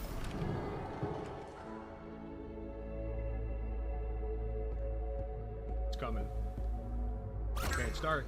Let's go, Kinger. Wake up. Red button will close the console and keep all the players inside the circus. The blue button will end the game and disconnect all players. Okay. Kinger, do you want to make the choice? The choice of what? Are you sure he's all the way here? Hey, yeah, wait. Don't we all want to press leave? Why leave it up to him? What if there's something we don't know? Maybe we should give it a little more time? Oh, it'll yeah. kill him. I love pressing buttons. I bet it'll You kill him. want me to press one of those too? I don't know. Am I missing something? We all want to leave, right? Pomni? Yeah, no, It'll kill yeah, them. we do. It's just, what if it's a trick or something? Why would there be a trick console in Kane's office? It doesn't say it'll. No matter what we press, Send them out. Kane's gonna know we were here. We should push it. Hold on. Let's just wait a second and go over everything we know and maybe. Yeah, what is the we fucking can rush, man? Vote on it or something?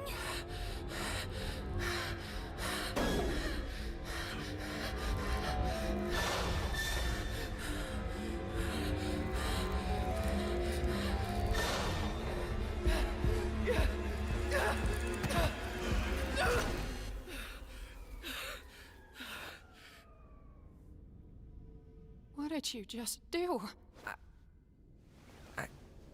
I...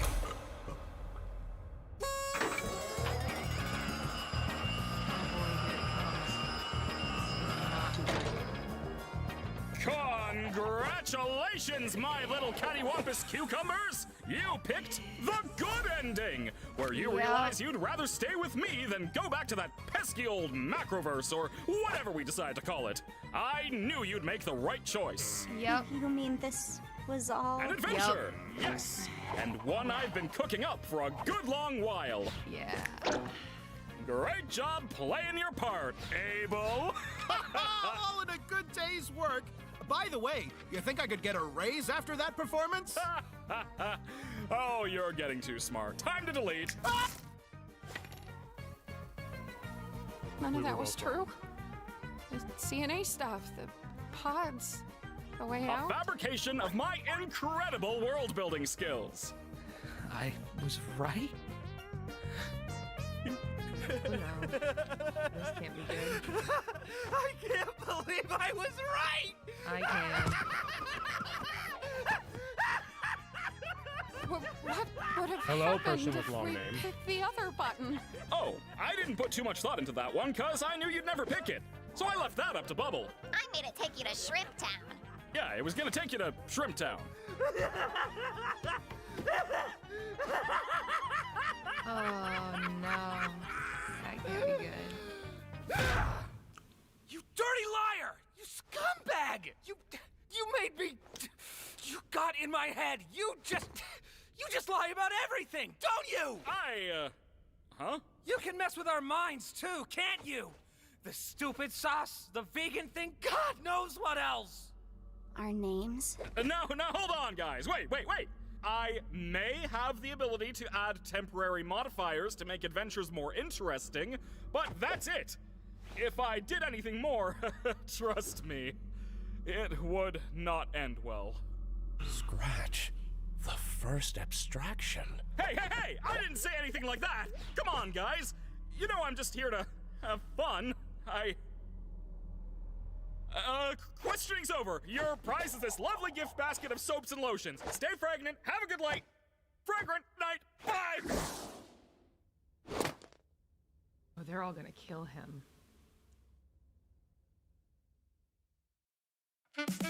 I've never seen a group of people closer to murder. No, that can't be it. No. Oh, they're gonna kill that guy. Oh, they're gonna kill that guy. Oh, it can't be it. No, I need episode 8 now. Oh my god.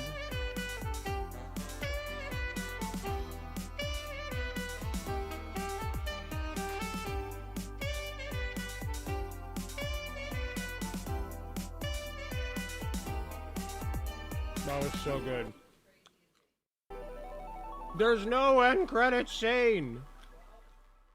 No. Oh, it was so good, and then it ended. Yep. Ah. You do that. Oh my god. I really thought somebody was gonna abstract.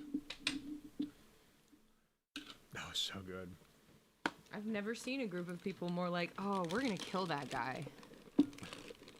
I'm gonna kill that guy. Yeah, exactly. That was them. I'm gonna kill that guy.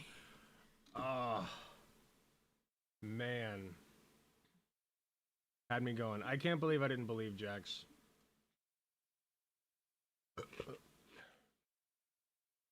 I mean, that's Am, you know?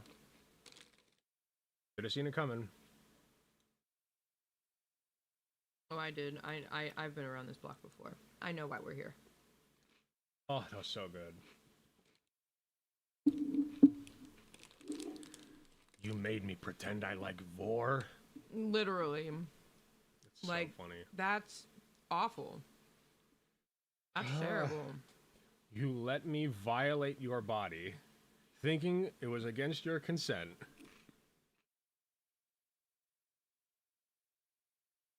You made me say I like Vor. I made you admit you like Vor. Oh man, that might have been like the greatest mind trick he's played on them so far. That was great. Oh, I knew that shit was coming. Oh my god. I was like, I know why we're here. We're in hell. You wanted me to touch you without consent? Yep. Oh man. Well, I don't know what else I have to add. Other than what the fuck? That did not tell us much. No, it did not. You know, I gotta say, I don't think they're resolving this in 2 episodes. I really don't think we are. It's a little over an hour. Kane is into some odd stuff. Yeah, that is very true. Oh man. Where do you even go from there? I don't know.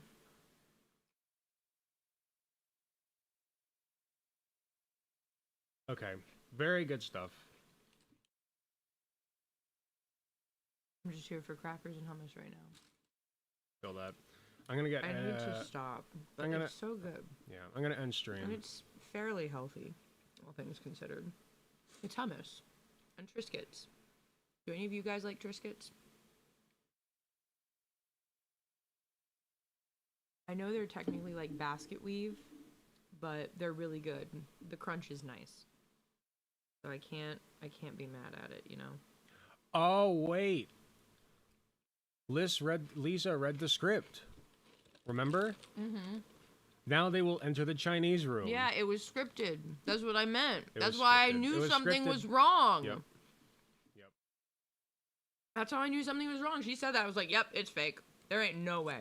No fucking way. If it is real, I will be astounded. I will give up all my worldly possessions and go live as a Buddhist monk. Like, that's how much I knew it was wrong.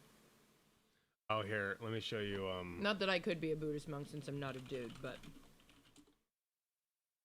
This is the reference that the fish was. Has there ever been a famous flea? No. Well, I mean, the guy from Bester. He cuts open dogs and he Tweety tells us Bird he does stand up into the. Digging his ass. It already wasn't very funny, and then they started talking about just eating. He didn't. So Lyle did not believe them when they told him about Gaither's Pond. He's like, "You're making this shit up." Like shit off his fingers. I don't know. The whole thing had to do with Gaither's Pond. NBA drafts Buddy Greenfly. That's great. Gloria Gladiola gets $1 million book advance. She'll love that. Is this the first episode? Yeah. Runs for pond president. This is gonna be my best newsletter ever. What the fuck is this? What you doing? This is like what I was saying when I said like a bug. I meant like that. Oh, like this guy? You're the voice. You sure it's worth it? Of course Not it's him. Did one 60-year-old like find out how to animate in 3D and make this whole thing himself? This was done by like a big church. It cost millions of dollars. And they made like a bunch of episodes. A bunch of them? How many episodes? Whoa! Oh god, that's horrifying. You'll be mad about last week's segment. Well, I don't think they're here to give you a Dude, I love this. It's a Christian show. of course it is. Has it started the intro yet? Christian show would No, have no, no, it's animation, about to happen. probably. This is like the cold open. I like how shit just like fucking expands. Here we go. Woo! Did you see that? Ladybug? So does this is the idea Did I that this read is the supposed? script? Yes, Lisa, you read the script. Like, that was Kane's script in Chinese. Yep. What the heck is that? This is Gaither's Pond. This is what that fish in the episode was based off of, and why it was voiced by Psychic Pebbles. He I probably came up with this. He's like, let's. He probably went up to Gooseworks and was like, let's make the fish look like these guys from Gaither's Pond.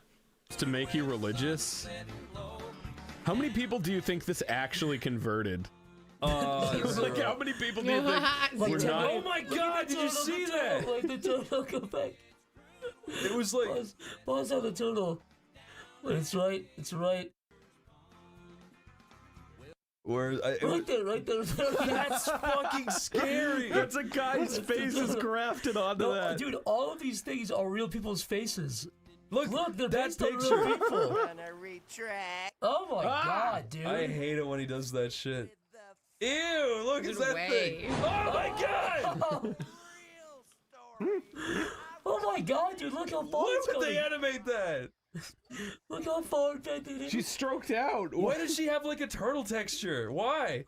What is that thing supposed to be? He's got a laptop. Is that supposed to be a flower? Yeah, it's a flower. They just decided to put like a turtle go on back. it. Did you see that butterfly? It, What went, about it like flew at the camera and flew away. Really? Okay. What the hell, dude? Dude, I hope there's a reason for this.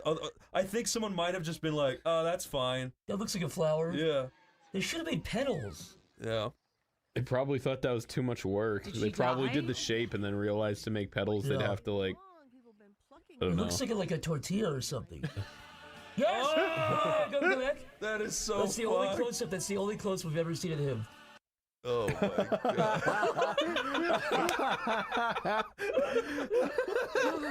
That's awesome. He's going. Look at him. That's such a pain to explain. Like, can you go to the gear down there and click like speed, like 0.25 speed? Will be alive. There you go.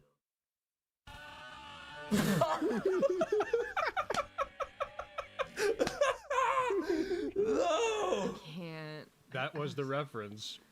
I absolutely cannot. Oh man, what a good fucking episode that was. Word. Okay. What? Let me see who's live so I can dump you guys.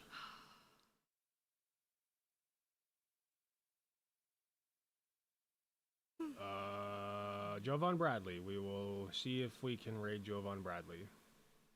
I don't get to raid him a lot. I don't think he gets on Twitch. No, wait, no, he does. Hold on. He's got a Twitch channel. Yeah, okay. We will raid Jovan Bradley. Can I say bye to people? Yeah, just a second. Okay.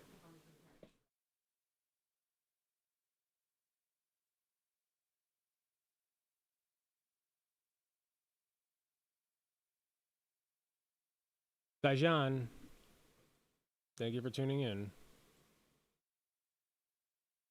Hold on one second.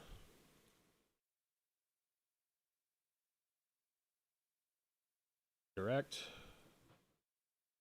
I cannot redirect to Jovan Bradley, but I can raid him. So I will be raiding him on Twitch and hosting him via Twitch on my site. All right. Thank you all very much for tuning in. Love you all. Katie will be back momentarily to say her goodbyes. And thank you for being here. Goodbye and thank you for being here. There you go. Thank you for reacting with me, my lovely wife. Love you. That was very fun. Crazy episode. Very good, but also left me hanging like crazy. Not satisfied, but also satisfied. I'm satisfied with how unsatisfactory it was. It was perfect for the show. It was perfect. All right. Thanks for being here. I'm Take care. satisfied with still knowing nothing. Yeah. Episode 8 and 9 will tell all. All right. I will see you all next time. Good night, everybody. Save.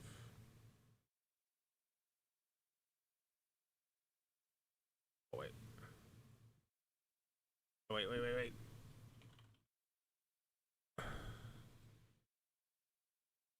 There we go.